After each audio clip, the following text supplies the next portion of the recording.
Chapter 248. The train from a city to the province was a cross-provincial green train. Even if it was a sleeper ticket, there was no air conditioning. Although the temperature had dropped in July, sleeping on a narrow bed still required one to open the window of the carriage. Yi Qian and Principal Chun found their berth number and were about to put their luggage on it when a middle-aged man and woman sleeping on the left and right bunks suddenly stood up. They looked at Principal Chun vigilantly. "Where are you sleeping? Upper bunk or middle bunk?" The woman asked in an interrogative tone. "Have you changed your bed nameplate?"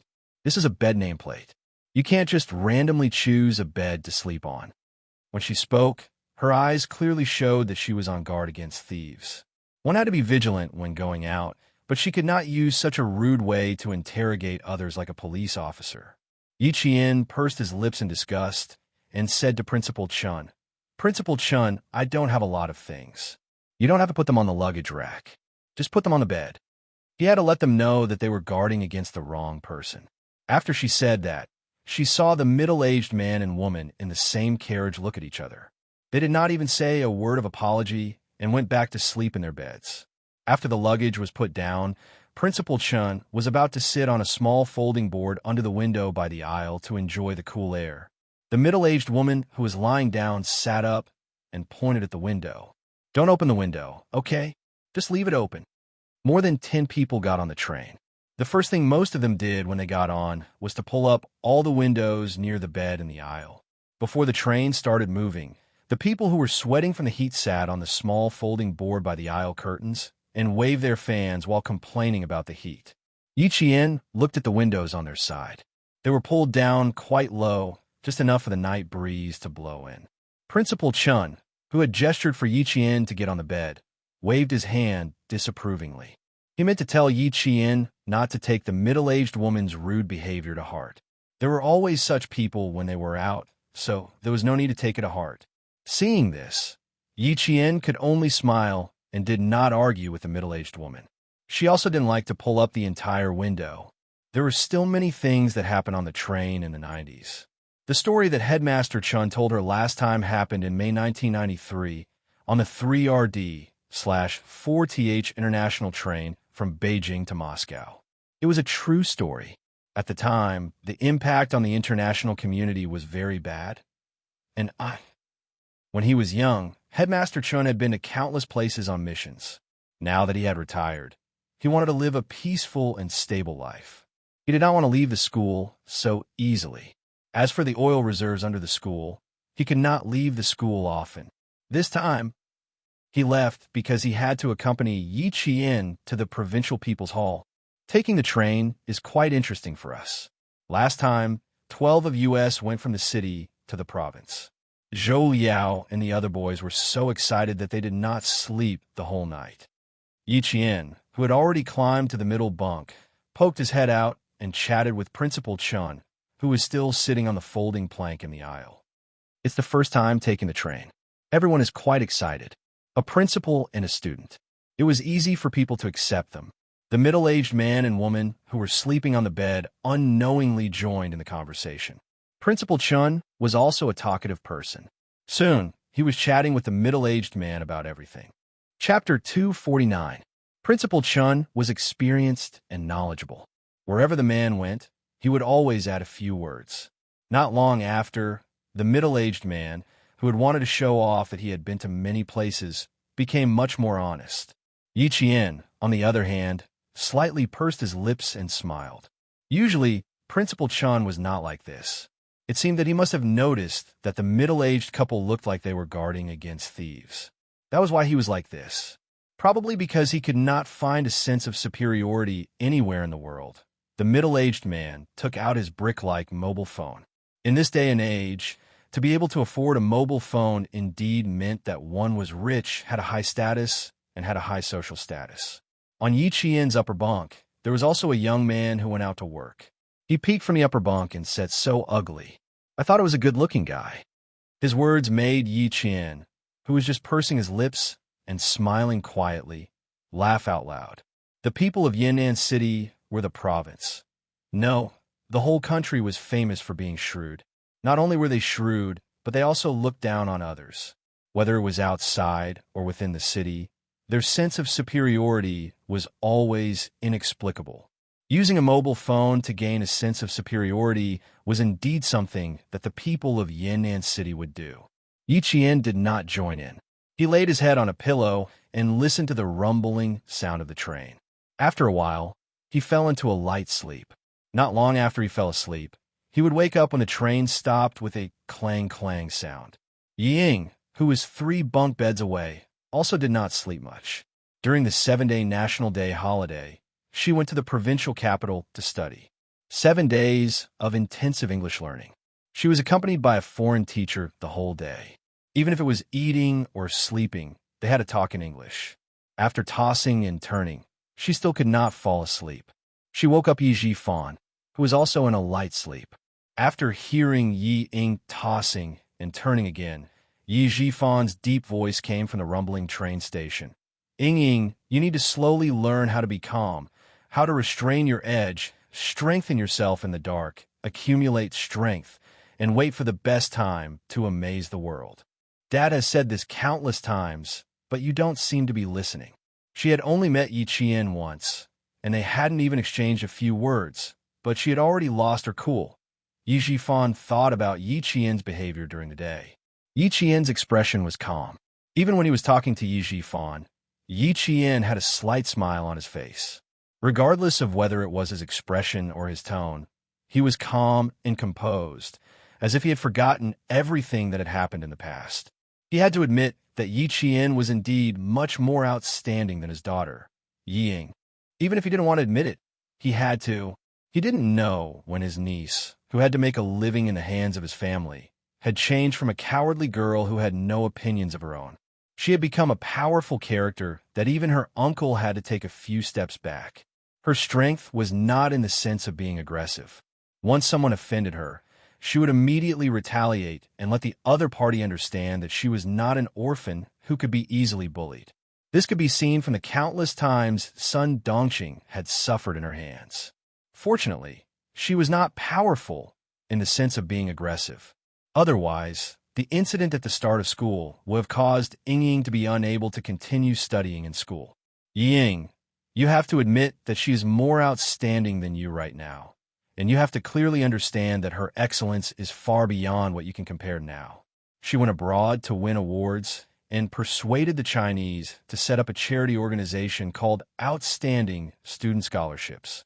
Ying, ask yourself, if you had gone abroad to compete, would you have achieved what she has today? Chapter 250. Have you ever thought of asking the Chinese to step forward and willingly fork out money to share the burden of the country? No, you don't have that kind of ability. So, no matter how jealous you are, you can only endure it, because you're not as good as Yi Qian. As a father, Yi Jifan was definitely a qualified father. As a father, he seriously taught his daughter how to plan step by step. How could he win people's hearts? But the bad thing was that Sun Dongqing's personality and way of dealing with things had more or less affected Ying. It wasn't too late to teach her now, but unfortunately, Yi Jifan only taught his daughter how to scheme. He didn't teach her how to be a proper person. One had to know that not everything in this world could be obtained through scheming. Ying didn't say anything. She just listened quietly. She looked like she was listening attentively, but in fact, her lower lip had already been bitten by her teeth, and there were faint traces of blood seeping out. Making her admit that she wasn't as good as Yi Qian was harder than killing her. Ying fell asleep in the midst of this discomfort. She had bizarre dreams. She felt like she was sitting in a classroom, or at home, or on a train. She was on the same train as Yi Qian, but their roles had already been switched. She was the one suffering. At around 1 o'clock in the morning, the train started to slow down. This was to prevent another train from passing. The middle-aged woman, sleeping on the lower bunk of Yi Qian, had already opened her eyes. She and her husband took turns sleeping. When she saw the train stop, she gently touched the small black bag under her pillow and pricked up her ears to listen for any movements around her. Yi Qian was also in a daze. One had to know that sleeping on a train was not a good sleep, even when lying down. She woke up when the train slowed down. When she climbed down from the middle bunk, she paused slightly as she was putting on her shoes. She looked up at the middle-aged woman who was staring at her. She smiled gently and said, "Auntie, you don't have to be so nervous. The more nervous you are, the more you'll feel that something is going to happen. It's not bad for you to relax a little." It was really strange. Even if a businessman was leaving with a huge sum of money, there was no need to be so nervous, right? She had only come down to put on her shoes and go to the washroom, but the middle-aged woman actually put on a preemptive look. After hearing what the middle-aged woman said, Yi Qian, who was no longer sleepy, crawled to the middle bunk and took out his toothbrush, toothpaste, and cup from his bag. He then picked up a towel and went to the bathroom. The washroom was at the front of the train. As the train rocked, Yi Qian, who was walking from the back of the train to the front of the train, slowed down a little when he passed by Shop 5. Under the flickering light of the street lamp, she glanced at the burly man who had bumped into her from the corner of her eye. There were two other people sitting opposite him. Her delicate lips were pressed together slightly, and her expression was normal as she passed by. After passing by a few more carriages and seeing several people sitting quietly, Yi Qian's heart skipped a beat. He couldn't suppress a very bad premonition. After brushing his teeth and washing his face, Yi Qian, who was completely awake, came back. He discreetly glanced at the few passengers who had just sat up but were now lying down. He quickened his pace and returned to his bunk. Chapter 251. There was not a single person in the front or back cabin. She wanted to ask the train attendants to keep an eye out, but they couldn't find anyone. This time, Yi Qian didn't disturb Principal Chun. She lay quietly on the bed and didn't fall asleep again. At 2 o'clock in the morning, when the train stopped again, Yi Qian, whose nerves had been stretched taut, quietly listened to her surroundings. About 15 minutes later, the train finally began to move slowly in silence. At 2:30 in the morning, everyone on the train was already asleep. Even the people on the hard seats were sound asleep. Not long after, Yi Qian heard the door between the carriages close with a creak. She quietly opened her eyes, and her left hand subconsciously touched the silver thread on her right wrist. "Don't move yet, girl." Principal Chin's voice came from the neighboring bunk. "Let's see what's going on first." As he said that, he pointed at the middle-aged man and woman on the lower bunk. In the dim light of the train, he made a gesture, telling Yi Qian not to disturb the other passengers. Obviously, Principal Chin also felt that something was wrong. Nodding slightly, Yi Qian remained in her original position, waiting to see what would happen. It was deep sleep time. Yi Qian could hear the middle-aged woman, who had been on high alert, couldn't stand the sleepiness of the night. She was snoring in her sleep. She was exhausted earlier, so it was normal for her to be in a deep sleep now. Someone started to move. Yi Qian could faintly hear someone being woken up. The person let out an unhappy scolding. In less than half a second, the scolding turned into a frightened shout. "What are you doing?" It was very loud, but it was covered up by the rumbling of the train. Only the neighboring bunks were disturbed. The people sleeping in the bunks behind didn't react at all. They didn't know what was happening in front of them. They were all in deep sleep. "Robbery." Principal Chun sighed softly. Every time there was a holiday, there would be a lot of trouble on the train. "Girl, don't act rashly later. To catch bandits, first catch the ringleader. Wait until we know who the ringleader is." It was impossible to ignore it. Principal Chun had also brought a sum of money with him to purchase books from all the schools in the province. The passengers in the first shop were all alarmed. Faced with the steel pipes that were shining in the dark, no matter how angry they were, they could only obediently take out their money and hand it over. "Motherfucker, that's all. Take off your pants for me." Someone only handed over a few yuan, which angered the robber who collected the money. He slapped the robber and shouted, "If I find out that you still have money on you, I will stab you to death. You guys are out of control." Seeing someone being hit, an old man couldn't stand it anymore. He stood up and said something. When the robber saw this, he slapped the old man's face and said fiercely, "Old thing, if you dare to say another word, I will kill your grandson." The old man had a 3-year-old boy with him. Being threatened like this was equivalent to grabbing his weak spot. Yi Qian's hands slowly clenched. Hitting an old man, threatening a child's life. They were really out of control. This slap on the old man's face also shocked the passengers who had been woken up. At the same time, They saw the steel pipes in the robbers' hands. Some people wanted to stand up and criticize them, but they retreated because of the weapons in their hands. Chapter 252. Yiqian got up and listened to the commotion around him. He whispered to the middle-aged man, who was clearly alarmed but did not move, "Uncle, you have a cell phone. Hurry up and call the police." His figure moved slightly. Yiqian only saw him secretly stuffing something into the pillow cover. Then, he continued to remain motionless, as if he did not hear anything. It was obvious that he did not want to get involved, and he did not want the robbers to know that he had a cell phone. Yiqian, who did not say anything else, smirked. Did he think that he could protect himself by doing this? Did he think that he could just sweep the snow in front of his door and be safe? How naive. The commotion in front was originally carried out in secret. When someone did not cooperate, the robbers, who were initially acting in secret, suddenly picked up the steel pipes in their hands and began to hit the bunk beds violently, producing a series of terrifying banging sounds. It also woke up everyone in the carriage. A few young people, who were in deep sleep and did not understand what was going on, cursed, "You want to die," and then went silent. In the darkness, the steel pipes occasionally glinted coldly. The young people, who did not have any weapons in their hands, chose to remain silent.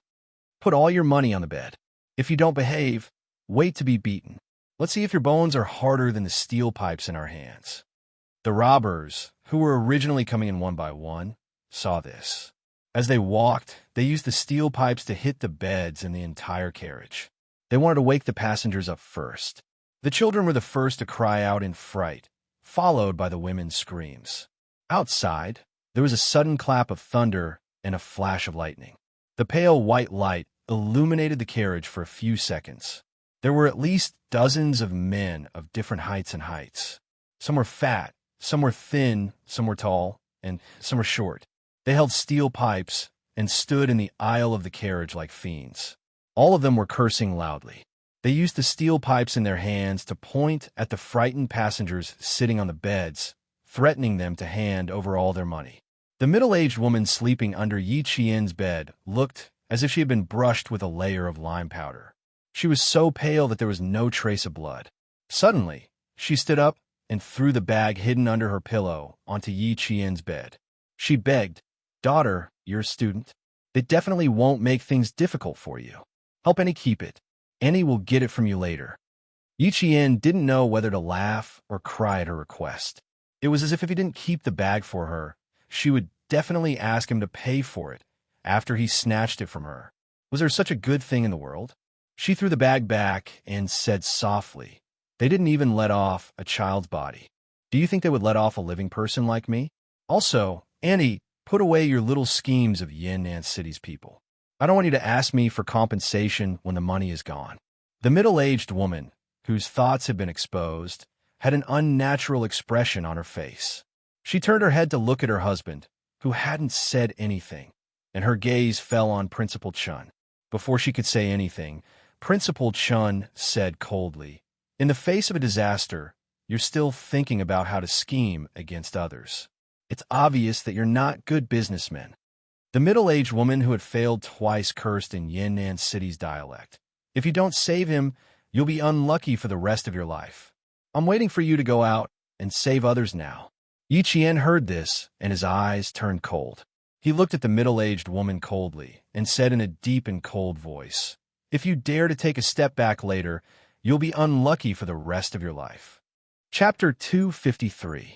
The people of Yan'an City were famous for bullying the weak and fearing the strong. They were all smart, but they were also timid. Yiqian's cold stare scared the couple so much that they didn't dare to make any small movements. The middle-aged woman was so shocked that her breathing quickened. She sat next to her husband and whispered in a voice that could not be any softer. However, Yiqian could still hear her muttering, "Don't call the police. Maybe if there are too many robberies in the past, there won't be any robberies in the future. Don't talk to me so much. Keep the money." The middle-aged man didn't even think about whether his wife was right. He just reminded her not to talk too much and to keep the money. In an instant, Yiqian didn't have a good impression of the couple. Yi Ying, who was near the front of the bunk, was already sitting next to Yi Zhifan obediently. Her hands were tightly grabbing onto the corner of her father's shirt. There was not much fear on her face, but her eyes were full of panic. "Dad, let's not resist. We've already given them the money." Holding such a thick steel pipe, she didn't want to lose her life for money. Yi Zhifan gently patted the back of his daughter's hand. "I definitely had to take out some money, but taking out all of it was impossible. Don't talk. You're a student. They won't do anything. Dad will give you the money." Yi Zhifan wasn't the only one who thought so. Everyone in the bus thought the same. They definitely had to give them the money, but if they really took out all of it, who would want it? No one. Some people wanted to hide some of the money, but when the steel pipe came knocking on their beds, they screamed in fear. How could they calm down and think about hiding the money? When it was Yi Qian's turn to knock on the bed, the middle-aged couple was scared half to death. After the robbers left, the two of them were almost paralyzed. However, Yi Qian still heard the middle-aged woman say softly, "Thank goodness, thank goodness." Thank goodness what? Thank goodness they didn't take away their money and mobile phone this time, right? Uncle on the lower bunk, you don't have to use your mobile phone to call the police. After 5 minutes, your things will definitely be gone. When the car slows down, these people will escape through the window. By then, it will be too late for you to call the police. After the robber left, Yi Qian reminded him again in a low voice. Even if she told the couple about their dangerous relationship, all she got in return was their indifference. His clear black eyes were already filled with coldness.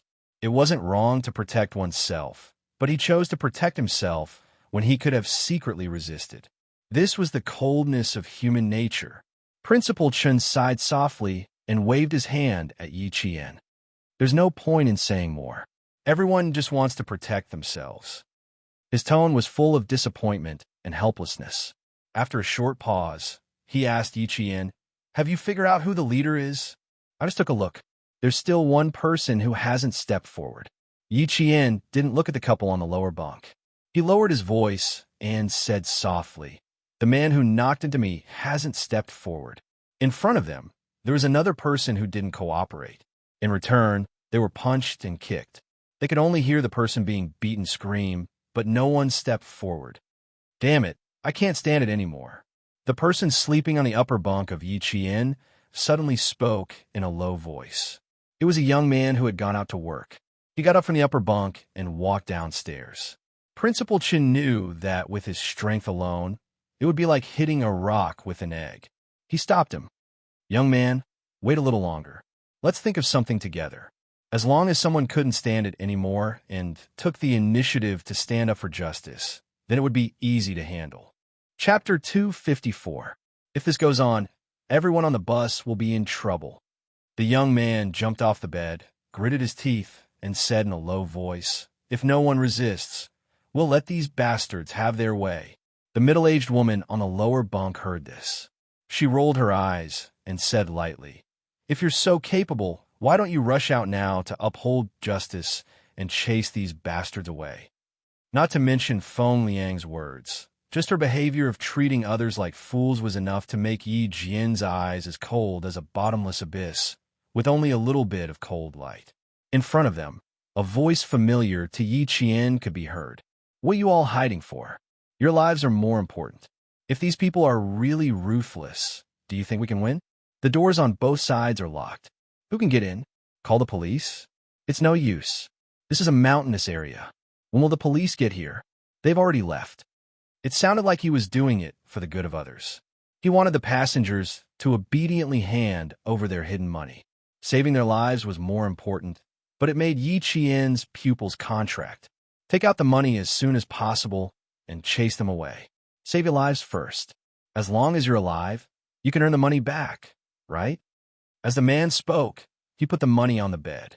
It's not worth it to throw away your life for a little money. It's that man's voice. He's persuading them to hand over the money.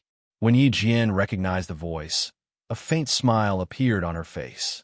He's right, but he's also wrong. This place is indeed a little far from the next station. Based on the current speed, it'll take about half an hour to get there. That means they have about 20 minutes to ransack the entire bus. Yi Qian looked at the young man standing beside him and laughed quietly. Brother, what you need to do is very simple. There's a cell phone under this uncle's pillow. Borrow it and then call the police. This kind of thing requires the police to step in. He emphasized the word borrow to tell the young man not to borrow it properly, but to be forceful. They were all standing together. Yi Qian spoke softly, and the middle-aged woman naturally heard every word. She was so angry that her body started to tremble. She gritted her teeth and said softly, "How dare you? All right, if you dare to snatch it, it means that you are with them. Old Liu, hold on to the phone properly. This girl's heart is black." The next bus would arrive in 30 minutes. It would be great if the people in front didn't cooperate, because this way, they definitely wouldn't be able to snatch it from their side. When the police came, what if they alerted these robbers who valued money more than their lives? What if they paid with their lives? Yi Jian, who was looking around, seemed to know what she was thinking. Her light chuckle was filled with coldness and ridicule. You want to keep the money, but you also want the robber to leave on his own accord. Auntie, don't be too optimistic.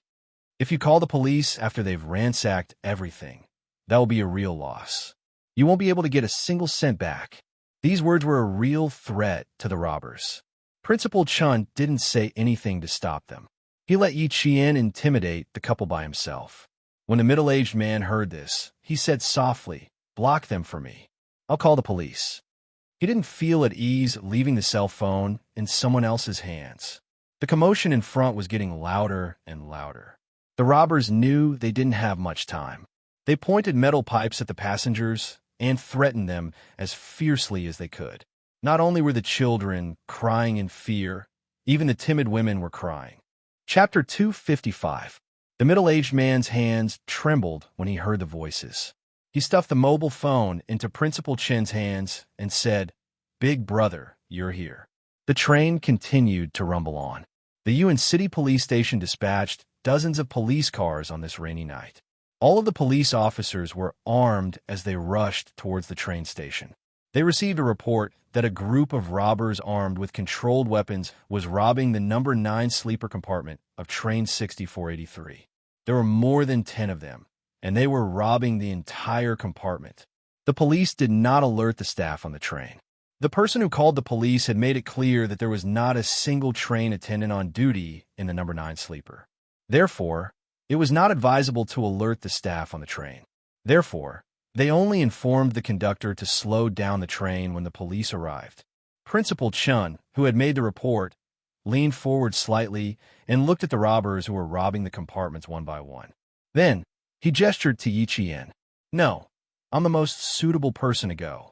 Yi Qian immediately shook his head and rejected the idea. "You're an adult, and I'm a child. It's best if I go. Also, I have a self-defense weapon. I can protect myself. Also, I have my own considerations. My uncle." She had shown enough trump cards during this period of time. She had to show that she was brave, but not astute. Yi Zhifan obviously had his eyes on her. During this period of time, whenever she returned to the recruit station after school, there would always be people following her in secret. If it weren't for the fact that there were guards at the recruit station, they would have followed her indirectly. She needed to create some trouble to make Yi Zhifan feel that she was nothing to be afraid of. This was because she did not have the ability to take down Yi Zhifan in one fell swoop. On the contrary, Yi Zhifan could create some trouble for her from time to time.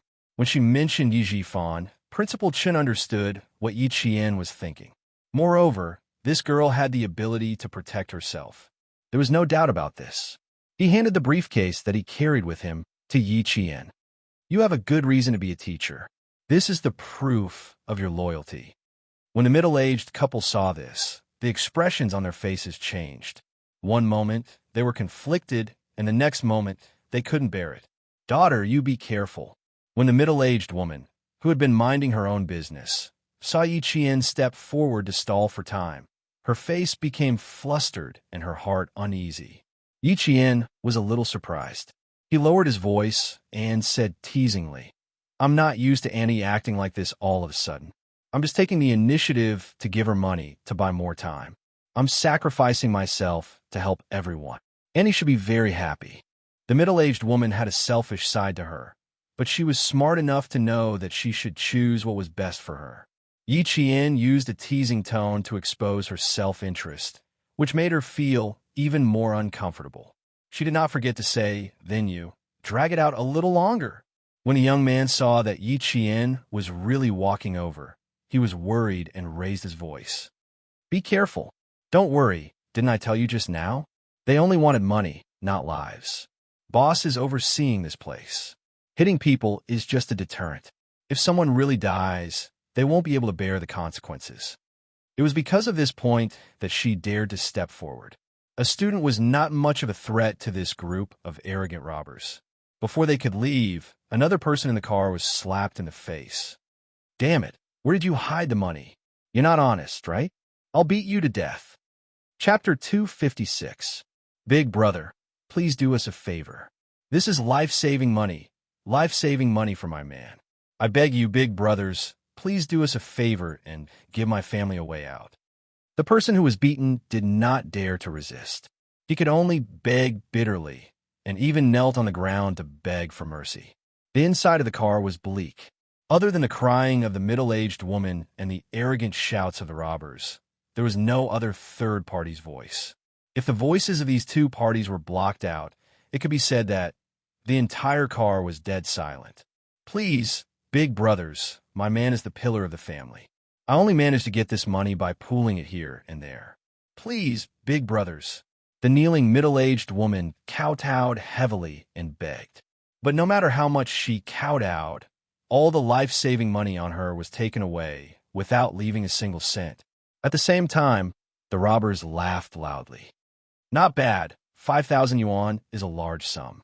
After counting the money, he laughed mockingly. "We don't have any money either.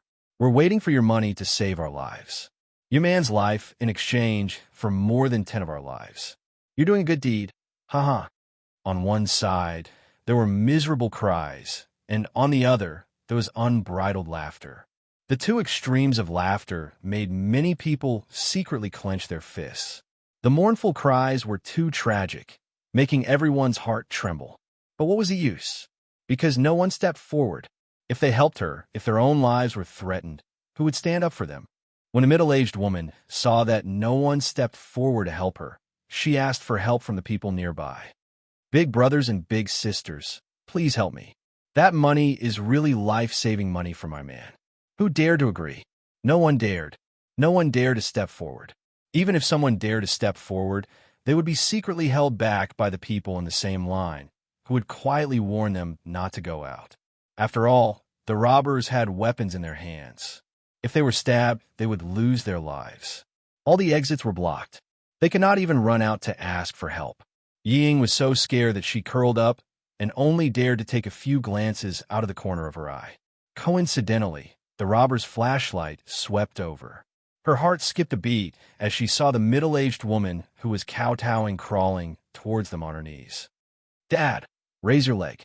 Quick, raise your leg." She was afraid that the middle-aged woman would hug Yi Jifan's leg and ask for help.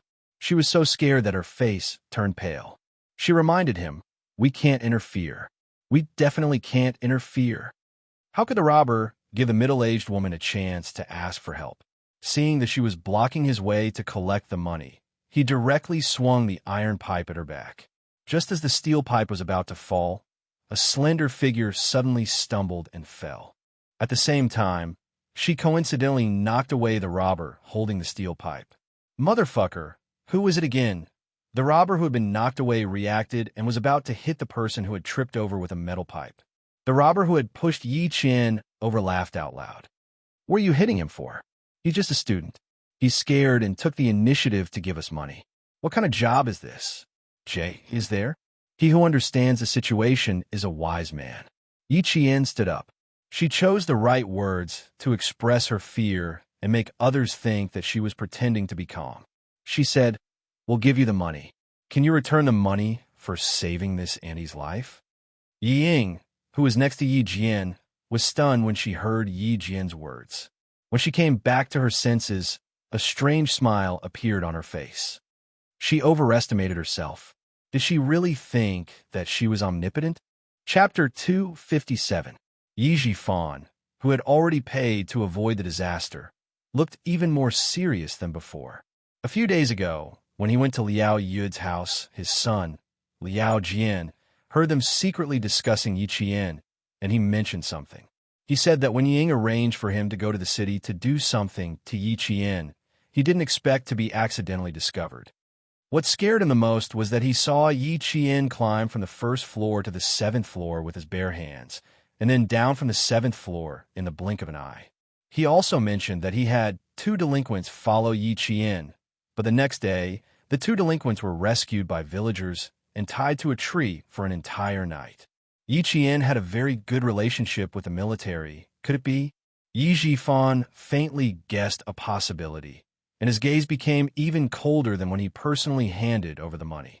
If this girl really trained well in the military, was smart and capable, and had good skills, it would be even harder for Ying to surpass her then. Ying would have even less of a chance of marrying into a rich family. Ying was so excited that she clenched her fists. The more this damned girl talked, the more trouble there would be. Just wait. Wait for these people to deal with her. As he helped the middle-aged woman up, Yi Qian secretly glanced at Yi Jifan. In a flashing flashlight, Yi Qian saw Yi Jifan's cold expression from the corner of her eye. She knew that Yi Jifan was paying attention to her, as she guessed. That day at school, after thinking about it, she was too aggressive and should have restrained herself. With a slight sneer, Yi Qian said to the robbers in a negotiating tone, "If we give you our money, then can you return this Andy's money to her?" Ying almost laughed out loud when she heard this. She even dared to stand up and show off her ability to deal with robbers robbing her of her money. Yi Qian, this kind of negotiation was simply wishful thinking, digging her own grave. Smart. Was this the so-called smart? This is called being bold, but not astute. There was a saying that the more one spoke, the more mistakes one made. This saying was true. Yi Jifan's eyes flashed with a hint of mockery when he heard this. The little girl was smart, but compared to Ying, she was still a little lacking. If it was this kind of thing, Ying would never force herself to stand out. It was probably the first time the robbers had encountered such a newborn calf that was not afraid of tigers. After being stunned for a while, 1 or 2 of them laughed out loud. After laughing, they said ruthlessly, "Little girl, are you bargaining with us? Hurry up and scram, or else we won't be polite anymore." Someone stood out and gave many people hope. However, when they saw who it was, their hope was instantly extinguished like a shooting star. When Yi Qian helped the crying middle-aged woman to sit down, a man who seemed to be a businessman walked out from the middle. "Don't make things difficult for a student. Take the money yourselves." As he spoke, a few people took out the money and placed it on the bed. They all wanted Yi Qian to quickly return to his own bed. If there was evil, there would be good. At least these people dared to stand up and speak. This made Yi Qian's dark eyes light up with a slight smile. In a voice as soft as a mosquito, he said to the middle-aged woman, "Auntie, when the boat reaches the bridge, it will cross that bridge. Don't think too much." It was impossible for him and Principal Chun to intimidate this group of robbers with just their strength alone. They had to unite everyone in the bus. Only then would the boat reach the bridge and cross that bridge when the boat reaches the bridge. Chapter 258. It was said that a group of dragons had no leader, and that applied to humans as well. As long as there was a leader, things would be much easier. First, it would be her student, followed by Principal Chun, and then the righteous young man. Presumably, the passengers who had helped her earlier would also step forward. This way, things would not be difficult. Furthermore, to catch the bandits, one must first catch the ringleader. But she still had to ensure the safety of everyone on the bus. Xia Jinyuan had once told her to never give the other party a chance to retaliate. The best way was to lead these people to the back and separate them from the passengers, so that they would not have a chance to take hostages to retaliate. Money was bait to the robbers. The more enticing the bait was, the higher the chance of them taking the bait. Yi Qian opened his bag and took out a few thousand yuan. "My uncle said that if you go to the back and talk to him, he will give you more money." He took out a few thousand yuan in one go. The first round of bait had already aroused the robber's desire. Now that the second round of bait had been put out, it was time to see if he could lure out the real boss who had not made a move until now. Principal Chun stepped forward and coughed softly.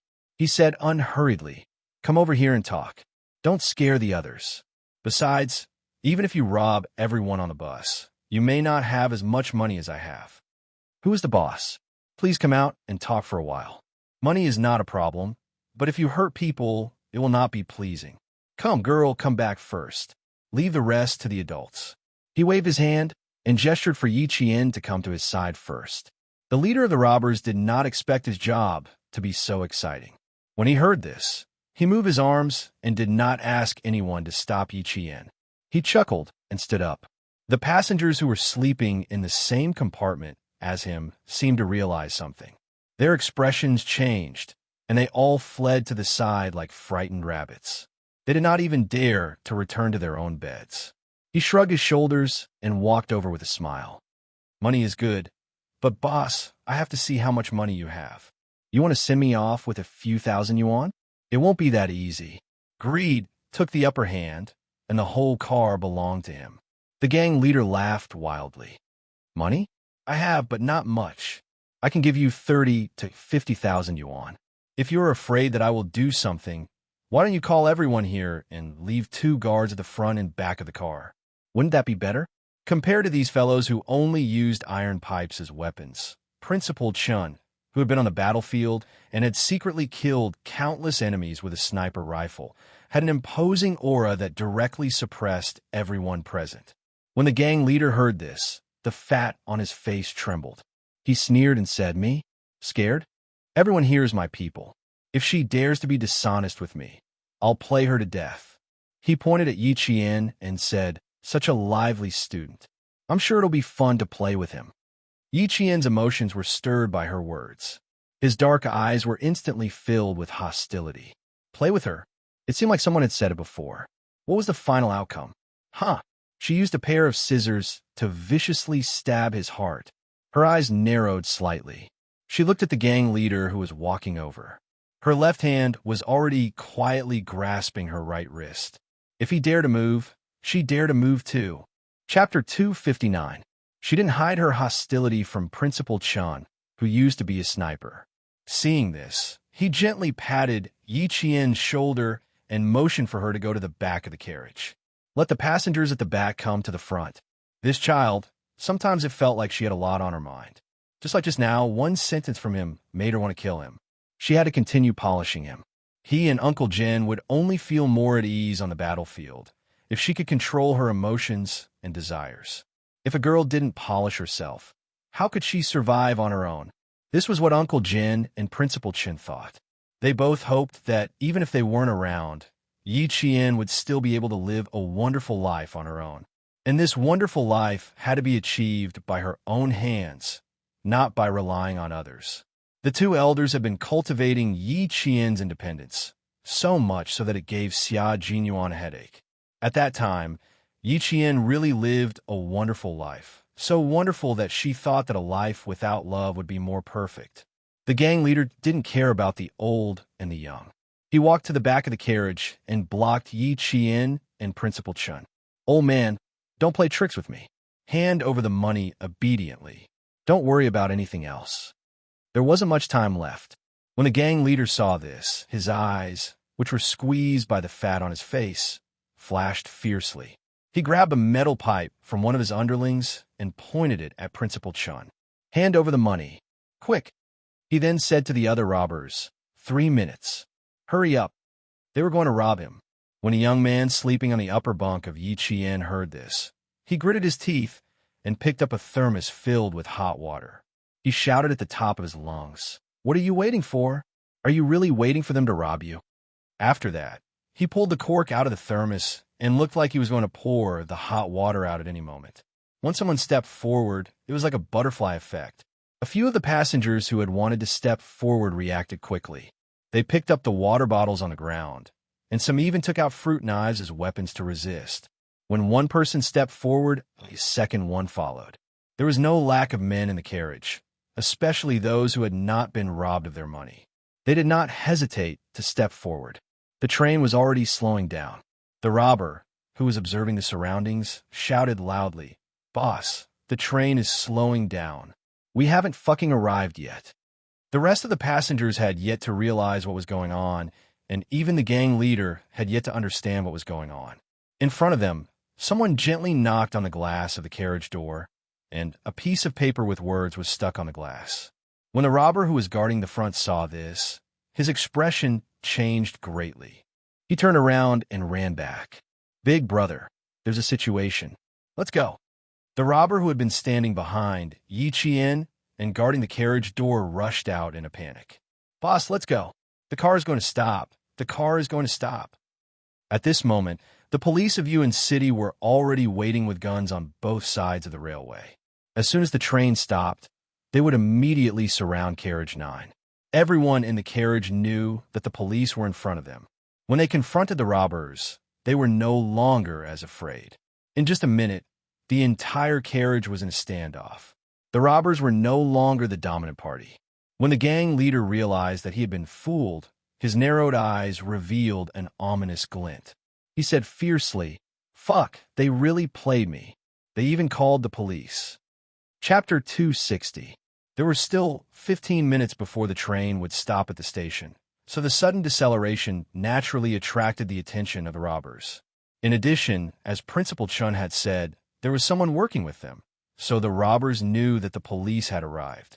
After the gang leader shouted, "Call the fucking police!" he fiercely picked up the metal pipe in his hand and swung it directly at Principal Chen's head. "Motherfucker, purposely stalling for time. You're courting death." The robbers were all arrogant people. Seeing this, they all picked up the metal pipes in their hands and swarmed forward. They all wanted to beat up the old man and the young girl who dared to trick them before they left. The silver wire in her hand was waiting for Yi Qian to throw it out. One end of the silver wire was like a snake as it tied tightly to the metal pipe in the gang leader's hand. With another tug, the metal pipe flew out of the gang leader's hand and landed in Yi Qian's hand in the blink of an eye. "Principal Chun, this is for you. See if it's convenient for you." Everyone was squeezed to the back, and the front was a mess. How could Yi Shifan have the chance to care about her? The king was already in front of him, so he naturally had to capture her. Her move really scared the gang leader. He stared at his hand that was still holding the metal pipe, then looked at Yi Qian. The muscles on his face twitched. It was obvious that he was extremely angry. No wonder you dared to ruin my plans after eating a bear's heart. You actually have some skills. Brothers, whoever kills this old man and the young girl today will have all the money stolen from just now." Although the gang leader was angry, he was still quite smart. He knew that killing people was against the law, so he didn't do it himself. Instead, he instigated his subordinates to do it. Under the stimulation of money, these daydreaming robbers who were only in their 20s suddenly became excited. They raised the metal pipes in their hands and swung them at Yi Qian and Principal Chen. The passengers in the back were tense. When they saw the robbers swinging the iron pipe at the old man and the young man, who were obviously trying to save the passengers, the young man in the upper bunk of Yi Qian shouted, "You bastards will burn to death." As he roared, he poured the entire pot of hot water on the robbers. He started it, and all the male passengers who had hot water bottles in their hands did the same. They all splashed the hot water on the robbers. It was late at night, and the robbers were all wearing thin clothes. When the scalding hot water splashed over, their screams were even louder and more miserable than the screams of the passengers. They were all screaming because they were scalded. Women and men moved to the back. Quick! Joining the melee, the brave male passengers protected the old and young, and the women ran to the back. There were also timid men who ran after them.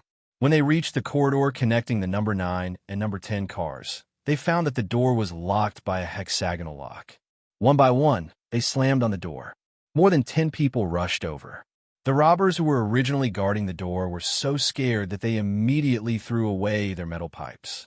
They had no choice but to pretend to be passengers and squeeze in the middle.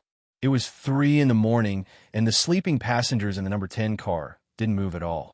Even when the passengers in the number 9 car banged on the door, they didn't wake up. The door to the number 9 car wasn't the only one that was locked. The door from a number 10 car to the number 9 car was also locked. Naturally, someone did it on purpose to not disturb the passengers in the number 10 car. It was unknown which passenger was agile, but after climbing onto the luggage rack, he pushed all the luggage onto the aisle. In the face of danger, a person's strength was limitless, and so was their wisdom. Using this method could be considered a way to prevent robbers from harming the old and young. Chapter 261. Some people threw their luggage, while others began to throw the sheets and blankets on their beds. This way, the robbers with metal pipes had no choice but to retreat. My bag, hubby, our bag. In the chaos, a woman's scream was always the most penetrating, comparable to the sound of a war drum. But no one cared, and it seemed like no one heard her. Even if they did. Who cared about bags at this time? Beating the robbers away and letting the police take them away was the most important thing. Ying, who was closest to the middle-aged woman, had been stepped on countless times and elbowed her in the chest countless times. She couldn't help but yell back, "You're still worrying about your bag? Is there something wrong with your brain?" A thin blanket suddenly covered her head.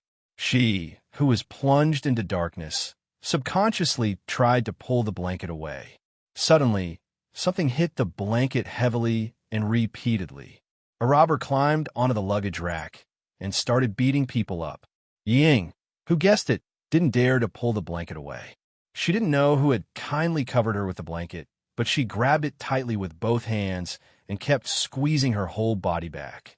The middle-aged woman who had called out, "My bag," was also under the blanket.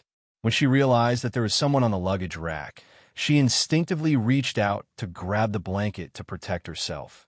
Who knew that Ying, who was struggling to breathe, would grit her teeth when she realized that she wasn't as strong as the middle-aged woman. She grabbed the blanket with one hand and used the other to push the unsteady middle-aged woman forward. The middle-aged woman, who wasn't on guard against her back, fell forward under Ying's force. When the robber who climbed onto the luggage rack saw this, he raised his metal pipe and swung it fiercely. The middle-aged woman screamed, and Ying's heart skipped a beat. Yi Qian and Principal Chun fought against the robbers and tried their best to protect the passengers. Ying, on the other hand, was thinking of ways to save her own life and let others suffer. "Boss, let's go. It'll be too late if we don't leave now. The train is about to stop." The train was slowing down. After the robber who was guarding the train opened the door, he shouted at his companions who were fighting in the chaos. "The door is open. Let's go." More than 10 robbers faced more than 20 male tourists. The sound of metal pipes, loud roars, and the sound of metal clashing against metal drowned out the sounds of the robbers opening the door.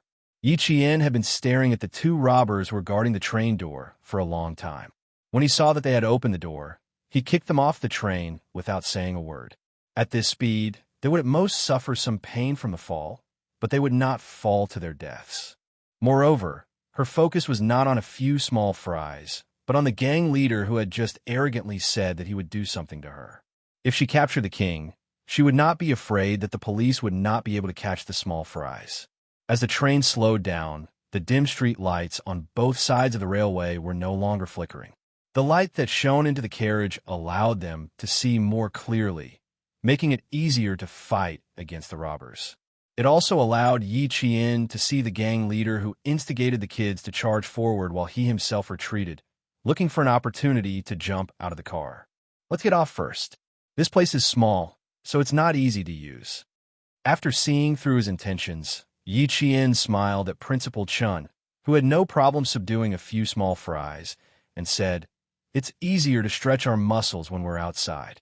If she did not capture the gang leader who said that he would do something to her today, then all her hard work over the past 6 months would have been in vain. Without blocking the escape route of the robbers, Yi Qian pretended to retreat and jumped out of the train with Principal Chun. Then, a few other robbers also jumped out of the train and fled. Chapter 262. The robbers who had jumped out of the train shouted as they chased after the train, "Quick, jump out of the train." A few of the robbers who were on top of the luggage racks threw away the metal pipes in their hands and threw them over the heads of the passengers who were huddled together. They cursed, "Fuck you." Then, They jumped out of the train and left. Seeing that their accomplices had left one by one, the remaining robbers naturally couldn't stay on the train. They all rushed to the front and jumped out of the train. Outside, it was already raining cats and dogs.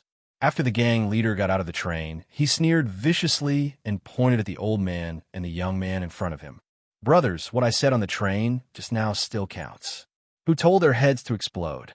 This money." He shook the travel bag that contained at least tens of thousands of yuan. "This money is for whoever it is." After getting out of the train, the gang became even bolder. The train came from behind them, and the robbers who were holding the metal pipes fearlessly chased after it. Gunshots were heard. The police in Yuan City realized that something was amiss and fired a warning shot. They quickly rushed over with their men. Fuck! When the gang leader saw this, he knew that it was impossible to deal with the old man and the young man in front of him. He shouted, "Go!" and left first. "Just you wait. Sooner or later, I'll get my revenge." Since ancient times, robbers have always been afraid of soldiers. When the police arrived and fired their guns, the effect of deterrence was the robbers who were murderous and wanted to chase after Yi Qian immediately scattered. They crossed the tracks and rushed into the darkness in the rain. Yi Qian's target was only the gang leader. After the gunshots were heard, he said to Principal Chun, "Your shoulder hurts. You can't get in the rain. Get in the train first. I'll be back soon. Girl, be careful. I'll get the police to chase after you."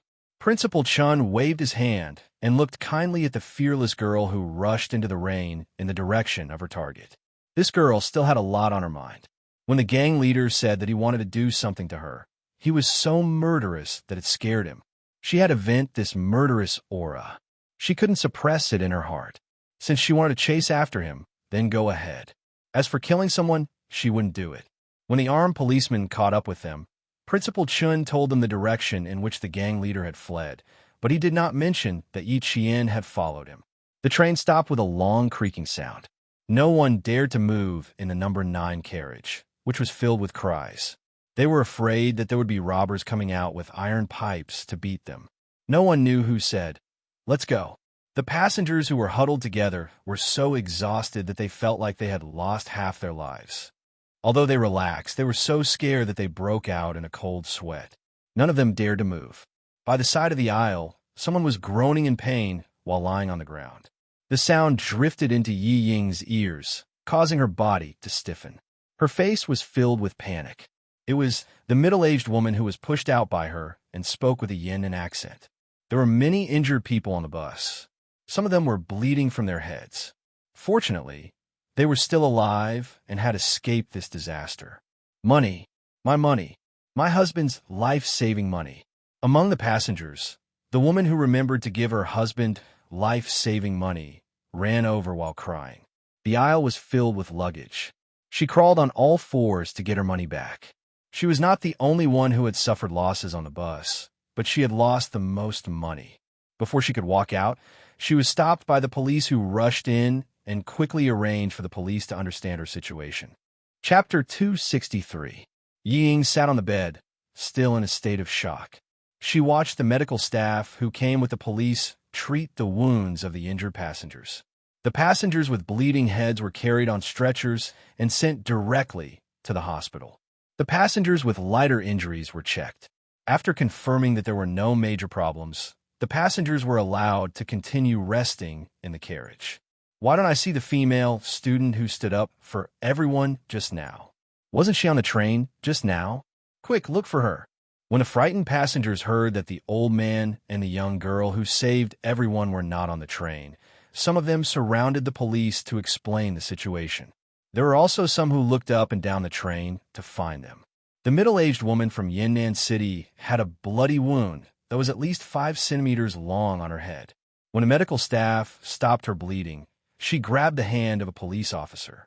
No matter how painful it was, she had to finish her sentence. "Officer, I was pushed out by a young girl. I want to sue her. My conscience was bitten by a dog." The other young girl risked her life to save everyone, but this young girl pushed me out in order to divert the attention of the robbers. Although her voice was not loud, Yi Ying, who had been paying attention, heard everything clearly. Her shoulders trembled slightly. She said to Yijifan, who was drinking water, "Dad, I don't feel well. I want to lie down." If she did not want to be discovered, she could not be questioned by the police. She could not speak in front of this middle-aged woman. She had to remain silent. She could only wait until the provincial police got off the train. That would be safe. After such a big incident, the police were very efficient.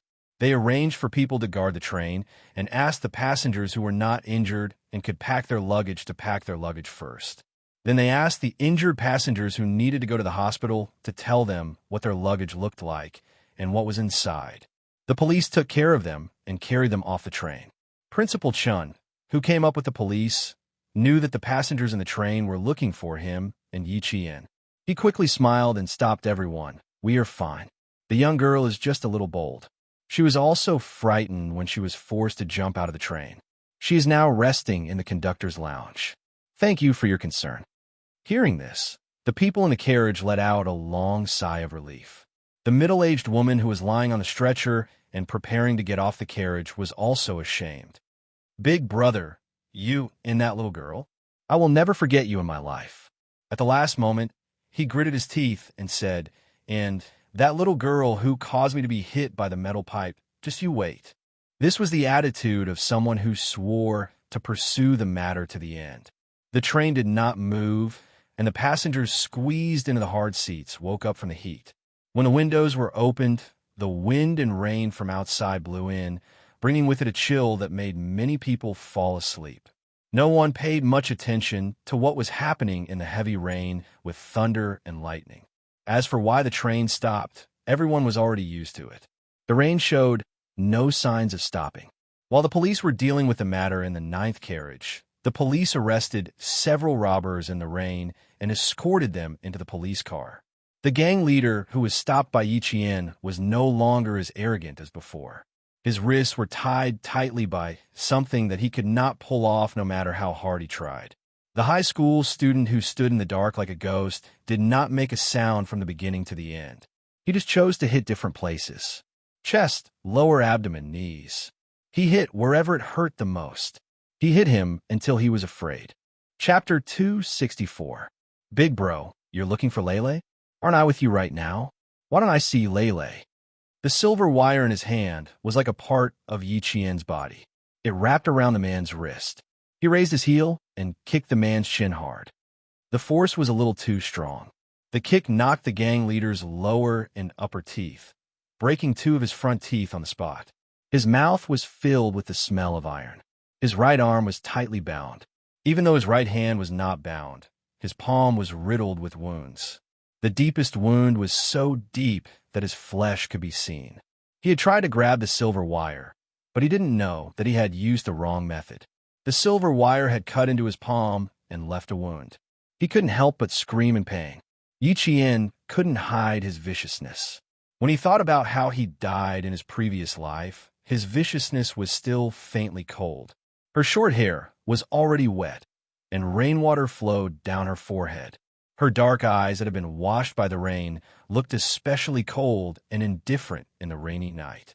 "Why wouldn't I be happy to play with you? Didn't you say you wanted to play on a train?" Her voice was so cold that it was as if it had seeped through a cold lake. Every word was like a blade that cut through the gang leader's ears. Fear rose in his heart at this moment. Yi Jian's hands were tied together, and as Yi Jian leaped behind him, the long silver thread was already wrapped around his neck. "Save, save, save me, save me." The silver wire continued to tighten, but his hands were also entangled by it. The more it tightened, the more his hands were pressed against his neck. He didn't dare to use any strength.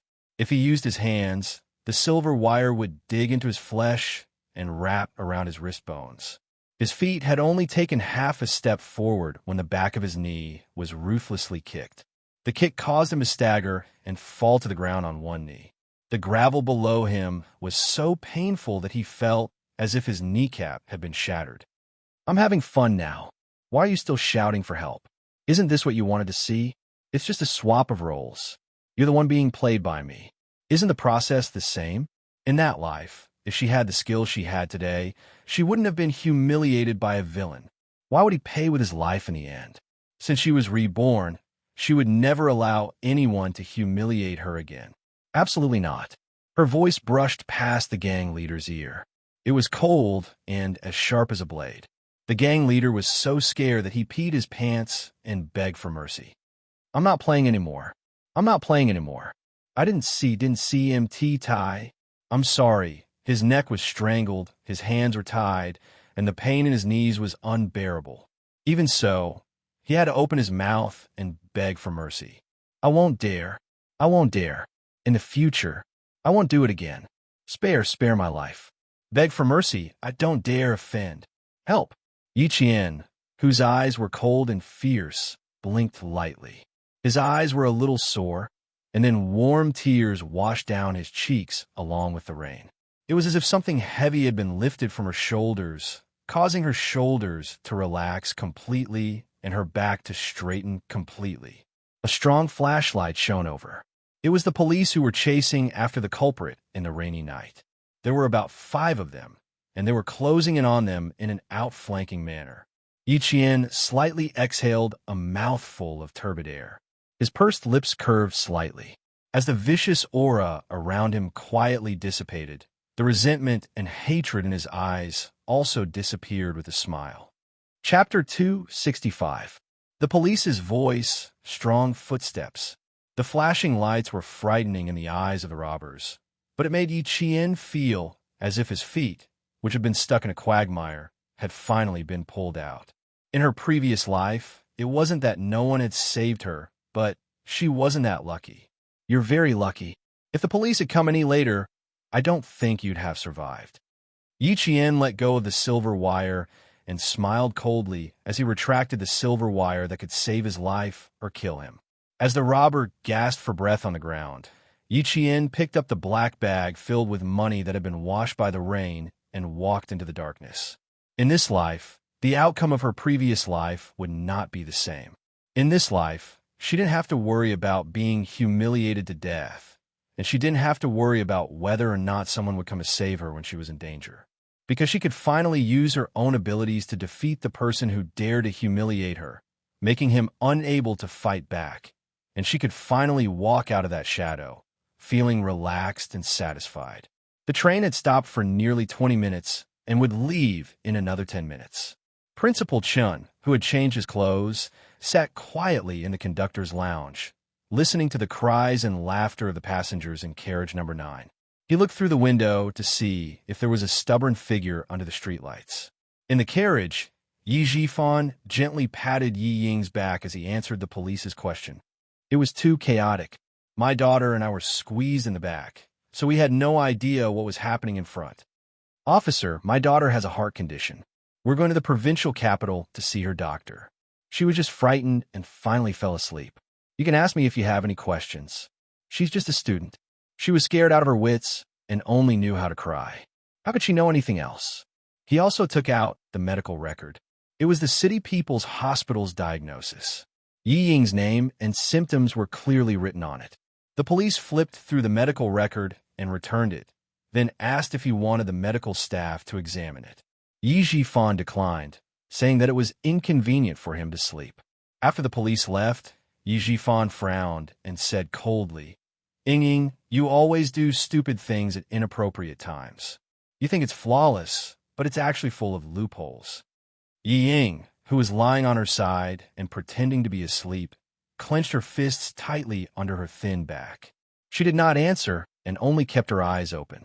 The fear in her eyes slowly disappeared after the police left. I'll go check on Yi Qian. She hasn't shown up yet. Yi Zhifan knew that his daughter was definitely listening, but she had always been arrogant and thought too highly of herself. Just based on this, she was inferior to Yi Qian. Just as the woman from Yan'an City had said, even he had to admire Yi Qian's bold behavior. In that case, what gave her the confidence to be so daring? Not bad at all.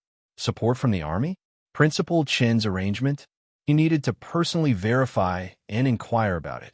When he walked to the conductor's lounge, he saw that the curtain was drawn, blocking the glass so that he couldn't see inside. He placed his hand on the door lock and pressed it lightly. It was locked and couldn't be opened. He knocked on the door. Open the door, Miss Jian. Let Uncle see how you are." There was no response from inside, but Principal Chun peeked out from the corner of the corridor. She just took a packet of calming powder from the medical staff and drank it. She's probably asleep now.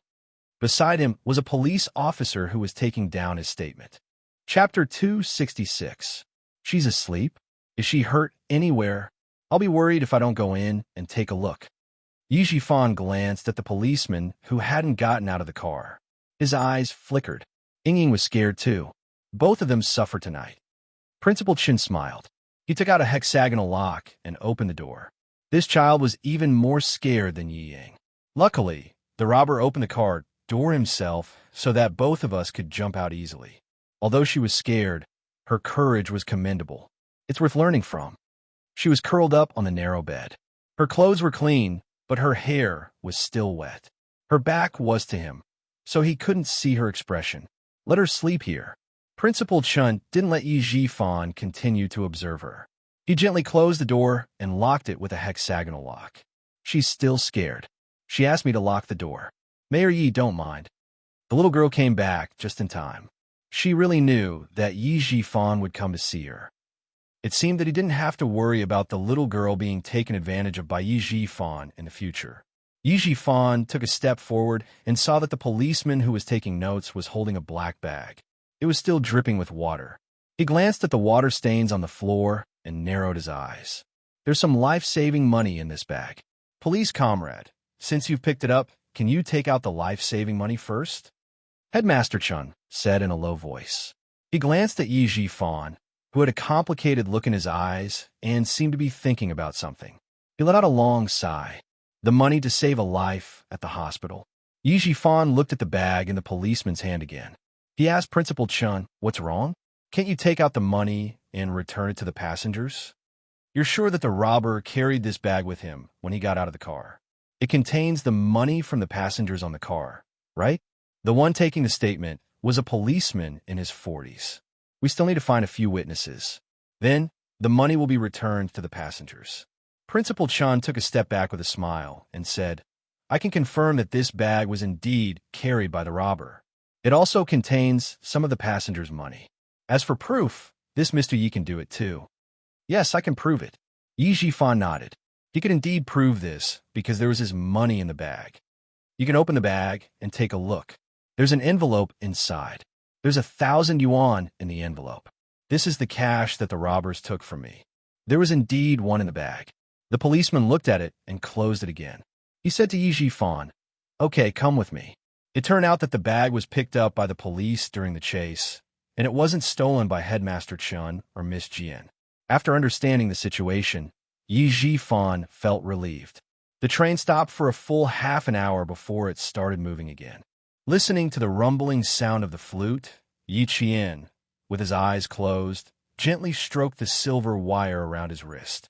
The corners of his mouth were gently curled up until the morning of the next day. The only person who could save himself would never be someone else. In the end, he could only rely on himself. In the provincial capital's Great Hall of the People, Yi Qian and Wang Mo received the award personally presented by the governor. They said a few words of thanks and promised to continue working hard. After the speech, she finally let out a sigh of relief. To be honest, she wasn't used to this kind of scene. Chapter 267. When it was time to take a group photo with the students who had been selected as Outstanding Communist Youth League member, Yi Jian's eyes inadvertently glanced down the stage and saw an acquaintance that she was not very familiar with. At this moment, his iconic peach blossom eyes were winking and smiling at her. Han Zheng, why is he here? Could it be that Major Xia is here too? He subconsciously looked around but didn't see any familiar faces. The photographer had already asked all the students to look at the camera and maintain a smile. After the flash, the smile was frozen. Han Jing put down his camera and hummed a little tune. This little girl even dared to stand Major Xia up. This courage, TSK, TSK, TSK. He really admired her. After the photo was developed, should he send it to Major Xia, who was far away in the snowy highlands? Could it be that he could use the photo as a bargaining chip or something? You're not serious. Shut up. Sitting next to Han Jing, A dignified, middle-aged man looked straight ahead and scolded softly. I'll arrange for someone to send you away immediately later. Don't follow me all day. Han Zheng snorted softly and said lazily, Brigade Commander Han, if you agree to let me go now, I'll leave immediately and won't be in your sight for a few years. If you don't agree, I'm sorry, but I still have to follow you. Commander-in-Chief Xia is much more open-minded than you. He knows that soldiers have to be tortured. You should learn from him. If your son is successful, you'll be proud of him as a father. Brigade Commander Han's biggest headache was his only son. He didn't know how many other skills he had, but when it came to tormenting people, no one could beat him. He followed him from the north to the south, and he still had to go to Fujian town. Was this kid going to follow him? Who didn't want their son to be successful? He had to have the ability to do so. Commander-in-Chief Xia's son was taught by Master Xia and was extremely outstanding in all aspects. Last year, he graduated from military school and was sent to the army because of the all-round competition. He won the all-round king of the Southern Province military region in one fell swoop. With this ability, Commander-in-Chief Xia would naturally send his son to the front line without worry. Dad, you don't really look down on me and think that your son is inferior to others, right? Let me tell you, I, Han Zheng, am also a man of indomitable spirit. Back then, you kicked me to military school. Now that I'm finally going to move up, are you going to stop me and make me useless? The transfer order has already been issued. What's the point of holding on to it? Military orders, Brigade Commander Han Zheng. How could Han Zheng not know what his father was worried about? His father was just afraid that he would accidentally die at the front line. After all the students had left the stage, Brigade Commander Han sighed and said, Let me think about it. Then he asked, Why did you keep taking pictures of the girl in the middle? Do you know her? Yes, she's a good girl. Master Xia admires her a lot. Han Zheng lowered his head and looked at the camera. There were still 10 rolls of film left. He would go out and take a few solo photos of her later. Dad, you have 3 days to consider. I'll leave later so as not to bother you. Yi Qian came down from the stage after taking the photo. He glanced at Han Zheng a few times and only looked away after confirming that Xia Jinyuan was not there. When he came down, there were still camera flashes. No matter how bored Yi Qian and Wang Mo were, they still had to smile until the end of the meeting. Chapter 268. The 3-hour meeting lasted from 9 in the morning to 12 in the afternoon. Yi Qian, who had been smiling the entire time, felt his cheeks stiffen. The end of the meeting didn't mean that he could leave. He chatted with Principal Chun and several leaders of the city's education bureau as they walked towards the provincial government cafeteria. Secretary Wu had already started asking where Yi Qian was going to attend the high school entrance exam. He also introduced number 1 middle school. Although the environment isn't as good as the provincial number 1 middle school, our number 1 middle school is the first school to introduce the internet to our students. Moreover, along the way, Secretary Wu wasn't the only one who mentioned number 1 middle school. The other leaders also did the same. It was clear that they all wanted Yi Qian to stay in the city and not be recruited by the provincial government. Principal Chow of the provincial government cafeteria finally finished his small talk with the leaders. When he walked over, he heard Yi Qian, who the school wanted to recruit, say with a smile, Actually, I didn't consider going to the provincial government to study. Firstly, it's too far away. Secondly, it's not necessary. You ultimately have to rely on yourself to study. Whether you can get into your ideal university is also dependent on yourself. I don't want to go to a school that's too far away. I'll just study in the city. Principal Chow, who had wanted to say a few more words, sighed softly and said to Teacher Zhu, she can even give up the opportunity to study in the capital. If she gives up the opportunity to study in the provincial government. Sai, let's go. This girl is a piece of gold. She will shine no matter where she goes. Not going to the capital or the provincial government. To make it easier for him to go home, Yi Qian chose to study in the city. When they were about to reach the cafeteria, Yi Qian saw Han Zheng standing under the shade of a tree with a camera around his neck. He had one hand casually in his pocket, as if he was waiting for someone. Who was he waiting for? Yi Qian couldn't help but look behind him. but there was still no sight of that towering figure behind him. He wasn't waiting for Major Xia. Han Jing couldn't help but chuckle as he walked over. Did this girl think that he came with Major Xia? As soon as he moved, Yi Qian immediately whispered a few words to Principal Chun and rushed forward to greet him. Han Jing had no choice but to stop himself from asking Principal Chun about her daily life. He stood under the sun and waited for her to walk over. She was a very vigilant girl who didn't like people getting close to her. From a psychological point of view, this was also a sign of insecurity.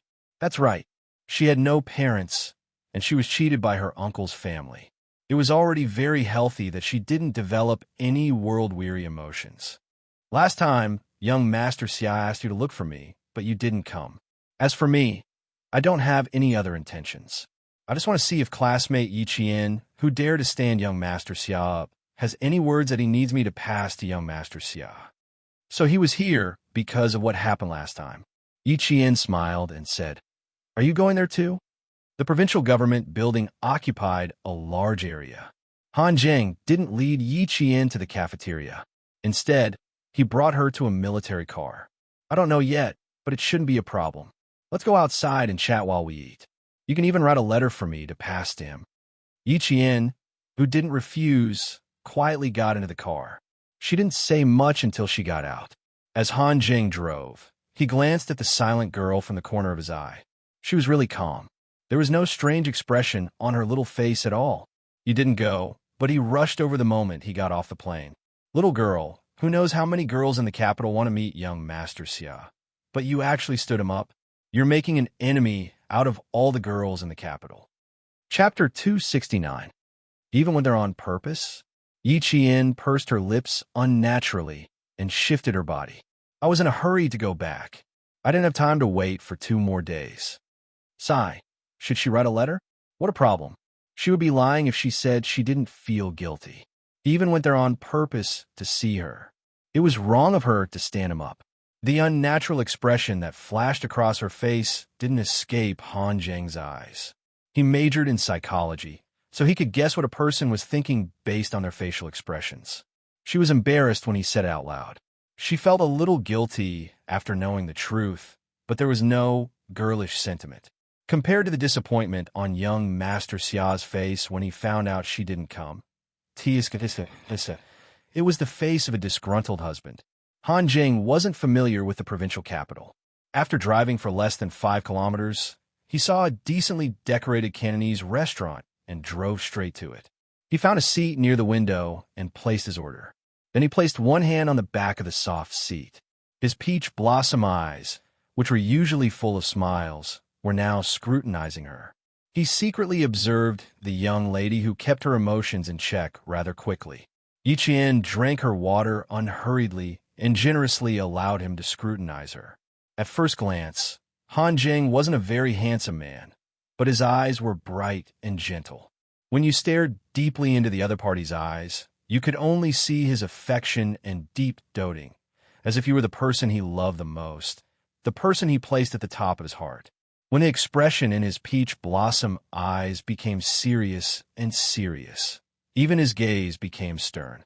Just sitting there, even if the corners of his mouth were slightly curved, all you could see was the coldness of a soldier. "Classmate Yi Qian, it's obvious now that you don't have any romantic feelings for Major Xia.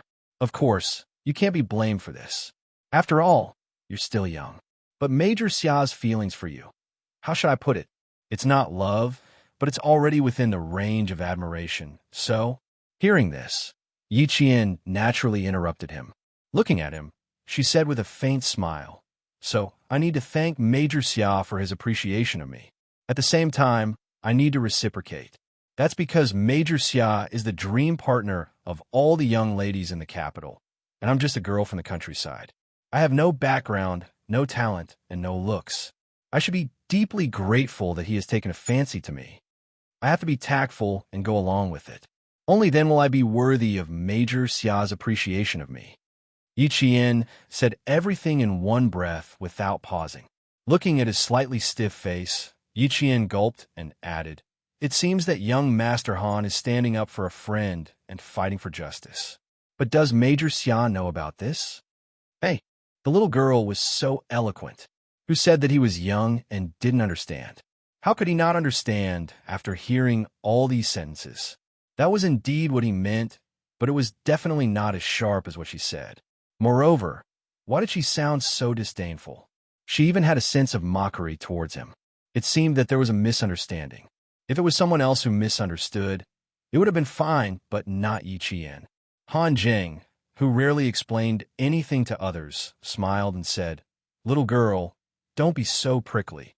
For a big family like Family Xia, whether the girl has a background or not is not a problem at all. As for what you said about having no talent and no looks." Han Jing winked happily and said with an amused expression, "Your little face is not bad. Your eyes are eyes, and your mouth is a mouth. It's just that you haven't developed much yet. Needless to say, how could Major Xia's appreciation be bad?" Chapter 270. When Yi Qian heard him say the same thing, he couldn't help but laugh. No wonder you guys are childhood friends and speak in the same tone. Also, don't praise me too much. I can't take it. What if I fall in love with you? Don't. Even if what I said wasn't nice, that's because you didn't hear what I was going to say next. Now that you've said it, my legs have turned to jelly.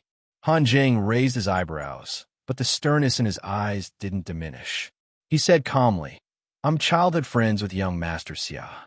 He's humorous and popular with women, but he has a good character. He's not affectionate and doesn't show mercy. In all these years, I've never seen him bring a girl to us. You're the first. Because of this, as a friend, I know that some things aren't nice to hear, but I still have to say them."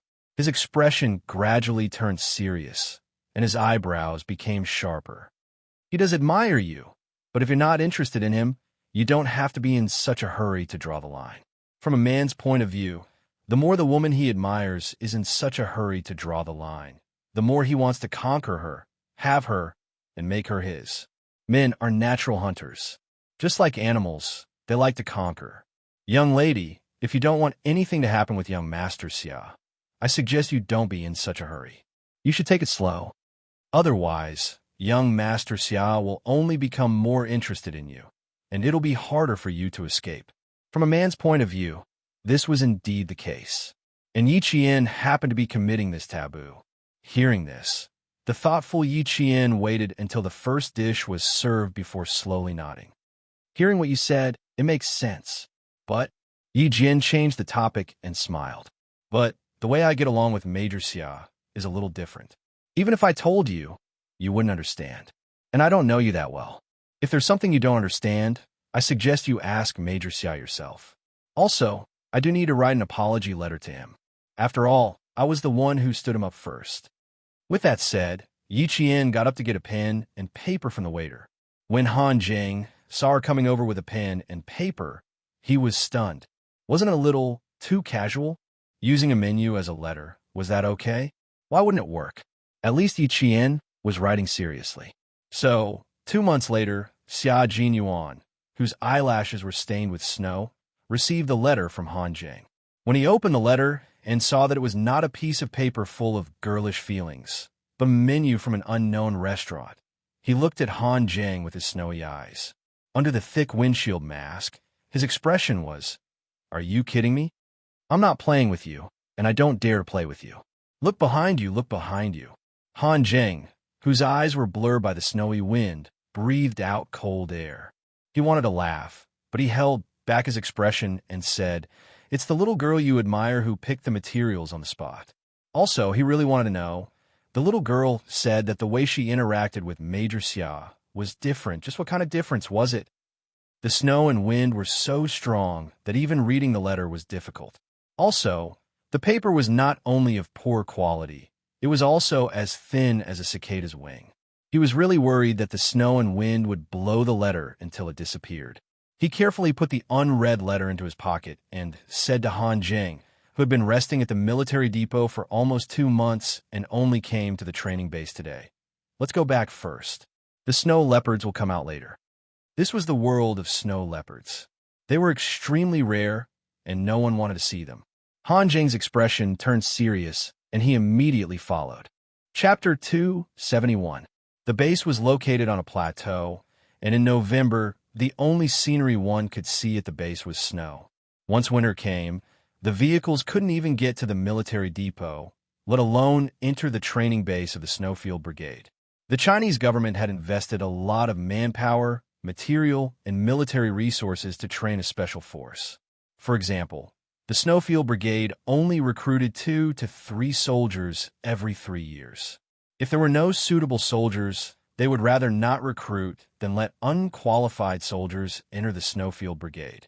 The Snowfield Brigade was a special force that had no organization, was not affiliated with any military region, and was so mysterious that some military chiefs had no right to ask about it. It could be said that it had outstanding military achievements, and no special force could compare to it. It was true to say that it was obscure because you couldn't find out what this troop had done or what missions they had completed. Han Zheng was the last soldier to report to the Snowfield Brigade this year, and he was also the one who had been raised. Identity, captain, son of a high official. Here, he was just like Xianxia. Whatever identity he had before, it was all over again. On the way to the training base, Xianxia didn't say much, but he emphasized one thing. Forget your identity. Although Han Zheng was fully prepared, he was still stunned when he saw the conditions of the training base. Then he patted Xianxia's shoulder heavily and said with a pained expression, "We are wearing white skin. Will we turn black when we go back? I don't know if the sunscreen will work. I brought sunscreen with me. I don't know if it will turn black, but I know that I won't. As for the sunscreen, it's already negative 20 to 30 degrees. You can take it out now and see if it can be squeezed out." Xianxia took off his windproof mask and carried the rifle on his shoulder. He smiled at his childhood friend, whose lips had turned white from the cold. Also, there is no fire here, and there is no electricity. There are only candles. There is a hand crank generator, but it is rarely used unless we need to contact the military depot. As for heating, we basically rely on shaking. Put the supplies in the corner. Remember, don't let any fragrance out because our wooden house is not sturdy. It can't protect against anything except wind and rain. This area is where the snow leopards are active. You have to be careful not to be eaten by them. The map is made of paper, but it is definitely the latest version and is purely manual. Train well. Z7. You have to adapt to the environment here as soon as possible. After 1 year, we will go down the mountain. Han Zheng, codenamed Z7, said with a serious expression, "Don't worry, I won't embarrass the country. Before it gets dark, I will see what she wrote. You can clean yourself.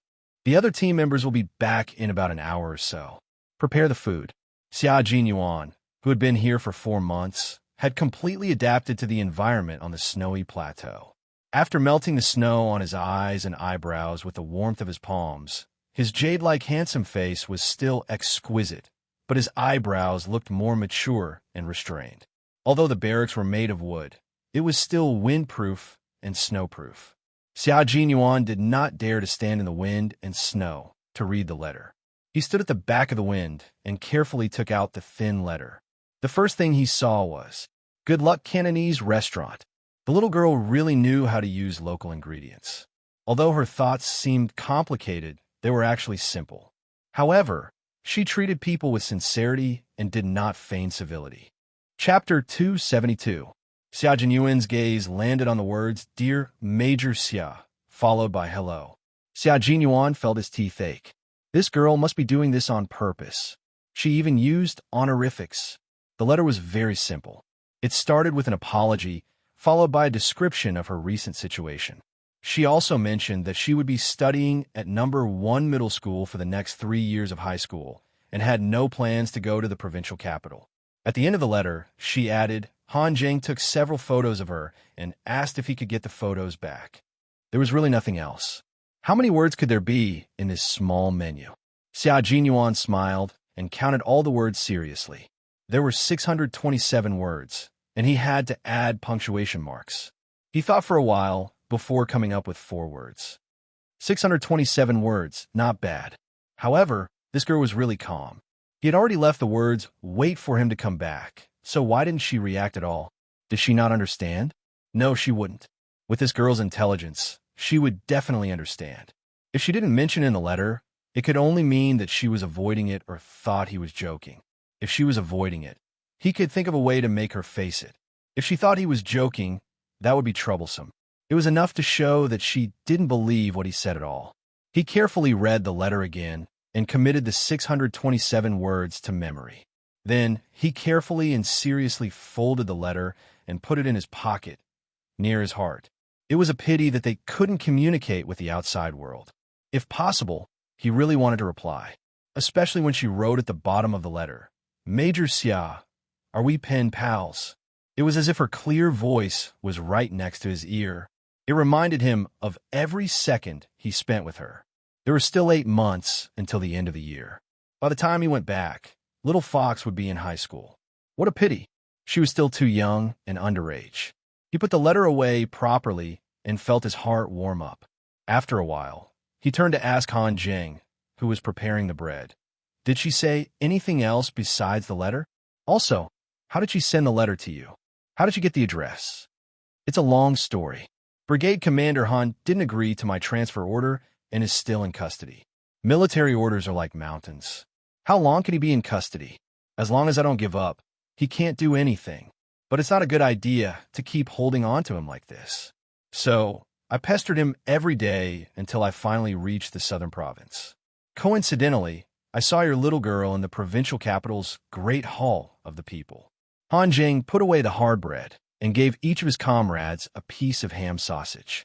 As he worked, he recounted how he met Yi Qian and what he said. That little girl of yours is really something. The moment she opened her mouth, she asked what she should do if she took a fancy to me. That's why I said, "That's great, we can still stay together." Under the gaze that was colder than snow, she couldn't finish her sentence. Although Han Jing didn't continue speaking, his laughter didn't stop. She did say what she wanted to say, but my reaction was my legs went weak. She really didn't say anything else. It was indeed the little girl's style to not talk to people she was not familiar with. Thinking of this, Xia Jinyuan smiled and said, "She is not familiar with you, so of course she won't talk to you seriously. The bread has turned to stone. I'll boil some water and cook some dried vegetables." Once winter came, the Snowfield Brigade members in the base ate bread the most.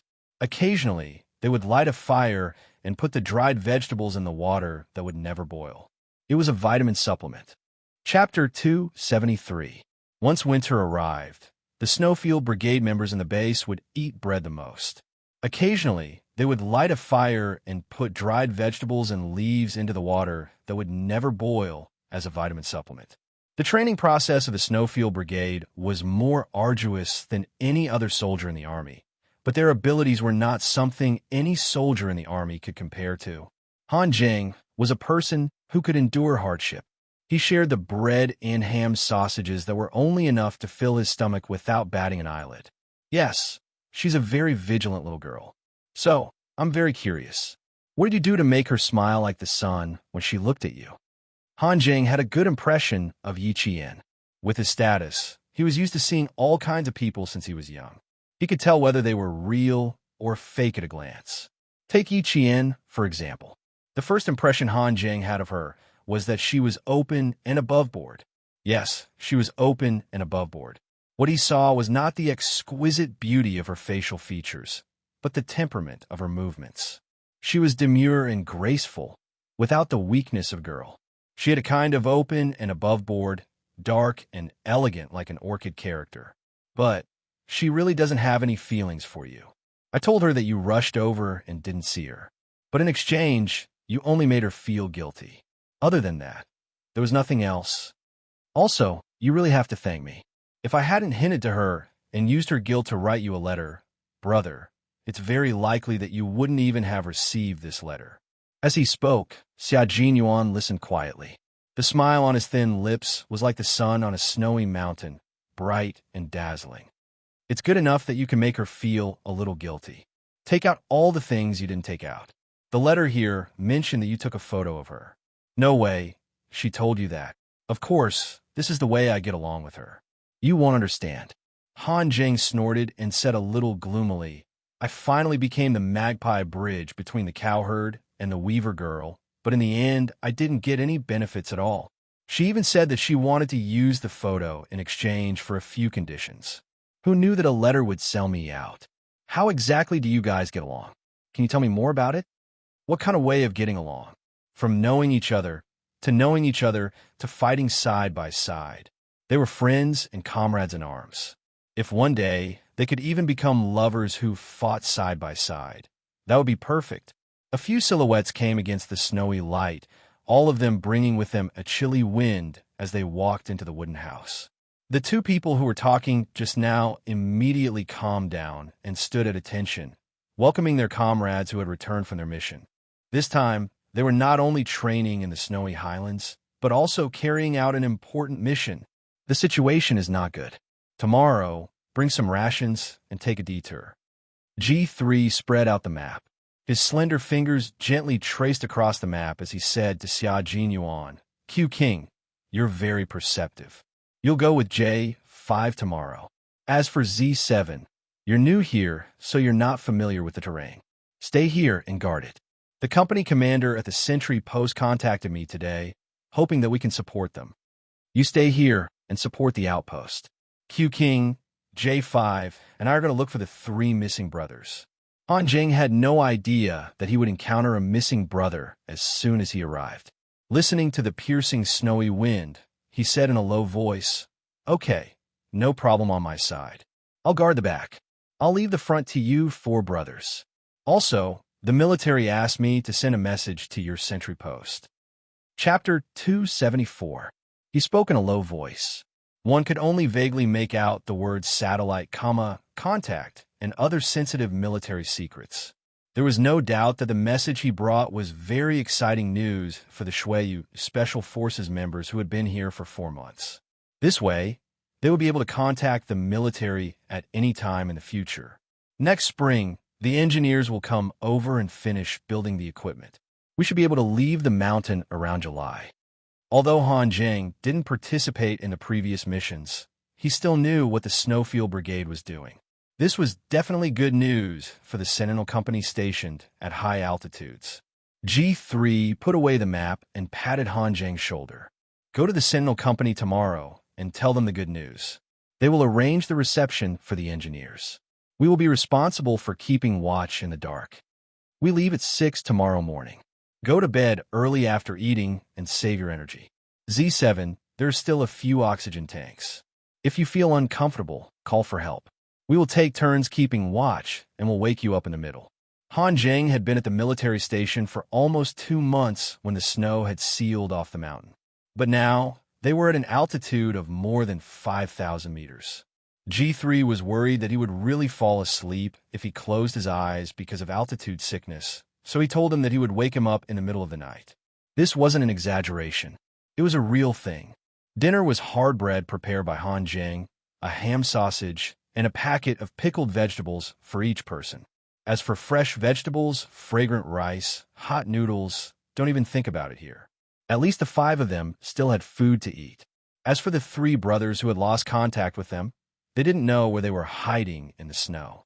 However, they weren't too worried. This kind of thing happened often. Losing contact for 1 day was still a short period of time. Later on, they lost contact for 3 days at most.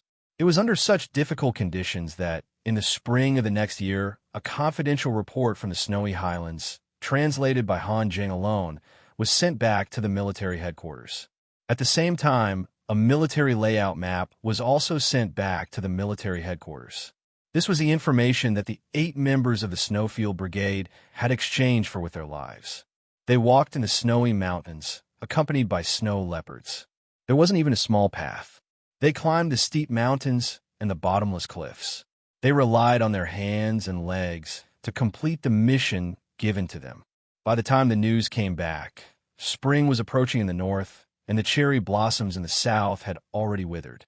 The days passed very quickly. It seemed that he still hadn't woken up from his spring sleepiness.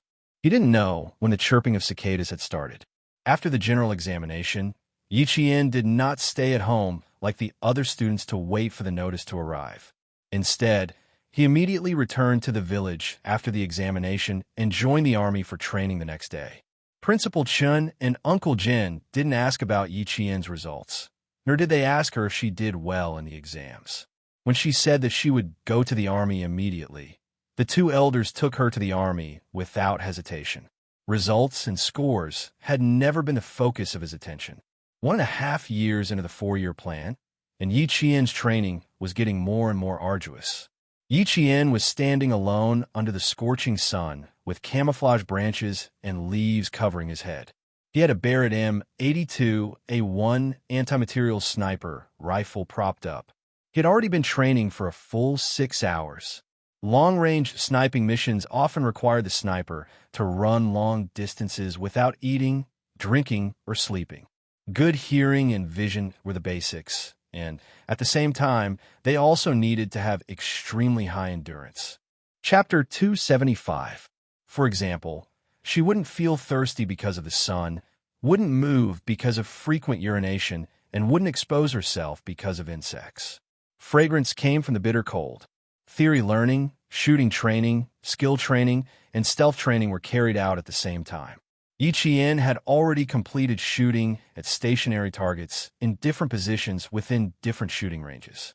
Now, she was entering the dynamic shooting training. The so-called dynamic shooting training was the most difficult training. It required her to shoot at targets that appeared and disappeared at a certain distance within a set period of time. The passing standard was a distance of 400 meters, and the required time was 4 seconds. After 6 hours of hiding, Yi Qian was waiting for a mouse to appear.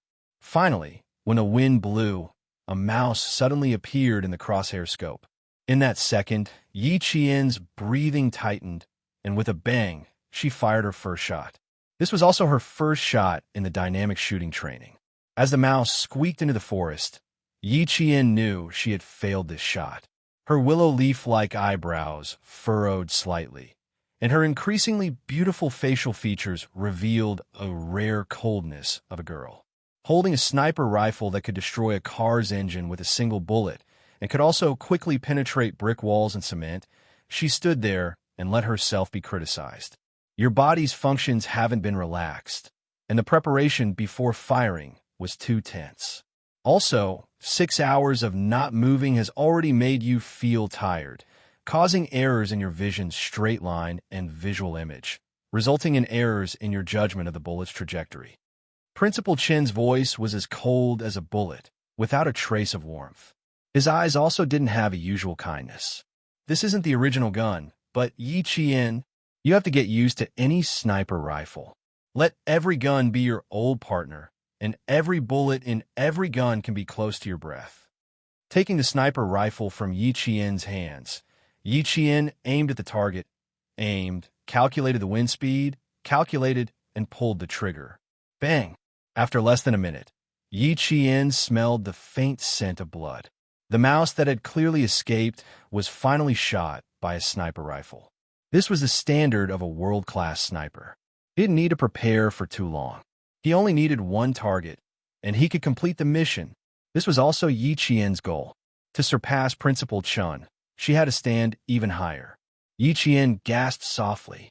This was the first time Principal Chen, the first time he personally held a gun in front of her. It was so sudden that she didn't even have time to react before the world-class sniper's demonstration ended. Really amazing. Her face was full of admiration, and Principal Chen had a serious expression, so he lightly tapped her head with the butt of his rifle. Little girl, train hard. 2 weeks, Yi Qian, the highlands, mountains, deserts. Mississippi. Mississippi Jian, you have to be prepared the toughest days, Mississippi. Every place had different environments, training requirements, and shooting conditions. The external environment's temperature, altitude, wind speed, atmospheric visibility, lighting conditions, and other natural conditions would all affect the shooter's aim and the trajectory of the bullet. Principal Chen wanted Yi Qian to be able to hit the target no matter what the environment was. Although the environment could affect the accuracy of the shot, she had to use her excellent skills to eliminate the environmental factors, and she would be able to complete the mission perfectly. Chapter 276. There was only one factor that could not be controlled, and that was luck. This was the only thing that a sniper could not control. But what was luck? Luck was built on your daily training and your sniping skills. So, in Principal Chen's words, if you failed, don't blame it on bad luck. It was because you were not good enough. Bad luck was just an excuse. The next 2 weeks of dynamic training were even more arduous than before. Principal Chen no longer stood beside Yi Qian to guide her on what to do. Instead, he personally took the role of the enemy's sniper and confronted Yi Qian. Later on, Yi Qian recalled the training she had gone through in the past. She felt that this period of training was the most arduous and difficult. That was because she was facing a world-class sniper, not an ordinary sniper. On the first day, Yi Qian could not even find where Principal Chen was in disguise. He was clearly less than 100 meters away from her, but she did not know where Principal Chen was until she was hit by a blank bullet. Natural camouflage and artificial camouflage must be combined perfectly. Spring as the trees, summer as the shrubs, autumn as the dead leaves, and winter as the snow. This is the perfect natural camouflage. Headmaster Chen, who was wearing a camouflage suit, sat cross-legged. The sun was so hot that the skin on his lips peeled off. There was no water to drink, and there was no wind. He just sat there and gave advice to Yi Jian. Your sense of smell is very sensitive, so I deliberately rolled in the mud to cover up the smell on my body. This is also a way of disguise. Girl, remember this. Camouflage is a basic skill that a sniper must master. The quality of the camouflage skill determines whether a sniper can successfully complete the mission. This was what Principal Chen had learned from his own personal experience. He was so strict that it was almost harsh when it came to training Yi Qian. Yi Qian entered the true hellish training and approached the level of a world-class sniper. Her perception was extremely good. Even though she was sometimes killed by Principal Chen, she had only been using guns for a little more than a year. She was not like Principal Chen, who was a world-class sniper with decades of experience. 1 month after the summer vacation, Principal Chen left Shuku village with Yi Qian. No one knew where they went. Not even Uncle General the school's acceptance letters began to be sent out. When Yi Qian, Yi Ying, Zhang Wenli, and the other third-year student from the same village received their acceptance letters, there were only 15 days left until the end of the summer vacation. Village Chief Zhang Difu took the 6 notices from the postman, counted them, and said uncertainly, "There are 11 children in the village who are in junior high school. These 6 notices, all of them. Village Chief, there will be a notice for those who are admitted to high school. Even if there are 20 people in Shuku village who are in junior high school, if only 6 of them are admitted, there will only be 6 notices." The postman laughed. Every year at this time, when the acceptance letters for high school and university were sent out, the villagers would ask about it. Zhang Difu sighed and nodded. Yes. Sigh. Only 6 of them are admitted to high school. This year, none of them are admitted to university. Sigh, it's been hard on you. Come in and have a cup of tea before you leave. Village Chief, has my Yingying's acceptance letter arrived? I just saw the postman coming. Sun Dongqing's voice floated in from the yard. It was full of energy, as if she was afraid that no one would know that the postman had come. The postman, who was about to say something, got on his green bicycle when he heard the voice. He waved at Zhang Difu and said with a smile, "I won't be drinking water. I still have to go to other villages to deliver the acceptance letters. You should treat the mayor's wife well." Chapter 277. The postman was from the town, so he knew a lot about the mayor's wife. Sun Dongqing wasn't the only one who came to get the notice. Everyone who had a child in their family came. The adults were more eager to get the notice than the children. Ying was wearing a floral dress. She hadn't been out in the sun for the whole summer, so her skin was much fairer than before. She wasn't as flamboyant as before. She stood beside Sun Dongqing and looked very well behaved. Everyone in the village knew about the incident on the 3rd day of school last year. Ying didn't come back during the winter break. She stayed in the provincial capital to study English. Now that a year had passed, the villagers didn't say anything. Ying had also kept a low profile, so the villagers forgot about it. Zhang Difu took out Yi Ying's notice and handed it over. "This is for your family." He then handed over the other 4 notices. Come. These are for your families. The rest go away." 11 children and 6 notices. Naturally, those who didn't get in. Oh, Ingy, she's for the provincial first high school. She's really from the provincial first high school. I knew it. My Ingying will definitely get into the provincial first high school. Sun Dongqing looked at the school on the notice and smiled. She was not only proud, but also disdainful. She glanced at the other villagers who didn't get the notice and comforted them with a fake smile. It's okay. Studying isn't the only way out for this child. There are 360 professions. Every profession has its own master. It's good that she can work to earn money. It was easy for her to say that. If she really wanted her child to work, she wouldn't have come here to get the notice. No one argued with her. They had no choice. She was the mayor's wife. Go away, go away. We're all from the same village. Can you stop arguing? Zhang Difu looked at the smug Sun Dongqing and sighed at his heart. Jifan's wife was looking down on people more and more. Sun Dongqing looked at him with disdain and said coldly, I'm just telling the truth. You need talent to study. My Ying was born to study. How can she be compared to them? She then turned to the other 4 villagers who got the notice. Look, which school did you get into? Uncle Jin came in just in time to hear this. He walked over with a gloomy face. Difu, give me Miss Jian's notice. As soon as the old man spoke, Sun Dongqing and her mother both stiffened. Zhang Difu smiled in his heart and said respectfully, I was just about to deliver it to you. Is Miss Jian not back yet? He said he would be back in 10 days. Uncle Jin took the notice and looked at the school on it. He smiled. Ying glanced at him and greeted politely. Grandpa Jin, yes, I'll do better if I get into the provincial first high school. It didn't mean to study hard, but to learn well. The order of the words was slightly different, but the meaning was completely different. One simply meant to study hard, while the other meant to learn how to be a good person. Uncle Jin didn't like adults, but for a child, no matter how bad his character was, he wouldn't mind.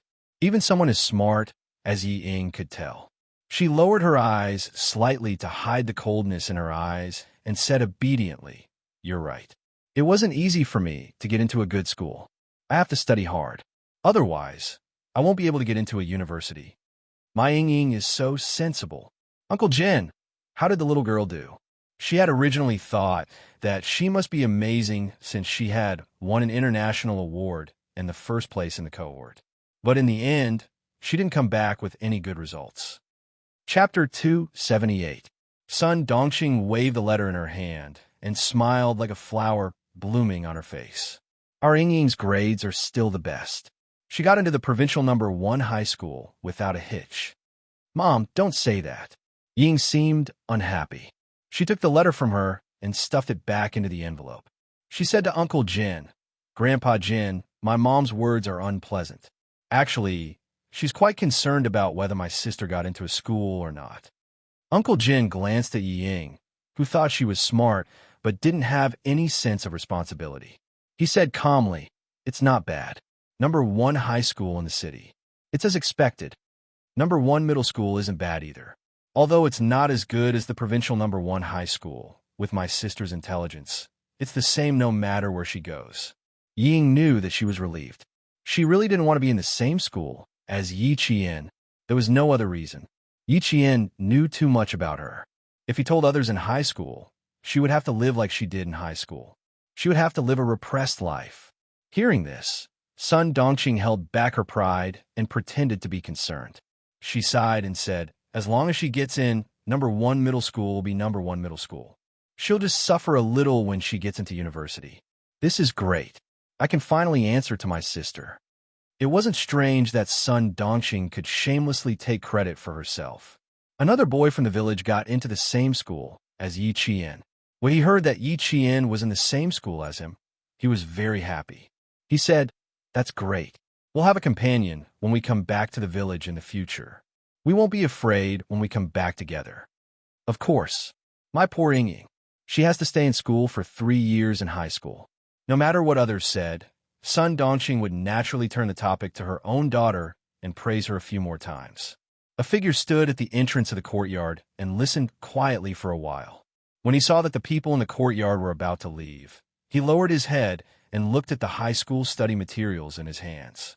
He turned around and left without disturbing the people in the courtyard. Ying turned around nimbly. She seemed to have seen a familiar figure flash past the entrance of the courtyard. Her eyes lit up slightly as she stopped in her tracks. She wondered if she had seen wrongly. He only stopped for a moment before he quickly chased after her. There was no one outside. Only the sound of a bicycle passing by could be heard. After delivering the package, the postman asked the boy sitting behind him with a smile, "Didn't you just enter the village to look for your classmate? Didn't you find it?" "Yes, he's not at home." Gao Yang, who should have gone to Australia a long time ago, was already a big boy. Although his expression was cold, he still looked very educated. "Uncle, you can just drop me off in the car in front. Someone is waiting for me in the car." Heh, he already has a car at such a young age. When the postman saw the license plate of the car, he couldn't help but take a few more glances. This car must be expensive. It's long and big, and there's even a leopard on it? Tiger? It was an indiscernible symbol. Gao Yang, who needed to go to Australia in 3 days, came with a pile of high school study materials. When he heard from Uncle Jin that Yi Qian would be back in about 10 days, he knew he wouldn't be able to see Yi Qian this time. His eyes were filled with deep disappointment as he looked out of the car window. His indifferent expression made the driver not dare to ask more questions. Gao Yang, who left with regrets, boarded the plane to the capital. Perhaps he would settle down in Australia, or perhaps he would return to China after he finished his studies. But he knew in his heart that he would never see that girl again. She was so determined that she would give up the chance of survival to others in the face of danger. She would be like a cinnabar mole, forever fresh in his heart. Chapter 279. When Yi Qian received the notice, it was the day before Gao Yang left for Australia. To him, she was the cinnabar mole in his heart, but to Yi Qian, they were just classmates, not even friends. Ying was the only one in the village who knew that Gao Yang had visited. She even called him the day before he left. Ying wanted to salvage her image, but Gao Yang still treated her coldly. At this time, Ying realized that not everyone could forgive her mistakes. Even Gao Yang, who used to like her a lot, would not let himself get to know her again just because she lowered herself and took the initiative to contact him. After hanging up the phone, Ying threw all the clothes in her wardrobe onto the floor and the bed as if she had gone crazy. She no longer screamed or roared like before. Instead, she vented her anger in silence. Yi Qian, Yi Qian. Every time she threw a piece of clothing, she hated Yi Qian. It was as if she treated the clothes as Yi Qian for her to vent her anger on. Every time she went crazy, she seemed to become gentler. In addition, Yi Zhifan did not hesitate to spend a lot of money to send her to the province to participate in all kinds of training. This made her temperament even more refined. Yi Ying, who was about to become a high school freshman, became slender and elegant. She gave off a refreshing feeling like a lotus flower. She constantly pretended to be a noble person in the south, while Yi Qian underwent dangerous and arduous training in the north. Yi Qian never knew that a person's potential was so limitless. He also did not know that after this summer vacation, her willpower had been tempered to be as strong as steel. From the south to the north, crossing more than half of the motherland, Yi Jin came to this plateau where there were herds of wild horses. Less than 10 days after coming here, Yi Jin felt so tired that she felt like she had shed a layer of skin. She was tired both physically and mentally. After climbing into the herdsman's carriage, Yi Qian collapsed on the thick grass. He was so tired that he could not even lift a finger. Principal Chen chatted happily with the herdsman. He spoke Tibetan very fluently, as if he had returned to his hometown. The moment he entered the Tibetan area, he was completely different from before. It was as if he was a native Tibetan. Yi Qian did not understand this language, which sounded like a paradise to him. He only knew that he wanted to rest, but his cerebral cortex was exceptionally excited. That was because in today's confrontation, her shooting speed was faster than Principal Chen's by about 2 seconds, and she hit the target.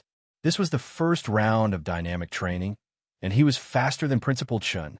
No matter how tired he was still excited. In July, the Tibetan area was as beautiful as a painting. During the day, The green grass, snow mountains, and blue sky were connected. At night, the sky was full of stars. Every star was shining with the brightest light, like a diamond that could be picked at any time. When the sky gradually darkened, the herdsmen began to sing. Their deep voices were powerful and high-spirited. Even if they did not understand the meaning of the simple melody, they could feel the passion for life and hear their happiness. To avoid unnecessary trouble, Yi Qian and Principal Chun disassembled their 2 sniper rifles and put them in their bags after every training session. They only carried a pistol with 12 bullets. From the south to the north, not a single bullet had been fired. "Miss Jian, we can sleep in the tent tonight." In front of them, Principal Chun, who was chatting with the herdsman until he seemed to have forgotten about Yi Qian, turned his head and said to her, "You are sleeping with Uncle Xija's daughter, Yangjin. You are about the same age, so you can communicate." Chapter 280. Yi Jian, who was about to fall asleep due to the rocking of the carriage, heard the conversation in a daze and laughed. "That would only work if there is no language barrier. I don't understand Tibetan at all. I'm afraid it will be difficult to communicate." She did understand Tibetan, and the people in the Tibetan area, especially the Tibetans who were around 30 years old, couldn't understand them either. It was better when they were outside, but now that they were in the heart of the Tibetan area, Mandarin was like a foreign language to the Tibetans. They had to rely on Principal Chun to communicate with them. "We will stay here for about 7 days. Girl Jin, you have to remember my wolf survival rule. As long as you have a wild nature and an enterprising spirit, there is nothing you can't do." When Principal Chun came here, the border between the 2 countries was at its most unstable. It was also the time when the lives of the Tibetans were at its most turbulent. At that time, the first requirement of the soldiers sent by the army was that they must learn Tibetan within a month. Learning Tibetan within a month, in the eyes of ordinary people, was something that was simply impossible. The Han people stayed in the Tibetan area for a year and still couldn't learn it. But for the soldiers, there was no task that couldn't be completed. They had to learn it within a month if they were given an order. If they couldn't learn it, they would be punished by military law. Principal Chun learned it within a month, and Yi Qian had been in the Tibetan area for more than 10 days. She would leave in another 10 days. Although he didn't ask her to learn it, since Yi Qian mentioned the communication barrier, how to solve it was up to Yi Qian. The wolf survival rule. First, you have to know what you need. Under the premise of what you need to get, you have to know if you need to have something. Sharpen your fangs, sharp claws, and develop excellent survival skills and a strong physique. These are the prerequisites for what you need. You need to possess them. Language communication is also a survival skill. Since you found it troublesome, then if you want to communicate with the Tibetans without any barriers, you have to learn Tibetan and clear the barrier. Yi Qian immediately understood. She had a ready-made teacher beside her, but she didn't think of it. My home is right in front. There's warm milk, fragrant beef jerky, and endless mutton. Eat whatever you want. The herdsman was about the same age as Principal Chun, but he looked more than 10 years older than Principal Chun. This had a lot to do with the local environment. Principal Chun laughed and replied, "And the strongest liquor." This sentence ignited the passion of the herdsman, because this was the first time he met a Han Chinese who said that he wanted to drink the strongest wine in the no man's land. It must be known that the greatest danger to the Han people living in the plains was altitude sickness, and drinking alcohol was absolutely forbidden. The laughter in the carriage never stopped, and it was blown far away by the night wind. The temperature in July was neither hot nor cold in the no man's land, but it was also the rainy season. There would be occasional showers during the day and at night as well. The rain came at the drop of a hat. One second, it was a starry sky, and the next, it was a torrential downpour. The Tibetans were already used to it, but Yi Qian was still not used to it even after so many days. The rain beat against the tent, and the temperature dropped sharply. Yi Qian put on thick Tibetan clothing, and the Han girl became a Tibetan girl. Chapter 281. Although she had been basking in the sun for more than 10 days, her skin, which was naturally resistant to tanning, was as white as a peach blossom petal. Dressed in a gorgeous Kuba costume, she was so beautiful that Yang Jin's eyes widened. She said the same words several times in a row, which made Principal Chen laugh out loud. Girl, Yang Jin said that you are a goddess who came down from Tianshan Mountain. You are very beautiful. How could she not be beautiful? She didn't need to draw on her dark, willow-like eyebrows. Her lips were vermilion, her eyes were like stars, and her teeth were like cinnabar shells. Her palm-sized face had beautiful facial features. She was a natural beauty that didn't need any makeup. However, when she smiled, she was as gorgeous as a peony blossoming. She was beautiful without being seductive. In the Kuba costume, Yi Qian was indeed much more beautiful than usual. What made people unable to take their eyes off her was her temperament. She stood upright, with a valiant aura that made people feel at ease. However, she also had the gentle beauty of a girl. She was both strong and soft, and it was hard to tell whether she was a man or a woman. Yang Jin smiled until her eyes turned into crescents. She took Yi Qian's hand and made her sit on a natural wool mat. The nimble girl began to braid Yi Qian's hair. She generously took out a Tibetan headdress and put on Yi Qian. Yi Qian had once read a piece of news saying that the things that the Tibetans wore on their heads were all historical and could not be measured by money. When she saw Yang Jin holding an extremely beautiful agate headdress, Yi Qian quickly pointed to a headdress made of leather, indicating that she preferred this one. Yang Jin pursed her lips and smiled. She replaced the agate headdress with leather.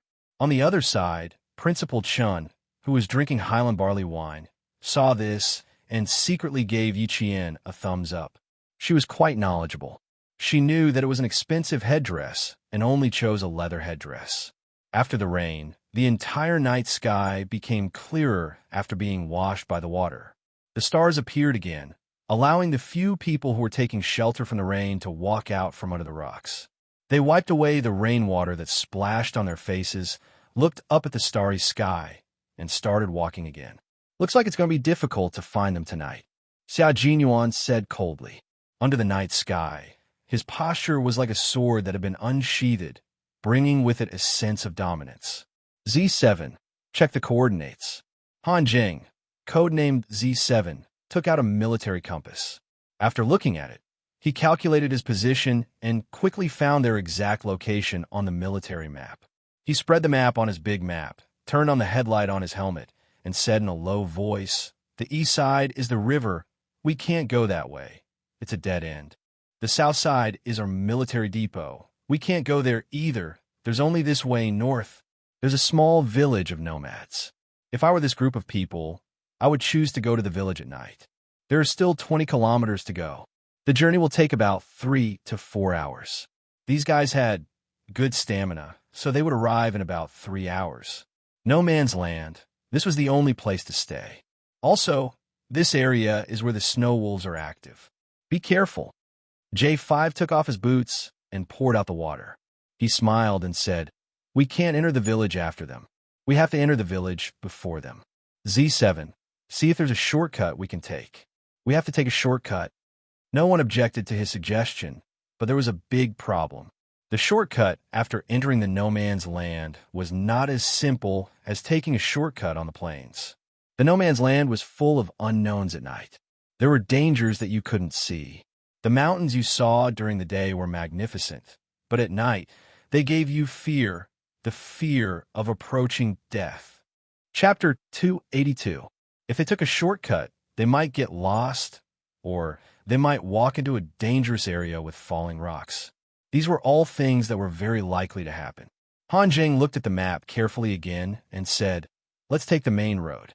We can't take a shortcut. Brothers, it's better to be careful. We'd rather speed up and stop them than take a shortcut." He was a living map. He could remember all the maps sent back by the satellite.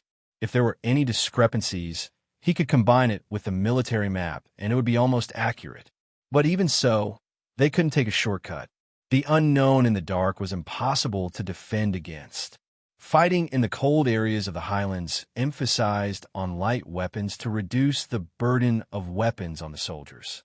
Therefore, from the beginning to the end, they carried carbon fiber cases, stainless steel barrels, and carbon rifles with an empty weight of less than 78 kilograms. G3 slung the rifle over his shoulder and said in a hoarse voice, "Stop wasting time. They must have run away by now." He turned around and looked at K7. "Can you still hold on? If you can't, let J5 stay with you. The three of us will chase after them." K7 was injured and was not suitable for long-distance tracking. However, the situation of the people chasing this time was special. K7 was the most proficient in Tibetan among the five of them. With him around, communication was not a problem. "Let's go. If we can't, I'll rest." K7 waved his hand. In the dark, there seemed to be something burning in his eyes. A total of 7 people. They injured 6 of the border guards and killed 4 of them. There must be a master among them. This was also the reason why the Snowfield Brigade was sent out. To be able to kill 4 soldiers and injure 6 of them. This was not something a normal person could do. The country had always been strict with the border guards training. First, it was to protect the border. Second, it was to survive, not to sacrifice. The 20-kilometer Highland Road was much more difficult than the plains. No Man's Land was called the main road, but sharp rocks were everywhere. If the military boots walked too fast, not only would they cut through the leather, but they would also cut their feet until they bled. After chasing for about 5 kilometers, they found a few empty bullets and a few drops of blood on the side of a rock. Xianxia raised his hand, and the 4 of them stood guard in front and behind them. He squatted down and bent down on one knee to pick up the empty bullets. He took off his gloves and gently wiped the blood stains with his fingers. North Korea's .556 caliber bullet is the same as the one found at the border station. When someone was injured, they pried open the bullet and took out the gunpowder inside to stop bleeding and reduce inflammation. They don't have any common medical supplies.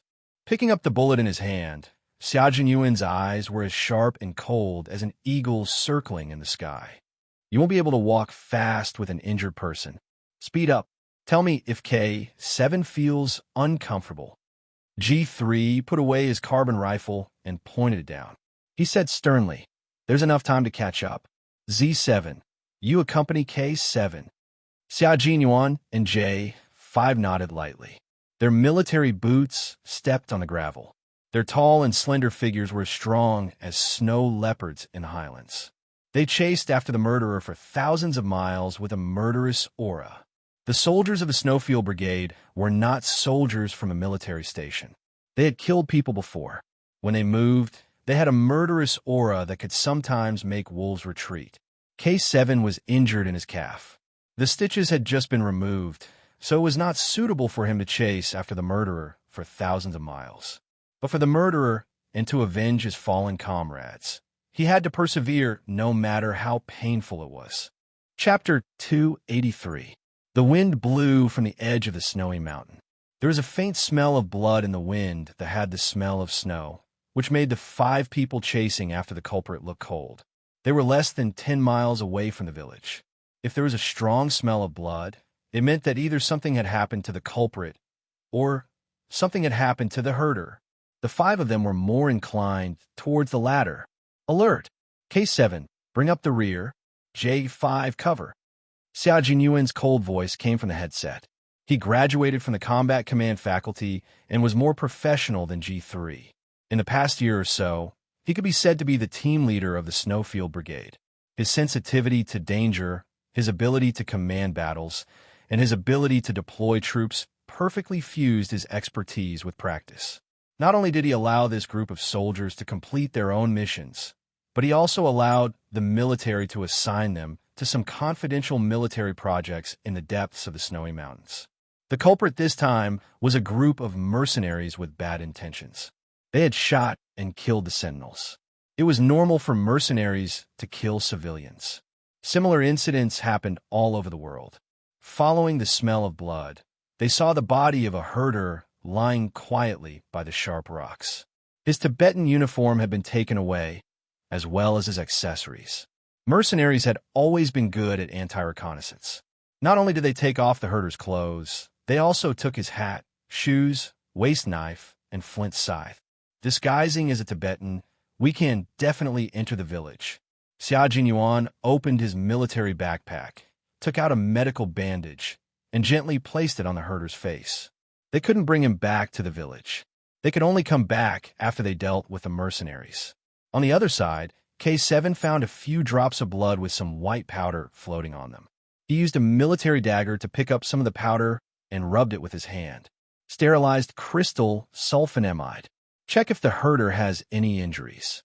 Sterilized crystal sulfonamide was commonly known as anti-inflammatory powder. It was a prescription drug used to prevent wound infections. If mercenaries used gunpowder from bullets to treat wounds, then it was very likely that the anti-inflammatory powder came from the herder. After checking that the herdsmen were not injured, they did not delay for too long. 2 minutes later, they started to walk again. On the road, they saw the grass that had been thrown on both sides of the road, as well as the wheels on the ground. Robbing the carriages, killing the herdsmen, taking away the anti-inflammatory powder that the herdsmen brought home, and then throwing away the herdsman's pasture to settle the wounded. From this, it could be inferred that the wounded had a certain status, and the mercenaries could not abandon the wounded. At midnight, there was no light in the Tibetan village. Occasionally, the low whines of the Tibetan mastiffs could be heard. They were protecting the safety of the village. Yiqian was awakened by the Tibetan mastiff's howls. Because of He Jie, Yiqian could also tell what the Tibetan mastiff howls were trying to convey. Now, what they heard was a somewhat violent and anxious warning that a stranger had entered the village. Yang Jin was sleeping soundly. Yiqian, who was sleeping outside, groped in the dark and picked up the Tibetan girl's clothes that Yang Jin had given her. She put on her shoes, picked up her gun, and quietly walked out of the tent. The village was not big, and it was a nomadic village. Most of the tents were at a certain distance from each other. Yiqian could tell where the Tibetan mastiff's howls were coming from. She held her gun tightly and the dagger that Yang Jin had given her in her hand. The sound came from the front, which was equivalent to the tents at the entrance of the village. She could faintly hear the angry voice of a woman. Principal Chun had said that Tibetan families were very united and friendly. They rarely quarreled. However, when she heard the angry voice now, she felt a little scared. Domestic violence? No. If it was domestic violence, the Tibetan mastiff would not roar at strangers. Wait. The Tibetan mastiff that had been howling just now was now silent. Chapter 284. When Yiqian realized that a stranger who might harm the herdsman had entered the village, she suddenly heard a strange sound coming from her left. Her eyes turned cold, and she rolled onto the wet grass to avoid the hand that reached out from behind her. Her reaction scared the J5. This Tibetan girl was too agile. Come out. Yiqian rolled onto the grass and lay down on the ground below the money pile. Her eyes were cold as she shouted in Tibetan, "Who is it?" The first sentence was instinctively spoken in Mandarin, and the second sentence was Tibetan that she learned from Yang Jin. When her voice floated out, the 5 people hiding in the darkness were stunned. This voice, it sounded familiar. Han Zheng made a hush sound with his mouth and said to Xia Jinyuan, "Don't you find it familiar? Doesn't it sound like your little fox's voice? Did I hear wrongly? It does sound like her." After a year, her voice was clearer and more imposing, but he wasn't sure. Wasn't Yi Qian in Fujian town? How could she have come here? Thinking about it, it didn't seem possible. I'm not sure. Xia Jinyuan wasn't sure either. He gestured to the 5 people, and they immediately surrounded the money pile. No matter who it was, as long as she was a citizen, they had to ensure her safety. Yiqian could already feel that someone was surrounding her, and there was a faint smell of blood on them. There was a slope in front of her, and below her was the problematic tent. There were people surrounding her on both sides, so she could only walk on top of the money pile. But when she thought of the religious culture of the Tibetan area, Yiqian gritted her teeth and decided to rush down the problematic tent. If the 5 members of the Snowfield Brigade's Special Forces let a 15-year-old girl like Yiqian escape, the 5 of them would doubt if they were qualified to be Special Forces soldiers. Xia Jinyuan was the first to make a move. When he saw a slender figure appear, he immediately used his own body to pounce on Yiqian and grab one of Yiqian's ankles with both hands. With a forceful trip, Yiqian, who had rushed out, also fell to the ground. He didn't fall straight down. Instead, he bent his arms and fell on the wet grass in an extremely professional posture. Yi Qian grabbed his right foot. As he fell, his left foot kicked down. After failing to kick off, he placed both hands on the ground and rotated his body in a scissor kick style, facing the starry sky in an attempt to counterattack. However, Yi Qian was also shocked by the other party's reaction. She moved quickly, but the other party was even faster. Before she could stand up, her ankle was grabbed again. From crawling to protecting the fall, to kicking, and then to using the scissor kick to turn over, the series of movements were not only smooth, but the professional fierceness revealed made the 5 people tremble in fear. Where did this Tibetan girl learn? Xia Jinyuan's shoulder was kicked by Yi Qian. She used a lot of force, and his entire shoulder was in so much pain that his muscles twitched. When Z7 and J5 saw this, they quickly joined the battle and attacked together.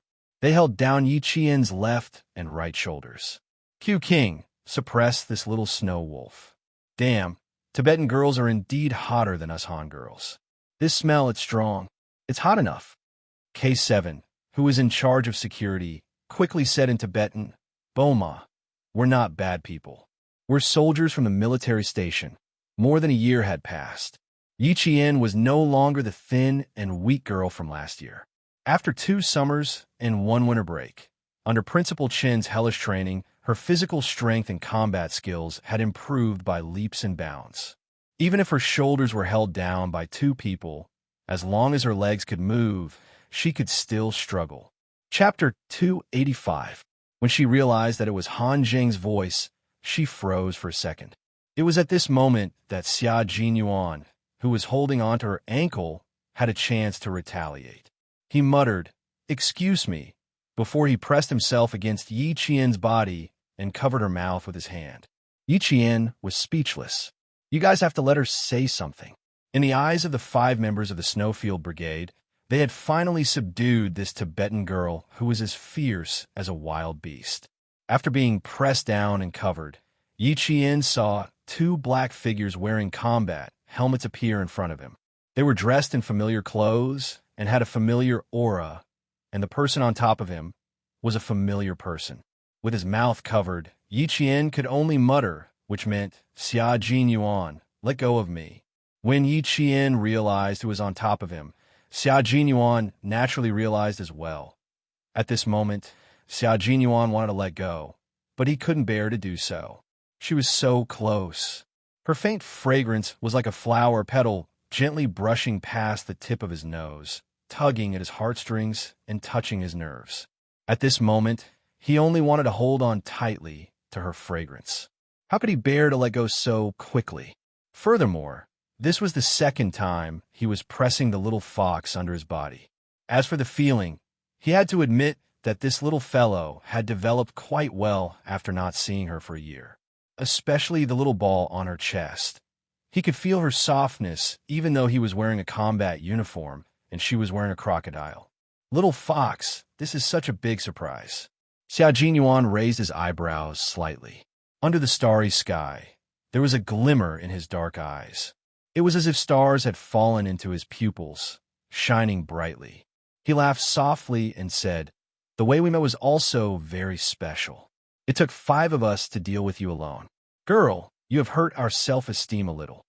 As soon as he spoke, even Case 7, who was on high alert, wanted to look over. Little fox? Who? Han Zheng shivered inwardly. Damn, it's so mushy. Little fox? Why don't you call her little girlfriend? Q King, let me interrupt you. Can't you see that we're all here? Can't you get up first? You're always pressing down on a little girl. Can't you have some self-awareness? You may not be ashamed, but the little girl is. A fine maiden like her is being held down by a big man like you. You're taking all the advantages. Then he said, oh my God, why didn't you just say a few words of Mandarin earlier? Han Zheng let out a long sigh and loosened his grip on Yi Qian's shoulder. Young lady, why are you out here in the middle of the night instead of sleeping? I heard that the Tibetan Mastiff's roar was strange, so I came out to take a look, Yi Qian said softly, a little embarrassed. He then asked Xia Jinyuan, does your shoulder hurt? I kicked you really hard just now. Lift your shoulder and see if your bones are hurt. She was naturally annoyed. How could she have known that they would be the ones entering the village? After all, that's not right. They were still here, so who was the person in the tent? It couldn't be one of their people. However, it was indeed a pleasant surprise to be able to meet him here. J5 also realized what was going on. He let go of his hand and said slowly, "Oh, little fox. No, it should be a little snow wolf. It's very fierce. It'll take the three of us to take it down." Chapter 286. The three of them took turns. Bah! Yi Qian's eyes widened. This was also a person with a loose tongue. He really had the urge to tape their mouths shut, but it was the truth. J5 and Han Jing both had loose tongues. Therefore, when he and Han Jing were in the army, the rest of the brothers would avoid them. Han Jing released his grip and immediately went on alert with K7. When he heard Yi Qian quietly ask if he hurt Xia Jinyuan, he felt a lump of blood in his throat. "Young lady, you're still concerned about whether he hurts or not. Why don't you care about yourself?" Damn, why was there a sour taste in his mouth? It had been more than a year since anyone cared about him. Two people with sharp tongues were no match for Xia Jinyuan. He had always been thick-skinned in front of Yi Qian. Not only did he not stand up, he even purposely rubbed his hand over Yi Qian's mouth. He chuckled softly and said, "What's wrong? Are you jealous? Keep your thoughts to yourself." The little fox hasn't retracted her sharp claws and teeth. "I'm afraid that if I let go, she'll bite you again. I was bitten last time. You were bitten last time?" Even someone as calm as G3 blinked. It had been at least a year since he was last bitten. Beast. A year ago, the young lady was even smaller. Originally, Yi Qian didn't have any other thoughts.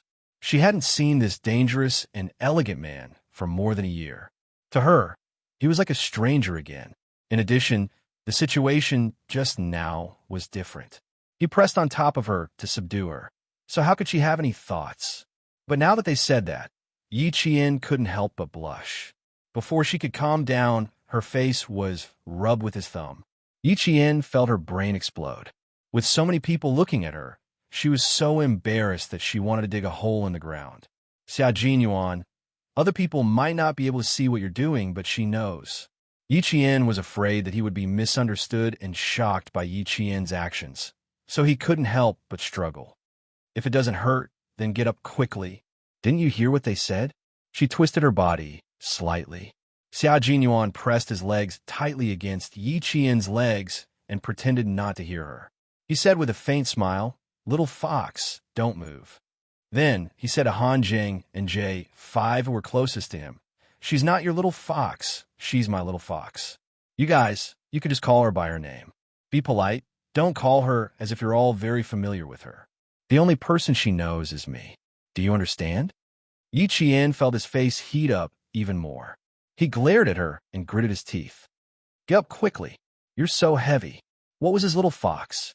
When did she become a fox? Hurry up, they're all watching." If he didn't get up now, the little fox would be angry. How sad. He had missed her for more than a year. The surprise of seeing her so unexpectedly made him feel as if flowers had bloomed in spring. Words could not express his feelings at this moment. Unfortunately, it was obvious that his little fox didn't think about him at all. Major Xia, who was thinking about her, used his extremely slow body movements to express how reluctant he was to get up. Even K7, who had a cold personality, was looking at them with interest. TSK, TSK, TSK. When Xia Jinyuan acted like a rascal, he really had the urge to kick him. Chapter 287. But it didn't work. His title as the all-round soldier king wasn't just for show. He was flirting with the girl, but his gaze was like a radar, not missing a single corner. As expected, only an all-round soldier king would be able to handle such a difficult task while talking about love and being on guard at the same time. G3 glanced at him and began to ponder. Bachelors like them. Was it because they weren't shameless enough and weren't bad enough that girls didn't look for them? Should he change his tough guy style and become a rascal one day when he was on vacation? But Q King's shameless way of chasing girls was something he couldn't learn even if he wanted to. Moreover, he definitely couldn't find his little fox-like girl. So, there was no need to think about it. It was hopeless. Yi Qian wasn't as thick-skinned as Xia Jinyuan. She blushed from the intense gazes that swept her back and forth. Her fist landed on his shoulder. Xia Jinyuan, if you don't get up quickly, I'm going to get angry.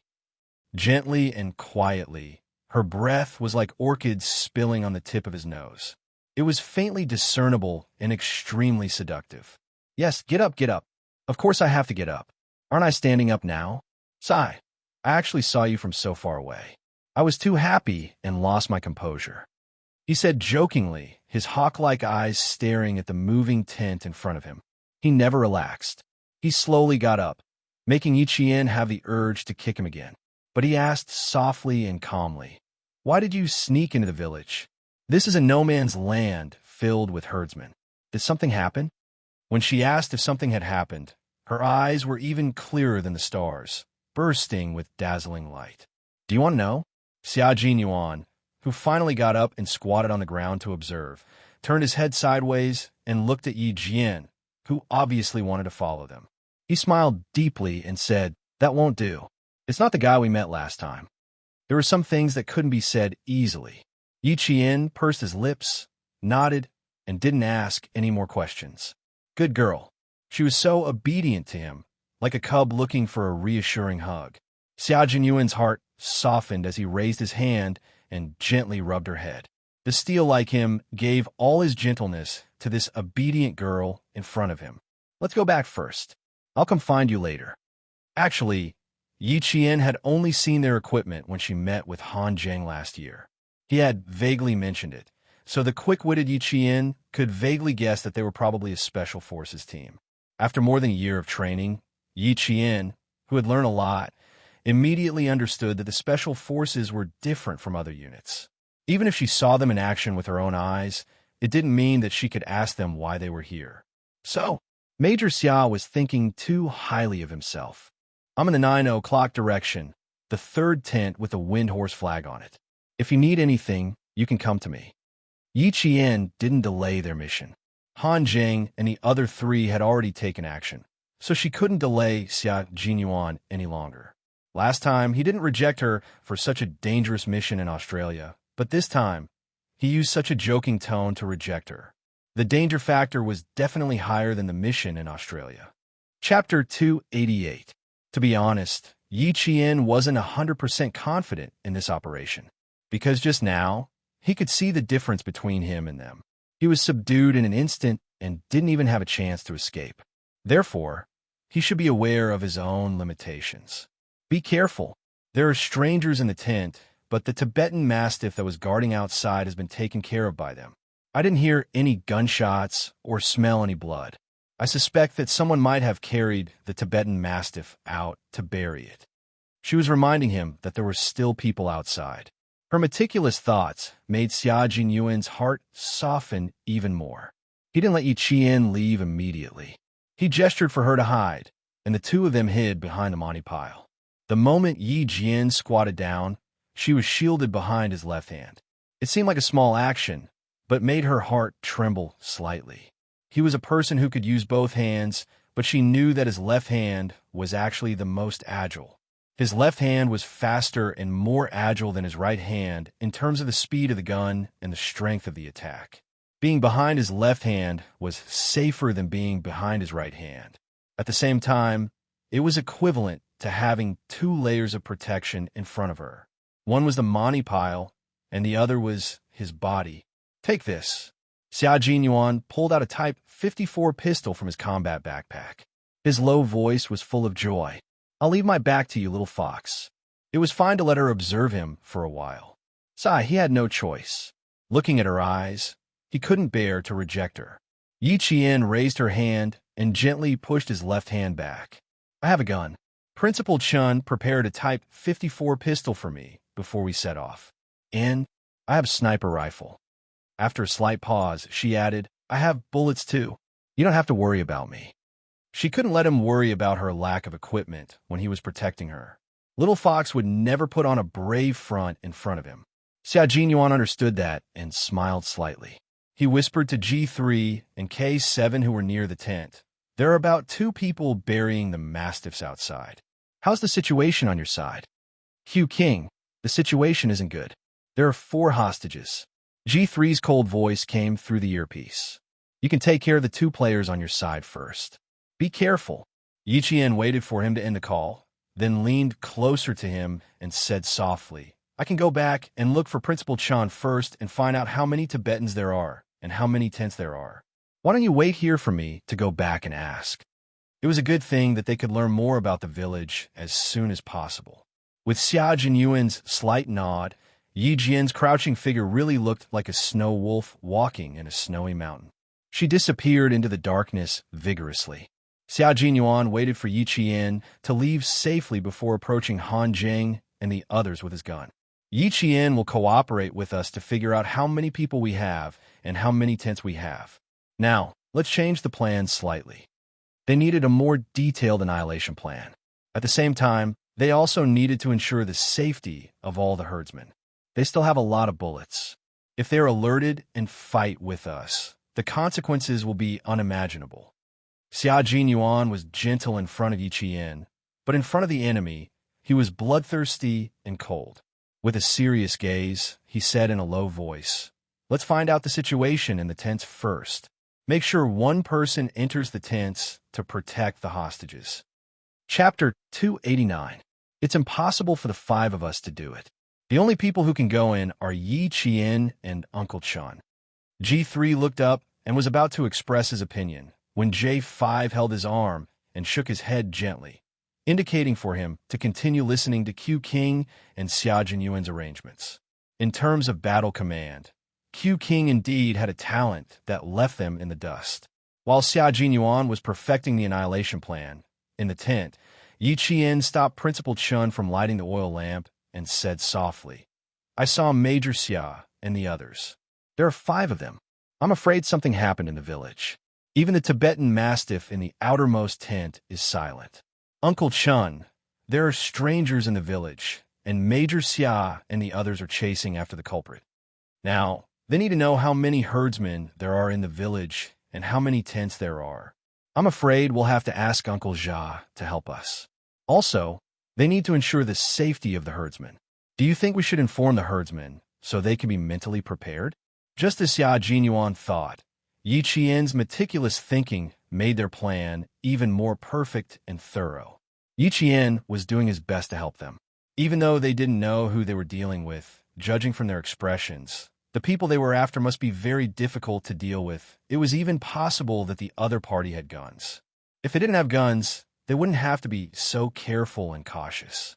Principal Chun had carried out missions in the Tibetan area before, so he immediately understood that the people who entered the village were definitely not easy to deal with. He said solemnly, It's not a good thing to meet Captain Xia here. The people who came are also not easy to deal with. Lass, pack up our equipment. The bag that contained the sniper rifle had always been placed together with Yi Qian's luggage bag. After taking the bag out, Yi Qian, who had been trained by Uncle Jin to be familiar with any part of the gun, quickly assembled the sniper rifle without even needing to light a lamp. The gun, the case, the barrel, the handle, and the stock were all in her hands. In less than a minute, she had assembled a sniper rifle. Finally, she installed the night vision scope, and it was a sniper rifle that could be used to snipe at night. After finalizing the plan with his comrades, Xia Jinyuan quickly found the second tent at 9 o'clock. He gave a signal from outside, and Principal Chun lifted the curtain and walked out. The girl is loading guns inside. How serious is the situation? Also, I found out from our conversation that the wife of the leader of the outermost tent is injured, so it's difficult for her to move around. Master Mu was injured? No wonder there was anti-inflammatory powder at the scene. Xia Jinyuan's eyes moved slightly, and he said in a low voice, There are a total of 7 people, and they are all carrying light weapons.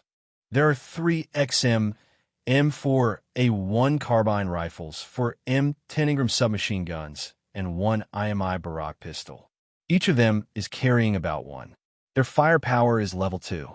Xia Jinyuan didn't hide this from Principal Chun. If he needed Yi Qian's help, he had to tell him the situation inside. Uncle Chun, I want to know how many herdsmen and tents there are here. After hearing Principal Chen's answer, Xia Jinyuan looked at his comrades who were hiding nearby with a serious expression. There are a total of 14 tents, 72 herdsmen, 23 children, and 19 elderly. It's unrealistic to move them all together, and it will alert the mercenaries. Mercenaries? Principal Chen's eyes darkened. He knew that this was not an ordinary problem. Chapter 290. Facing a mercenary with level 2 firepower, the risk factor is relatively high. Moreover, there are about 5 of them in the tent and 2 outside. If we don't act in time, once the mercenaries notice us, they will definitely fight with us. Then, the safety of the 79 Tibetans in the village will be threatened, and they may even die. What's your plan? If there's anything you need help with, just let me know. I'm quite familiar with this no man's land. I've been here for more than 6 years. Principal Chen's words made Xianxia respect him. 6 years in the no man's land. Based on Principal Chen's experience, the time he spent on the mission was around 7 to 8 years. That was when the border was in chaos. G3's voice came from inside. He was reporting the situation. A few seconds later, Xianxia said, "Uncle Chun, there's no movement from the mercenaries now. It's very likely that they are resting in the tent. We have 10 minutes to inform the herdsmen within 20 meters of the tent in front of us. Also, we need to inform the Tibetans. Our guns are not equipped with silencers. Once we fire, the Tibetans will be alerted. We don't have much time. Inform them all within 5 minutes." Principal Chun had no objections to his arrangement. As he nodded, Yi Qian, who had assembled 2 sniper rifles, walked out. "Is there anything I can do to help?" 2 sniper rifles, I think, will be of some help. Seeing her come out with 2 sniper rifles in high spirits, Xianxia couldn't help but raise his hand and pat her on the head. He said softly, to her, danger didn't make her afraid, but excited. "You don't speak Tibetan, so little fox, your mission is to first go to the front with me and take care of the other 2 mercenaries. Second, guard the high ground. If you see anyone coming out, immediately snipe."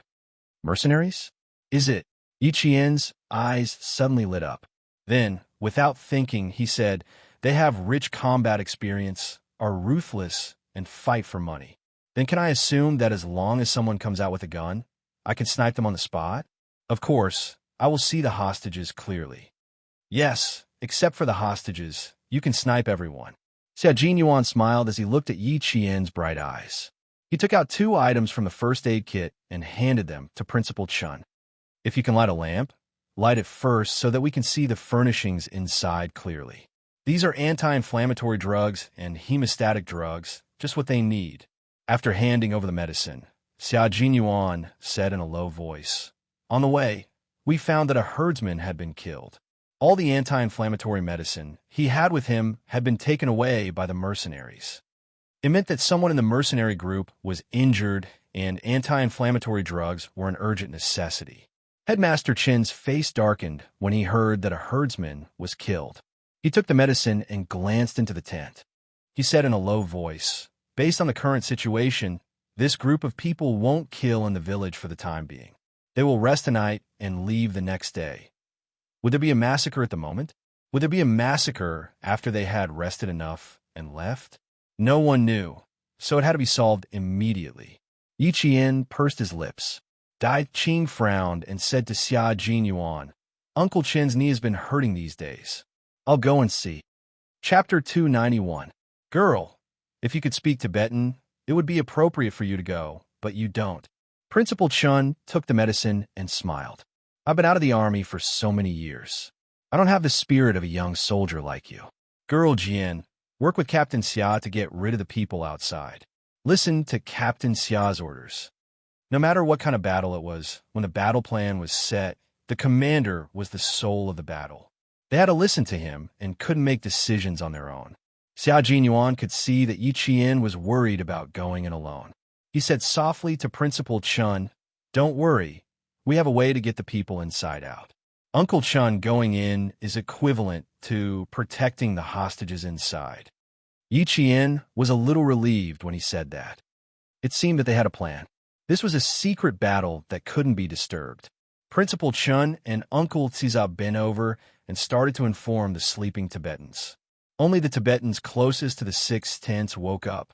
After hearing what was going on, they picked up their trident guns and wanted to fight with the mercenaries who dared to hurt the herdsmen in the village. The herdsmen were brave. If it wasn't for Uncle Xianxia, who was from the Tibetan army, there was no way to stop them. Principal Chun put on his Tibetan uniform and a hat. He looked no different from a Tibetan. Plus, he could speak Tibetan fluently.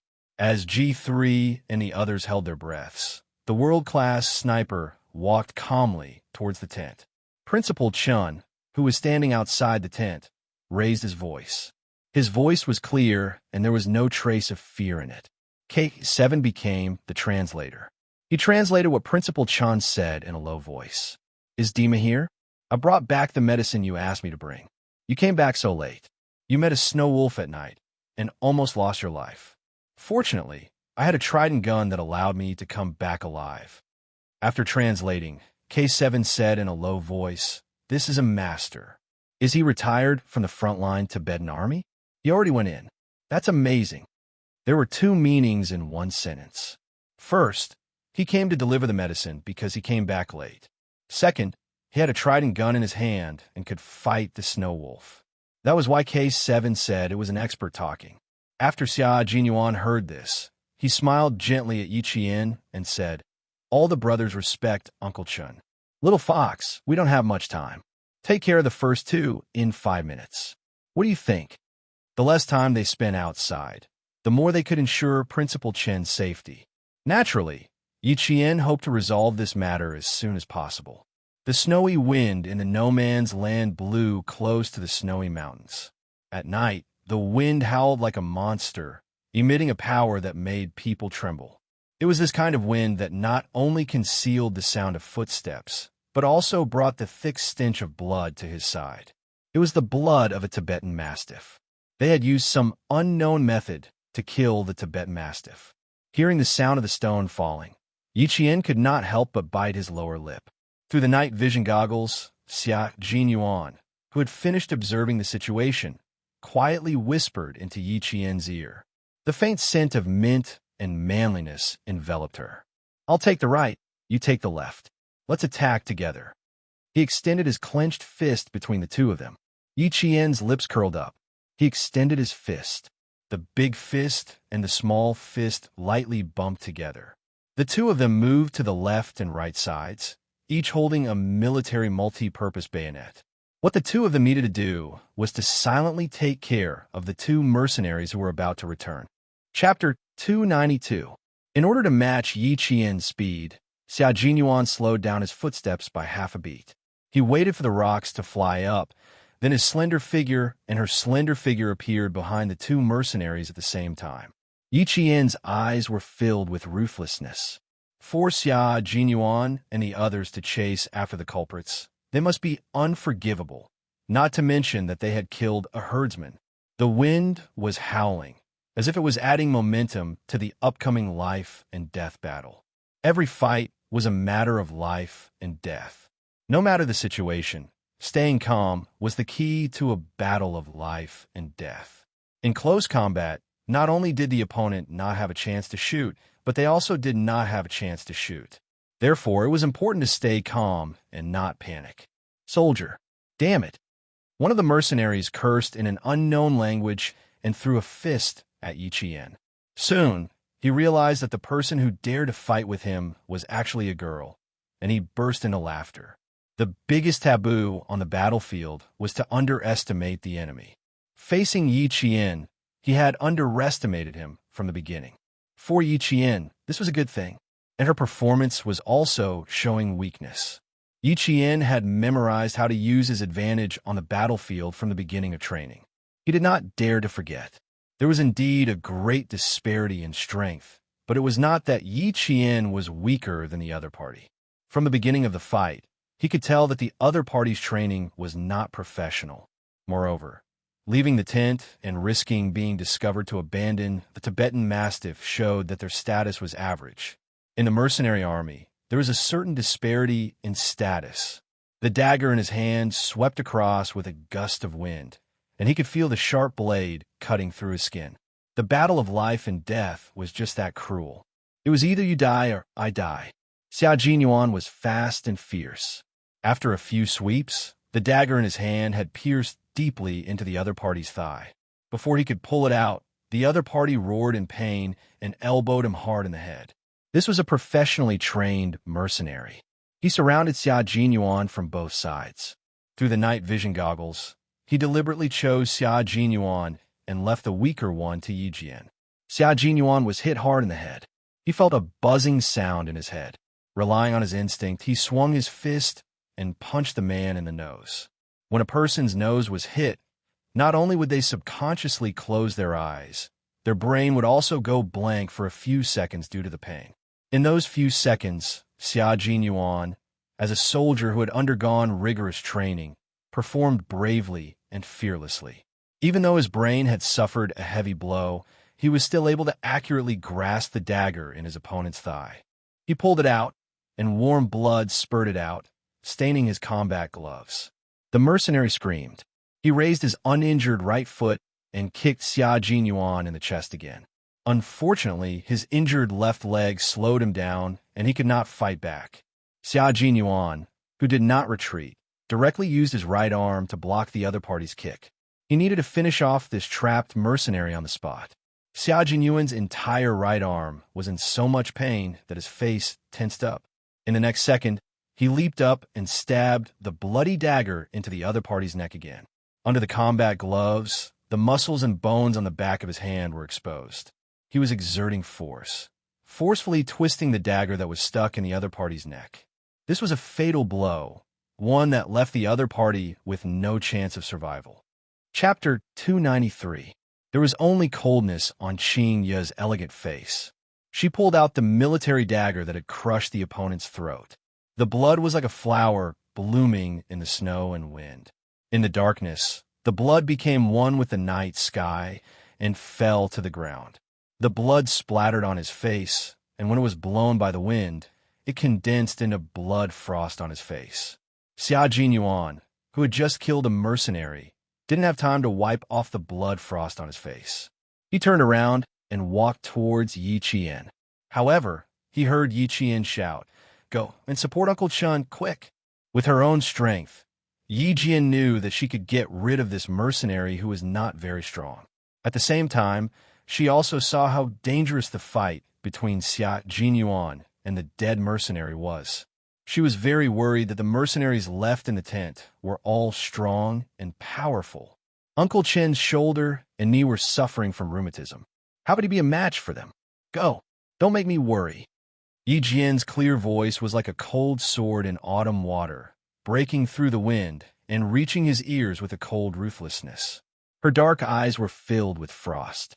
Even her gaze was like Xia Jinyuan's, fierce and ruthless. Her eyes were filled with determination. In the face of life and death, in the face of a race against the Grim Reaper, her performance was the performance of an outstanding soldier. She would never back down. Little fox, remember, you are a soldier. You must know your mission and responsibility. You are not allowed to panic under any circumstances. Do you know what a soldier is? A soldier is the country's last line of defense, and also the line of defense that walks at the forefront. He didn't come over, but his voice traveled over. His low voice was filled with biting cold, and every word traveled into Yi Qian's ears. After he finished speaking, he turned around and left without hesitation. Because Xia Jinyuan knew that his little fox was like a wolf cub that had left the pack and was using its own strength to hunt. She was using her strength to prove that there was nothing wrong with her. His words were just to tell her that even if she killed him personally, it was because he was a soldier, a line of defense for the motherland. There was no need for her to have any psychological barriers. To this day, Xia Jinyuan still remembered that more than a year ago in Australia, when she saw Yi Qian's hesitant expression when he killed someone for the first time, he had solemnly and sternly told her that it was an honor for a soldier to fight for the country, even if their hands were stained with blood. It was Yi Qian's first time fighting without anyone by his side. Even if something happened, there would be no one to support Yi Qian. It was also something he had to go through. As soon as Xia Jinyuan left, Yi Qian calmed down and began to attack fiercely, fighting for the country. Even if their hands were stained with blood, they would still feel glorious.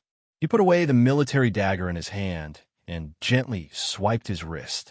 The end of the silver wire that had been hidden all this time fell into his hand. This was the beginning of Yi Qian's counterattack. He was using his own abilities to deal with a mercenary. The moment the silver wire in his hand wrapped around the mercenary's neck, Yi Qian stepped on a 20-centimeter rock and leaped into the air. Like an eagle spreading its wings, he leaped over the mercenary's head and wrapped the silver wire tightly around the mercenary's neck. With one end wrapped around his arm, no matter how hard the mercenary struggled, he pulled out the military dagger and stabbed forward. Amidst the roars, Yi Qian heard gunshots coming from the front. The battle had begun. Yi Qian forcefully pushed the dagger into the mercenary's body. As the mercenary roared even louder and struggled even harder, Yi Qian's entire body was instantly flung out, and she fell onto the sharp stone beach. The silver wire wrapped around her arm showed no signs of loosening. She didn't immediately get up. Instead, she planted her feet on the rocks and pulled out her pistol.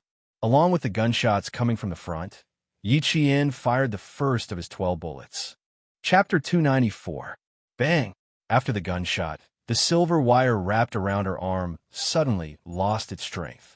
Her blood seemed to have drifted into the snow and wind, turning into bloody snow beads that fell on her face. All of this happened as the mercenary from an unknown country fell to the ground with a thud. Yi Qian ended this one-man fight. The metallic smell of blood was stronger than before. Yi Qian gently closed her eyes and took a deep breath. After resting, she felt a burning pain on her back. She had been thrown to the ground just now, and her back had rubbed against the sharp rocks. She was afraid that her flesh had been injured. She took a deep breath and exhaled a long breath, as if she was exhaling all the blood that had floated into her chest. It's nothing. This is the path you chose, and it's also the path you must go through. She murmured softly and adjusted her panting breathing. When she retracted the silver wire and wrapped it around her wrist, her beautiful face was as calm as before. The path you must go through, you are good, they are evil. As Xianxia said, soldiers were the last line of defense of the motherland. Fighting for the country and the people was righteous and good. In front, the gunshots were particularly fierce. Yi Qian rushed to the front of Uncle Xija's tent. The sound of the bullets seemed to have brushed past her scalp. She rushed to the tent entrance and shouted, "Yang Jin." After hearing the answer from inside, she entered the tent. Yang Jin recognized the voice of the Han Chinese girl who came to stay in her house. She walked out from the dark and said quickly, "It's very dangerous outside. Where are you going?" The only thing she could understand was, "Where are you going? Be careful, hide well. I'm going out." Yi Qian used the Tibetan language she had learned to gently remind Yang Jin, who was lying in a corner of the ground. She picked up the sniper rifle left in the tent and went to the sniping spot. She set up the gun, put her eyes close to the night vision sight, adjusted the distance, and searched for the target in the green world. A man in Tibetan clothing entered his line of sight. He zoomed in and slowly focused on him. As the other party retreated, he could see that the man in Tibetan clothing would cover his waist with his hand from time to time. Xianxia had said that a high-ranking member of the mercenary group was injured. At this time, she found that this Tibetan not only did not hide in the tent, but had been looking for a hiding place outside. His whereabouts were already very suspicious. However, he couldn't just assume that there was something wrong with the other party based on his own guesses. He didn't immediately take action and turn off the red laser. He just kept aiming at the other party. Perhaps it was because the herdsmen were all brave. No matter how loud the gunshots were outside, no one ran out in a panic. In this area, they believed in the uniformed soldiers. In the eyes of the herdsmen, the soldiers guarding the border were their guardians. Every year, they would offer countless hada as a sign of their passion and respect. It was this kind of trust that made them choose to stay in the tent and wait for the gunshots outside to pass. What did the soldiers fight for? Naturally, it was for their country and the people they protected. Every bullet that was fired was a sign of their fearlessness. They were fighting bravely without fear of death. Yi Qian hadn't put on his military uniform yet, but he had already placed himself above the soldiers.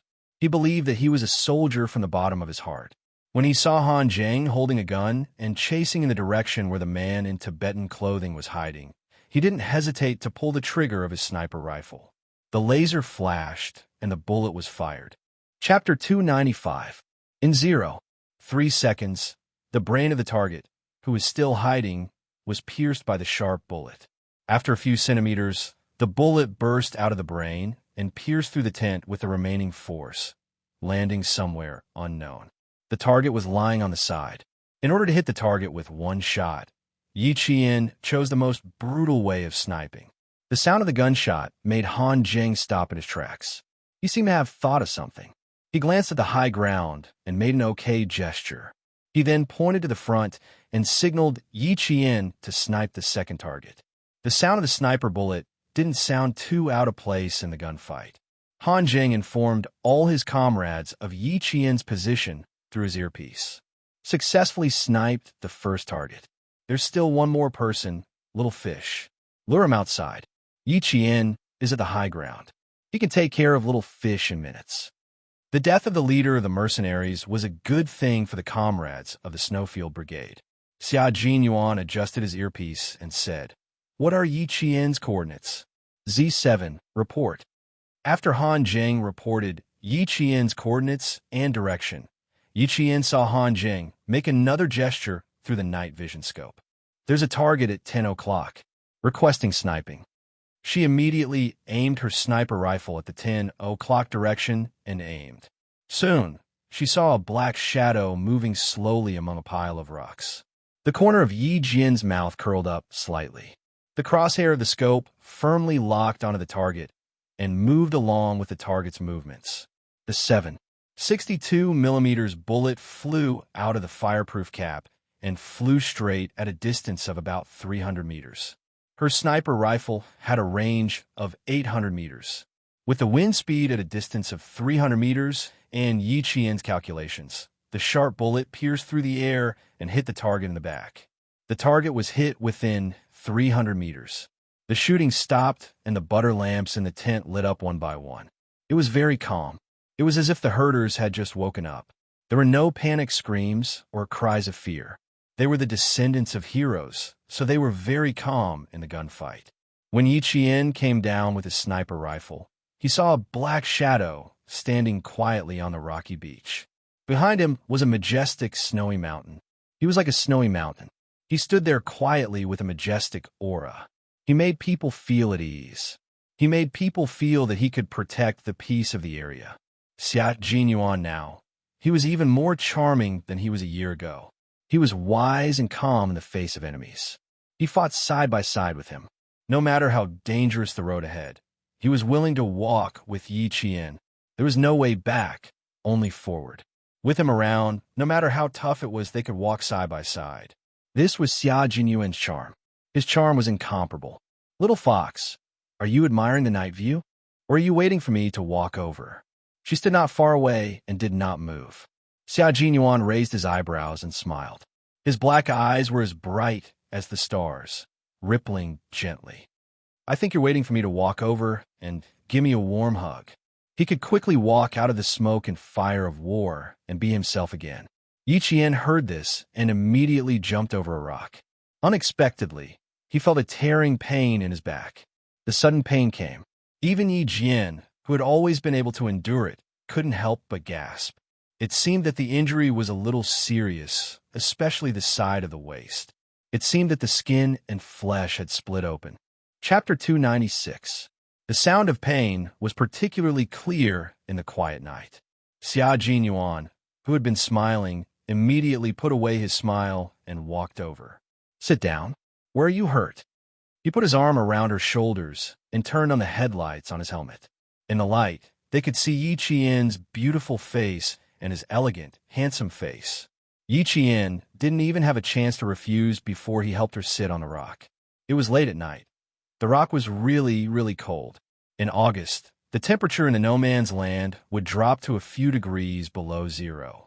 Otherwise, there wouldn't be such a phenomenon where blood spurted out and fell to the ground. Soon, Xiaojin also realized that it wasn't appropriate to sit on the cold rock in the cold wind to check where she was hurt. He smiled and said, "Sorry, I'm used to being rough in the military camp. I'm a little, not very good at taking care of girls. Please forgive me." This was definitely the truth. As Han Jing said, Xiao Jinyuan was born into an aristocratic family. He was humorous and witty, but he had always been conservative when it came to relationships. At 21 years old, he really wasn't good at taking care of girls. Yi Qian wouldn't let him take care of her. As soon as his hand left her, she immediately stood up and said, "It's not a big problem. Maybe it's just a scratch. Aren't you going to clean it up? They're all busy downstairs. You haven't gone back yet. How can I be at ease?" Her refusal made Xia Jinyuan's lips curve slightly. "Come, make a choice. Do you want to carry her? Or carry her on your back? Pick one of the two. There's no third option." Yi Qian, why does he like to act shamelessly in front of me? She tightened her grip on the sniper rifle and looked away with a faint smile. "No, I can walk on my own." What a headache. She wasn't really a 15-year-old girl. How could she deal with Xia Jinyuan? She couldn't do anything about it. She couldn't be as cold as she was with Yi Jifan's family, and she couldn't be too enthusiastic either. She wanted to maintain a gentlemanly friendship, but he liked to cross the line. No matter how smart Yi Qian was, she had no idea how to deal with relationships between men and women. When faced with Major Xia, who was acting shamelessly and teasing her from time to time, she couldn't do anything about it. "That won't do. Just now, every step you took was so painful that you gasped. We're still a few hundred meters away from the village. Won't you feel pain every step you take?" He smiled at the little girl who kept trying to find ways to reject him. Even though his deep gaze was deep and gentle, it was just the right amount of a man. "Come." Yi Jian looked up and stared at him. The major, who had just finished a battle, had not taken off his helmet. The light shone on him, revealing his elegance, just like that of a noble young master. His silhouette was perfect, and his eyes were clear. There was a warmth deep in his eyes that could drown people. This Xia Jinyuan vividly expressed the delicate feelings and tenderness of a soldier. Her eyelids drooped slightly, and she smiled helplessly. "Captain Xia, I did choose the third option, but I don't have a third option." Xia Jinyuan maintained the smile she was most familiar with. It was elegant, noble, and especially dangerous. Just when Yi Qian thought he would continue to insist that there were only two options, the man who had always been unpredictable said slowly, "However, I've always respected girls." "Okay, tell me what your third option is." "Oh, I know even without you saying it. You can walk on your own, right?" Chapter 297. Yi Jian, who felt that she couldn't keep up with his pace, pursed her lips, took a step forward, and said to him, "Indeed, I can walk on my own. As for the road that I can walk on my own, I hope that I can walk it step by step. As long as I can walk on my own, I will persist no matter how difficult it is." Her injury was indeed serious. Just a small step was enough to cause her back muscles to spasm in pain. This time, she was on guard and did not show it. Instead, she took one step after another and brushed past him, once again widening the distance between the two of them.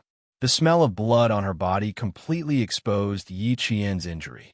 Xia Jinyuan's smile slowly disappeared and his eyes darkened. He turned around and looked at the stubborn figure that brushed past him. He sighed softly. "It's so hard to walk on your own. Silly fox, why don't you think of relying on others? If you continue to walk like this, you will be the only one suffering." Xia Jinyuan chased after her with a slight pain in his heart. She had her third choice. Then, he would give her a fourth choice. Since she had chosen to walk on her own, he would walk with her. Judging from the way she walked, her back was injured. He could not hug or carry her, so he could only help her carry the gun. After catching up, Xia Jinyuan melted all his helplessness into a smile. "Come, give me the gun. We can walk slowly." Not only did he leave her with some dignity, but he also showed his respect for her. Yi Qian did not refuse again. If he did, he would seem pretentious. He handed the gun over and smiled. Helping each other on the battlefield is also a form of friendship. "Thank you. For now, I don't think we are comrades." Xia Jinyuan took the heavy sniper rifle and raised his eyebrows slightly. He jokingly said, "The army would not dare to recruit an underage soldier like you." Yi Qian glanced at him. "Didn't you say we were comrades? Why did you change your mind so quickly? It seems like you don't understand what a comradeship is. Just now I said that I would give you two choices. If it were Han Jing, there wouldn't be a second choice." When it came to education and brainwashing, Xia Jinyuan had always been good at both. As such, he began to explain to Yi Qian what comradeship was. "You were injured, so it was necessary for me to help you. This is also a reflection of the camaraderie between comrades. In the end, you rejected me without a second word. Little fox, you're the one who rejected my comradeship first." He had to let her know that trusting him and giving him her hand was not a difficult thing to do. If she was too tired, she could rely on him for a while. If Yi Qian was really a 15 or 16-year-old girl, she would definitely be fooled by his serious tone. Fortunately, she wasn't. Therefore, he maintained his composure and answered, "Captain Xia, I haven't seen you for more than a year, and your ability to fool people has improved a lot. What is comradeship? Other than helping each other, there is also encouragement. I encourage my comrades to face difficulties and overcome them. Just like what I did just now. You wouldn't have given Han Jing a second choice because you knew he would persevere. That's why this little girl said, 'I was a fox.' She saw things clearly at such a young age.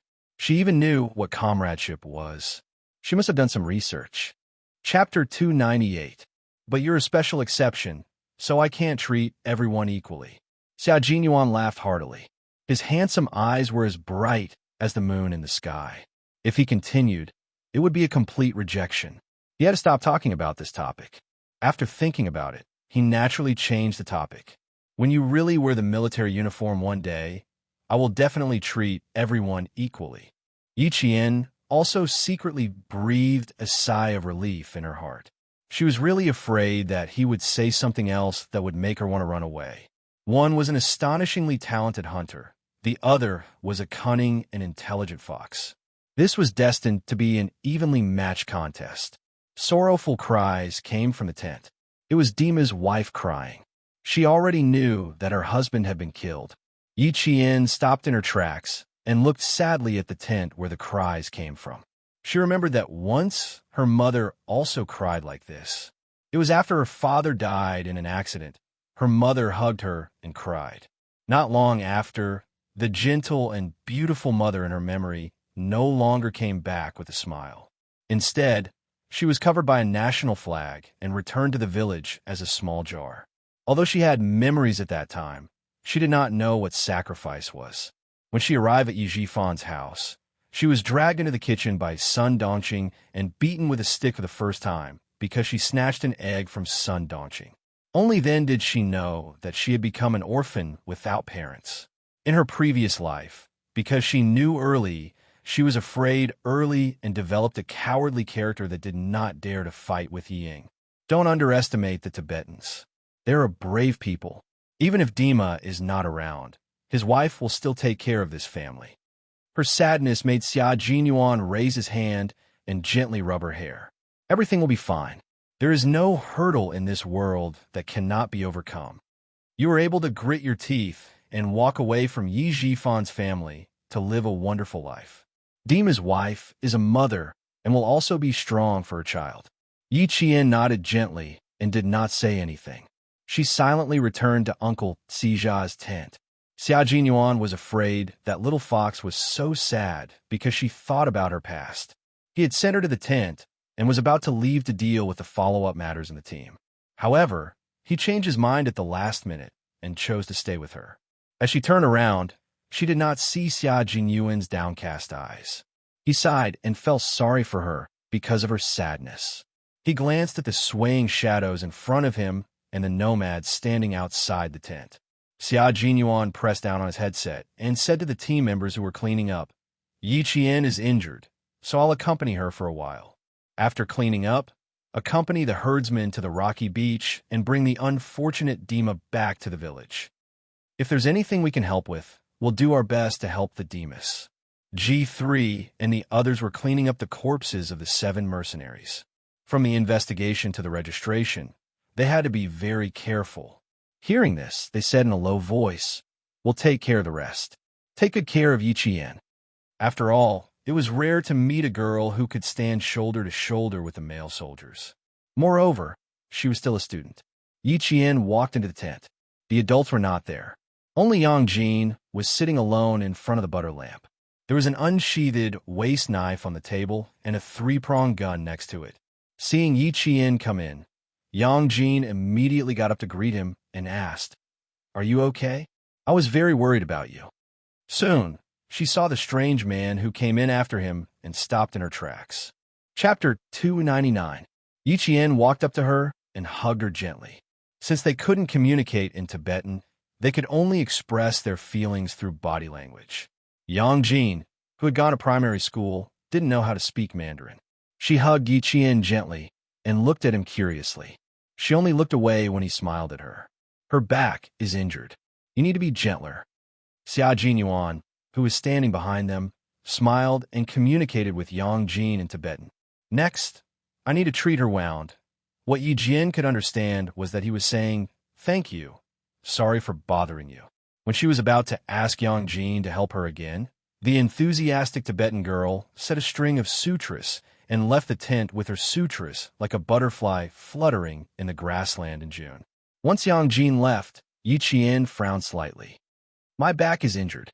Captain Xia, it's not appropriate for you to stay." She was really vigilant, as if she was afraid of what he would do. "Why are you afraid of an injured little fox?" He picked up the sniper rifle beside him and didn't mention Yi Qian's injury. Instead, he asked, "Where should I put it after removing it?" "Give me the bag." Yi Qian didn't feel relieved when he didn't mention it. Instead, he felt even more uncomfortable. "I'll do it myself. Can you go out first? I want to treat my wow myself. Let's see how it goes." "Weren't you very strong on the mountain just now? Why are you in such a hurry to treat your wow now?" He sat cross-legged on the sheepskin rug on the ground and removed the sniper rifle from his hands. He looked up and saw Yi Qian still standing there. He couldn't help but smile and teased. "What's wrong? Did I make you angry?" His handsome face was full of confusion. He didn't seem to understand what Yi Qian wanted to do. What did he want to do? Yi Qian couldn't explain it himself. But Xia Jinyuan was sitting there and not leaving. It wasn't good. How was she supposed to take off her clothes? She clearly said that she wanted to treat her own wound. She didn't believe that she didn't understand. However, with the way he was acting, it would seem that she was overthinking if she said anything else. Yi Jian was a little discouraged. "Captain Xia, don't play dumb in front of me. My meaning is very clear. I need to ask you to leave now," because she was a little embarrassed, but she still enunciated each word clearly. "Because I want to take off my clothes." "You want me, a 15-year-old girl, to take off my clothes in front of an adult man like you?" In return, he laughed heartily. His deep and handsome eyes seemed to reflect thousands of mountains and rivers. "Firstly, the person I asked Yang Jin to invite hasn't arrived yet. Secondly, you're injured on your back. It's not convenient for you to treat the wound yourself. Thirdly," he looked Yi Qian up and down from head to toe, then met her gaze like a gentleman. "I still know what it means to look away from indecent things."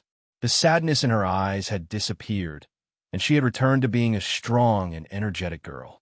Also, in the past, the little girl's eyes would inadvertently reveal a trace of hostility towards the opposite sex, and there was also a haze that was not easy to detect. This time, other than the clarity in her eyes, the haze that seemed to have been there for many years had completely disappeared. She didn't hide it deeper, but it had truly disappeared. Chapter 300. Such a little fox, full of wildness and vigor. He really wanted to sit quietly like this, quietly watch, and then tease her.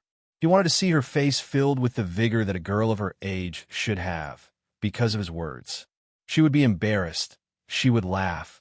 She would be flamboyant. She would be full of vibrant colors. There were hurried footsteps outside. Someone was coming towards the tent.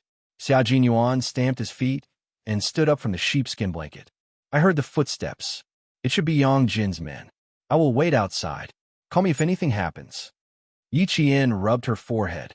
In her previous life, she had been forced to observe others secretly and carefully avoid minefields. But Xia Jinyuan, she had never seen through him. Xia Jinyuan walked out and saw Principal Chun walking towards him hurriedly. When he saw him, he immediately asked, "Is Miss Jian injured? Where's the injury? Is it serious?" "You?" He asked a series of questions. It was obvious how worried he was. "The injury is on her back. She told me that she fell on her back when she was fighting. I'm afraid it's serious. As for where it is, I don't know. She's like a porcupine. She's afraid that I'll stay."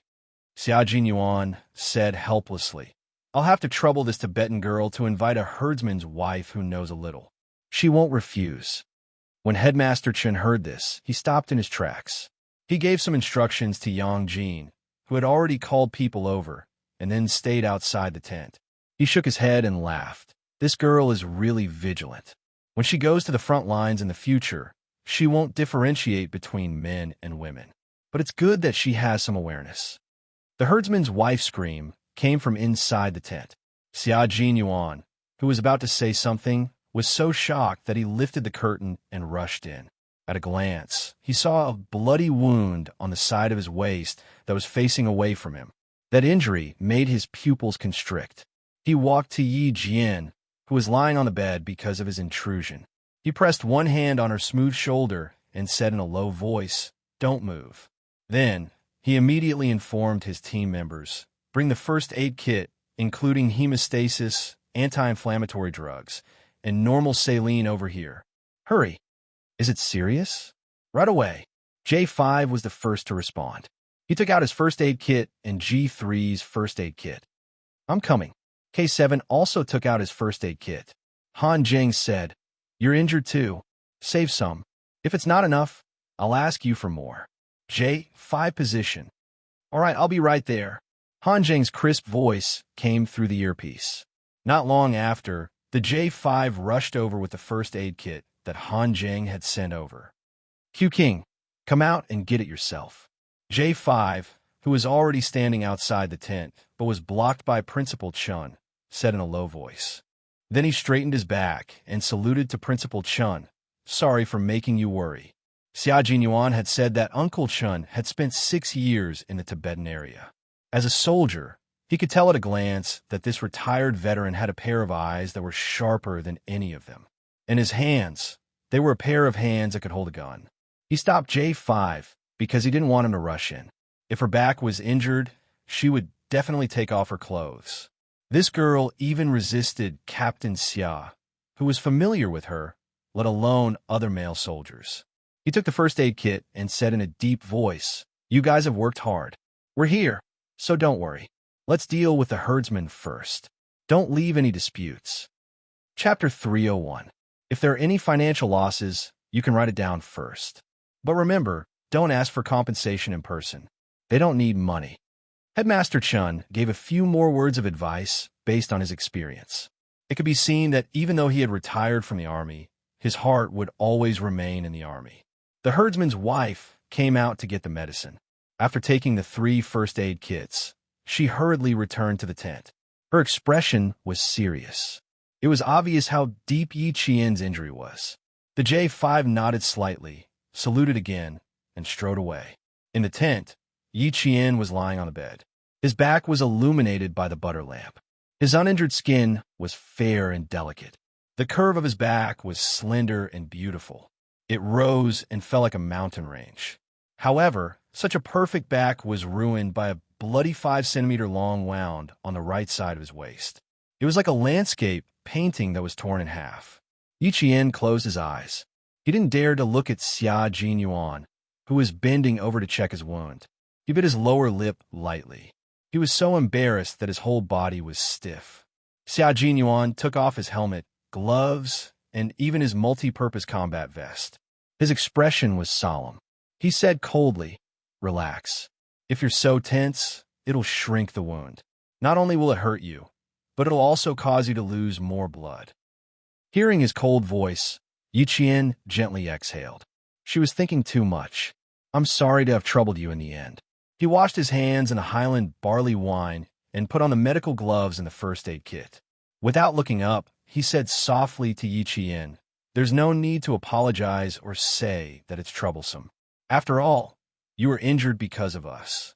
Bear with it. I'll use normal saline to debridement and stop the bleeding. If it really hurt, Yi Qian felt that he was probably numb from the pain, so he didn't feel much pain.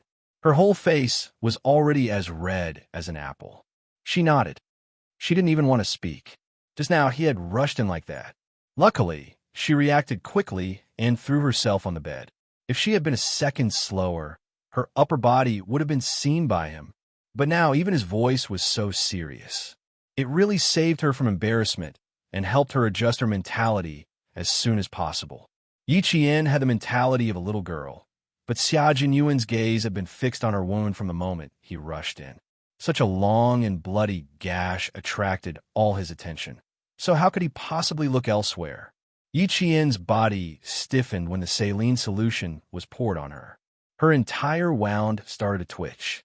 It was so painful that she had to bite her lower lip to stop herself from making a sound.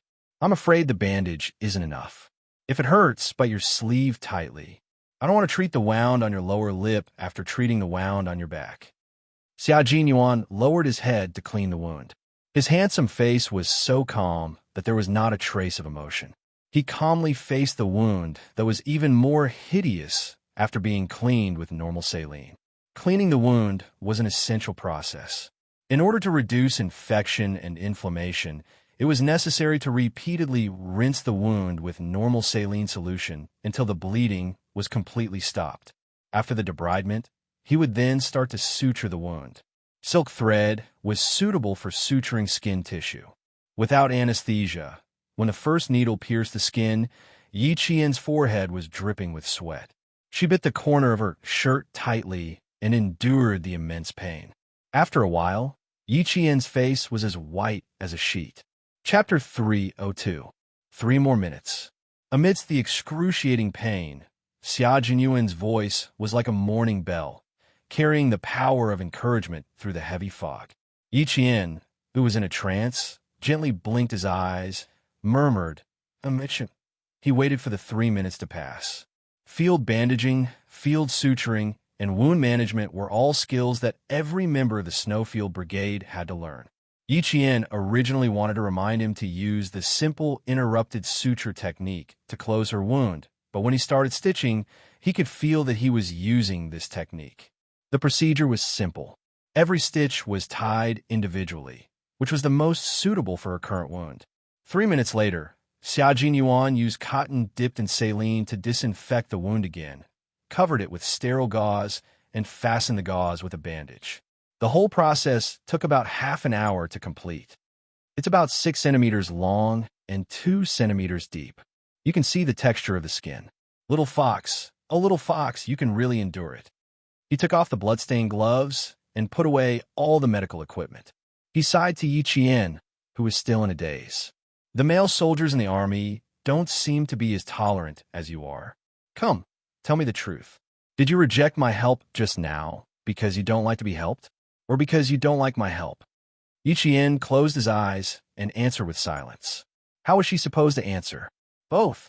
But if she really said it out loud, based on her understanding of Xia Jinyuan, he would probably get angry. Her intuition told her that angering a dangerous man was not a good thing, so it was best to keep silent. It was rare for her to be so shameless. Plus, she was injured and in pain for so long. Xia Jinyuan pursed his lips and didn't ask any more questions. He had enough time to wait for her answer. There was no way to put on the clothes again.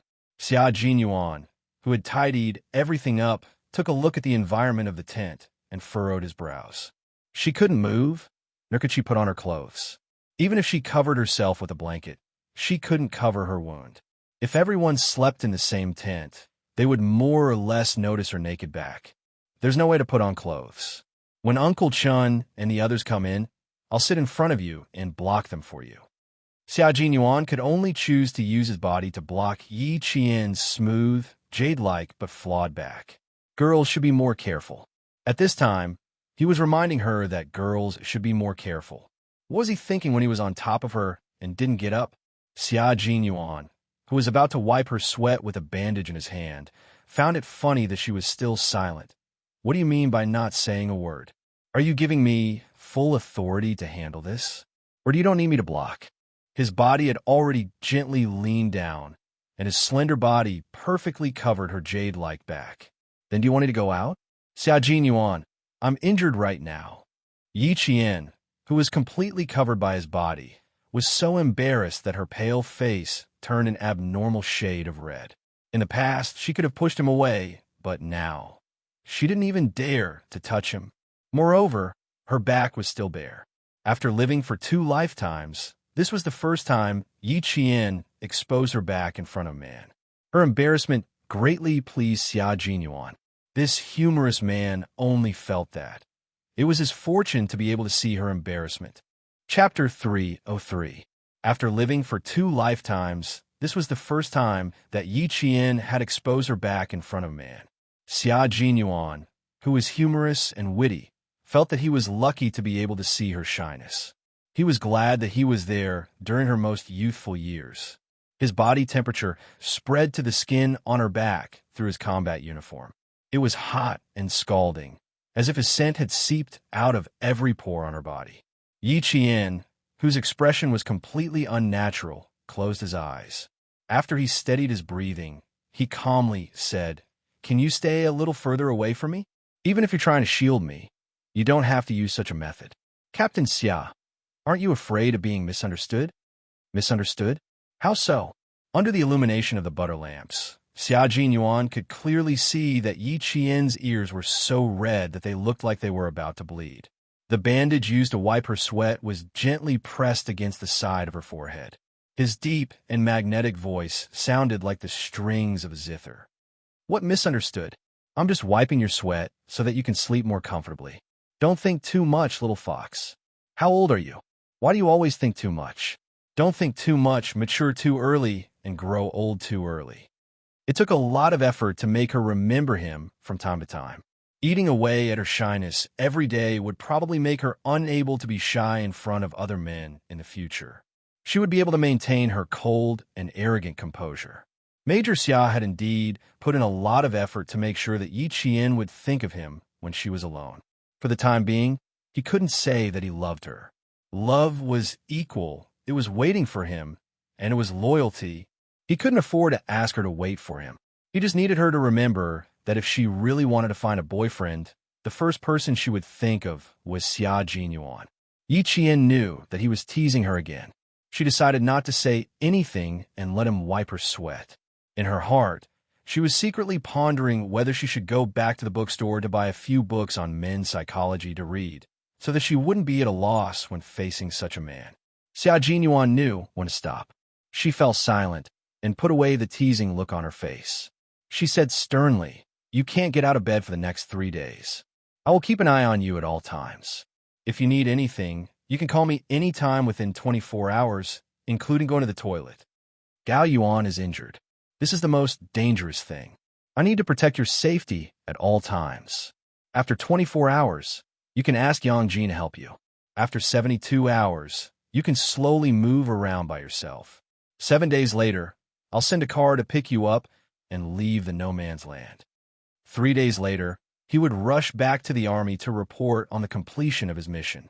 He would stay for 1 day in between, and on the 7th day, he would drive back just in time to pick her up and leave. After he finished speaking and wiped off his sweat, he stood up and allowed Yi Qian to take in a long breath of air that was free of his scent. If she could, she really wanted to run out and get some fresh air. I asked Uncle Chun to come over. The guys in my earpiece also said that they wanted to come over and take a look. Lie down and don't move. I won't be responsible if you're exposed. His stern tone only lasted for a while. Yi Qian heaved a sigh of relief, but she heard him teasing her again with a half-smile. Yi Qian raised her eyes and gently closed them again. She had an idea and smiled coldly. "I won't let you take responsibility. I'll take responsibility for myself. You worked hard just now. I wanted to help you, but I didn't expect to cause trouble for you." Chapter 304. No, I don't think you're causing trouble. You left the wound to me without any hesitation. Little fox, I should be the one thanking you for trusting me. Xia Jinyuan had already sat down elegantly. He faced the tent and hid his gentleness, revealing a cold expression. "I'll ask them to come over and take a look." You can sleep. As for taking responsibility, do you think I'll take responsibility? Yi Qian couldn't hold back anymore. She turned her head and stared at the man who had reverted to his old ways. She glanced at his arrogant sideburns and smiled. Then, Major Xia, are you willing to take responsibility? If you're willing to take responsibility, I've already shown you my back. You'll have to take responsibility. Little Fox was starting to argue with him again. Not bad. She completed the suture without anesthesia and still had the energy to stay calm and argue with him. Very good. At least she was in good spirits. Although it was ungentlemanly for a man to argue with a woman, what could he do? Little Fox was the only girl that he was interested in teasing both with her words and her actions. Hearing this, he raised his eyebrows and smiled faintly. You can make a guess. Whether I'll take responsibility or not depends on your guess. Are you trying to turn the tables? TSK, TSK, TSK. Little Fox, you're still too inexperienced. He lifted the quilt and placed it under Yi Qian's waist. Then, he picked up a blanket and gently placed it on her shoulders. Only her waist, which was wrapped in a white bandage, was exposed. Even so, before Xia Jinyuan let Han Jing and the others in, he sat up straight. When they wanted to check on the wound, he immediately blocked them. This made the other four little friends dumbfounded. What a shameless behavior. He didn't even see the wound, and he chased them away. Was this what you call a visit? A man's head and a woman's waist. Even if Yi Qian is a student, she's still a female student. Just one look is enough. Looking at her more than once won't help her recover. His explanation was so dignified that his friends were speechless. K7 chuckled and gave Xia Jinyuan a meaningful look before leaving the tent. Outside, Principal Chun and Uncle Cizao were talking. K7 came out and joined the conversation. He was good at Tibetan and had no difficulty communicating. Soon, Uncle Cizao patted him on the shoulder and welcomed him to come back next time. A dog that bites doesn't bark. I bet K7 said something bad after washing socks for a week. I bet Uncle Chun will talk to Q King when he comes out. As a former instructor, J5 was very familiar with this tactic. The first step was to snitch, the second step was to provide examples, the third step was to distance oneself, and the fourth step was to sacrifice one's friends rather than oneself. Based on the current situation, K7 was in the fourth step. G3 put on the combat gloves he had taken off and slowly said in a gravelly voice, "What are you best at when you're a forensic doctor? So, don't be surprised." He turned around and glanced at the tent with a faint smile in his eyes. She was indeed an extraordinary woman. No wonder Q King treasured her so much. If she wasn't injured that night, Yi Qian wouldn't have felt sleepy. When he told her to sleep, she actually fell into a deep sleep. Usually, she was so alert that she would wake up at the slightest movement. Now, she was so asleep that she didn't even know when Han Jing and the others came and left. Chapter 305. Yang Jin blew out the oil lamps one by one, plunging the entire tent into darkness. She slept on the new blanket, not daring to sleep with the injured Yi Qian. Outside the tent, Xia Jinyuan said with a cold expression, "Uncle Chun, Yi Qian's injury is not suitable for him to move. I will watch over him tonight and let Yang Jin take care of him after 24 hours. Although his injury is serious, he has a good physique. As long as the wound is not inflamed, he will recover quickly. Okay, I can rest assured that you will take care of him, but..." Principal Chun glanced at Han Jing and the others, who had not left, and said to them directly, "I want to have a private conversation with him. You can all go and rest." It was definitely not convenient for them to listen in on private conversations. Moreover, they could vaguely guess what the topic was. Han Jing smiled and patted Xia Jinyuan's shoulder. Before he left, he said softly, "Extreme joy begets sorrow, young Master Xia." He was hugging a little girl and calling her my little fox, as if he was declaring his sovereignty. He was afraid that they would take a second look. Just now, his gaze accidentally fell on Yi Qian's exposed shoulder. Damn! He was sitting by the bed and glanced over as if he wanted to eat someone. His expression was one of prioritizing love over friendship. He had to let Uncle Chun teach him a lesson.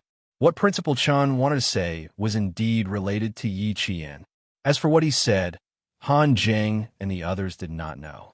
Even Yi Qian did not know. It was already past 1 in the morning.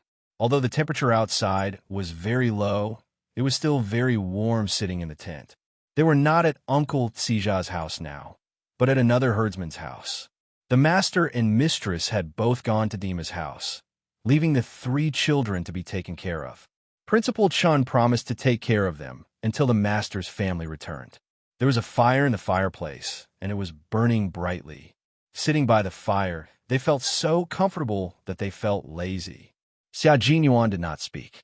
He waited for Principal Chun, who wanted to have a heart-to-heart talk with him, to speak first.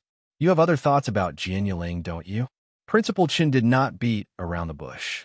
After sitting down, he directly cut to the chase. I can see that Major Xia is interested in Jian Yiling. If it's a spur-of-the-moment thing, Major Xia, I advise you not to provoke an orphan. These words were a bit harsh.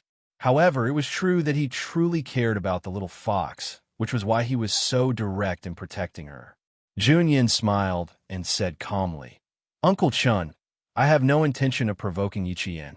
It's not a spur-of-the-moment thing moment. In the past year or so, although I've been outside, I've been thinking about myself and Yi Jian the most when I calm down. But thinking too much, it doesn't mean I have a relationship with Jian Yiling, Yi. I think you also know that Yi Jian is still too young and is still a high school student. Even if I have feelings for her, I will prioritize taking care of her. I will not have any improper thoughts. Moreover, she has always been very vigilant, especially when interacting with foreign creatures. Occasionally, she would show an expression that would hurt people. This is similar to social anxiety. A year ago, her situation was considered serious. Now, it seems that she has improved a lot. However, she is not good at handling relationships with the opposite sex. This is her weakness.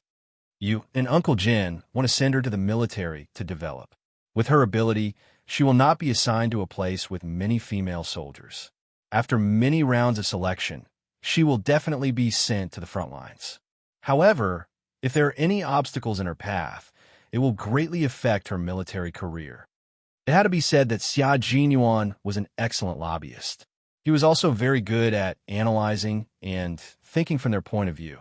Everything he said just now was exactly what Headmaster Chen wanted to hear.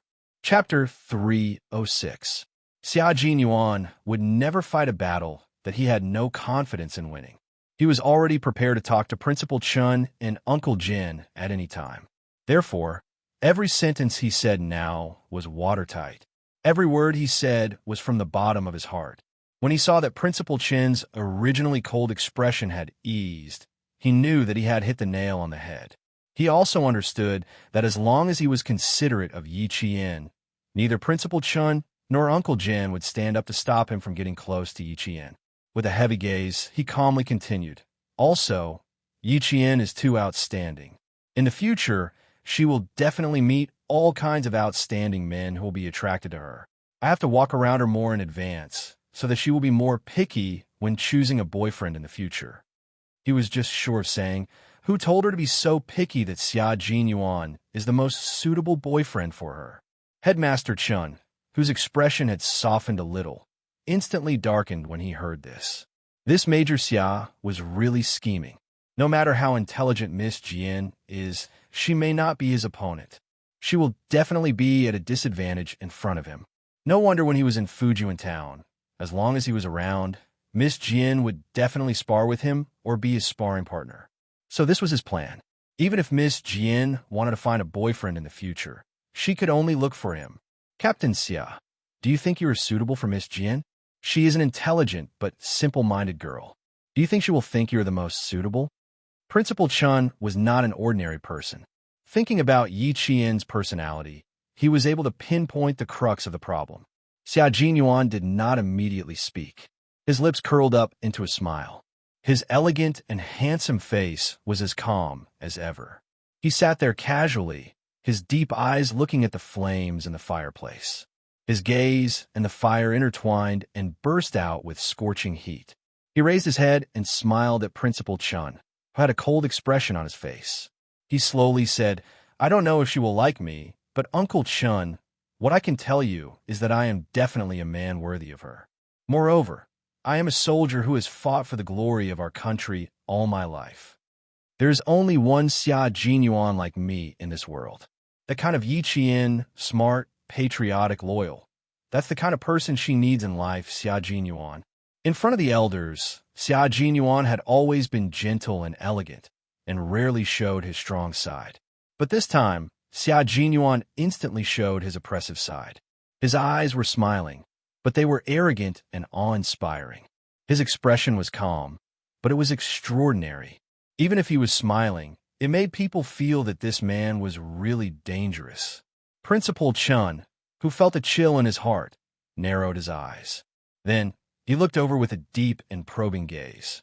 It was as if it was the first time he had seen this gentle and elegant young major in front of him. He wasn't refined at all. He was clearly a wolf with deep thoughts and extremely strong patience. The wolf had already made its move, but it still depended on whether the prey would take the bait. Moreover, Miss Jian was a girl who did not like to be the prey. She was very ambitious. However, it was undeniable that there was only one Xia Jinyuan like him in this world. His ability was also very admirable, and he usually took care of Miss Jian very carefully. Principal Chun, who seemed to have thought of something, moved his eyes slightly and revealed an unfathomable smile. Captain Xia, oh Captain Xia, you really don't show off. I have known you for more than a year, but this is the first time I know what the real Captain Xia is like. Chapter 307. I will not interfere with your relationship with Miss Jian. Just as Captain Xia said, Miss Jian is still young and should focus on her studies. She is not suitable for a relationship at all. She is an underage student. Even if Captain Xia is interested in her, he can only give up. It had to be said that the older the ginger, the spicier it was. Xia Jinyuan could always inadvertently hit the nail on the head. Wasn't that right? Would a soldier dare to pursue an underage student? Commander-in-Chief Xia was the first person who would not let Xia Jinyuan off the hook. Xia Jinyuan's deep eyes revealed a trace of helplessness. He sighed and said, "So, I have to ask Yi Qian to raise her standards for finding a boyfriend in advance. This will effectively prevent her from being seduced by a little boy who is nothing while she is still in school. If she is more focused on her studies, you and Uncle will be more at ease." In the end, he just wanted to prevent Yi Qian from being seduced by other boys when he was not around. Principal Chen laughed and made the fire burn brighter. He said to Xia Jinyuan, "We have been out for more than 10 minutes. We will have to trouble Major Xia for the night." The conversation seemed to have ended just like that, but Xia Jinyuan knew that this conversation was just a test. "Uncle Chun, you are too polite. Yi Qian has never been a problem to me, and she will not be a problem to me." Xia Jinyuan stood up and bowed politely to the world-class sniper, who had immediately set up a small trap for him. "I won't disturb your rest. I will take good care of Yi Qian. Don't worry." Trouble? How could taking care of his little fox be trouble?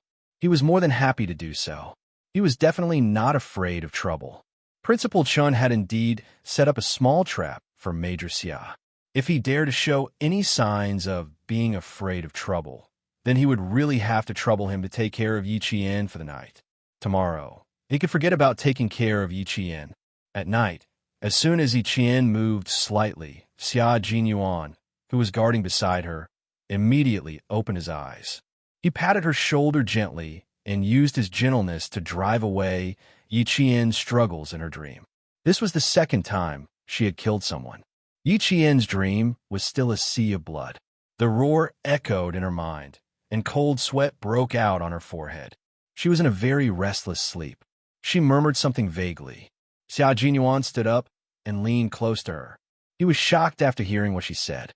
She murmured, "Captain Xia is right. Captain Xia is right." She repeated it over and over again, as if it would calm her down. "My little fox, you're also right. In front of the greater good, your choice is very normal." He patted her shoulder gently and whispered in her ear in a calm and gentle voice. He drove away her fear, drove away her nightmares, and returned her to peace. There was only one Xia Jinyuan in this world, and there was only one Yi Qian in this world. No matter who fell in love with who, all they saw was an evenly matched contest. The next day, Yi Qian woke up to the sound of bells ringing. It was the herdsmen driving their property, the yaks, into the mountains. The crisp sound of the bells seemed to come from ancient times, waking her up to the arrival of a new day. "You're awake?" She still had her eyes closed, unwilling to wake up from this tranquility. A low voice with a faint smile suddenly came in her ears. Yi Jian was so shocked that she opened her eyes abruptly and saw Major Xia with his upper body naked. Yi Qian didn't know if she should scream or fly into a rage out of humiliation. Her biggest reaction was to widen her dark eyes. She didn't know what to say or do. Chapter 308. In the past, when she worked in the security company, she often saw the special bodyguards training, and these special bodyguards were often topless.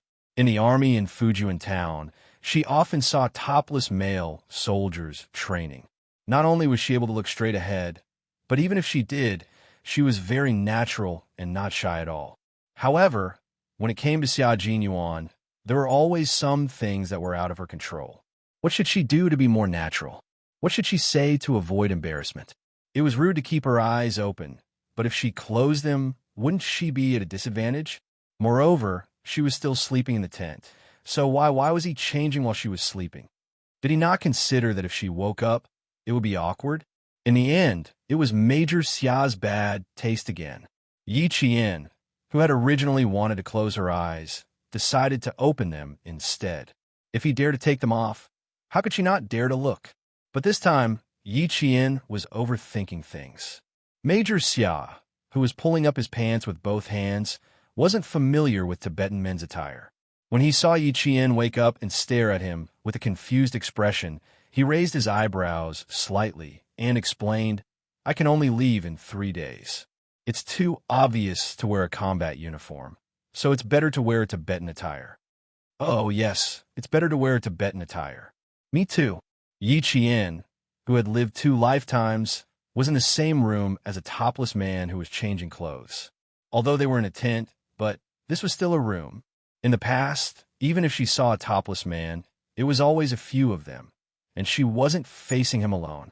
In terms of relationships, Yi Qian, who was as pure as a piece of white paper with a foreign man, replied awkwardly in a dry voice. Then she realized the problem wasn't that she dared to look at him even if he dared to take them off, but if she opened her eyes and didn't look away, it would be indecent to look.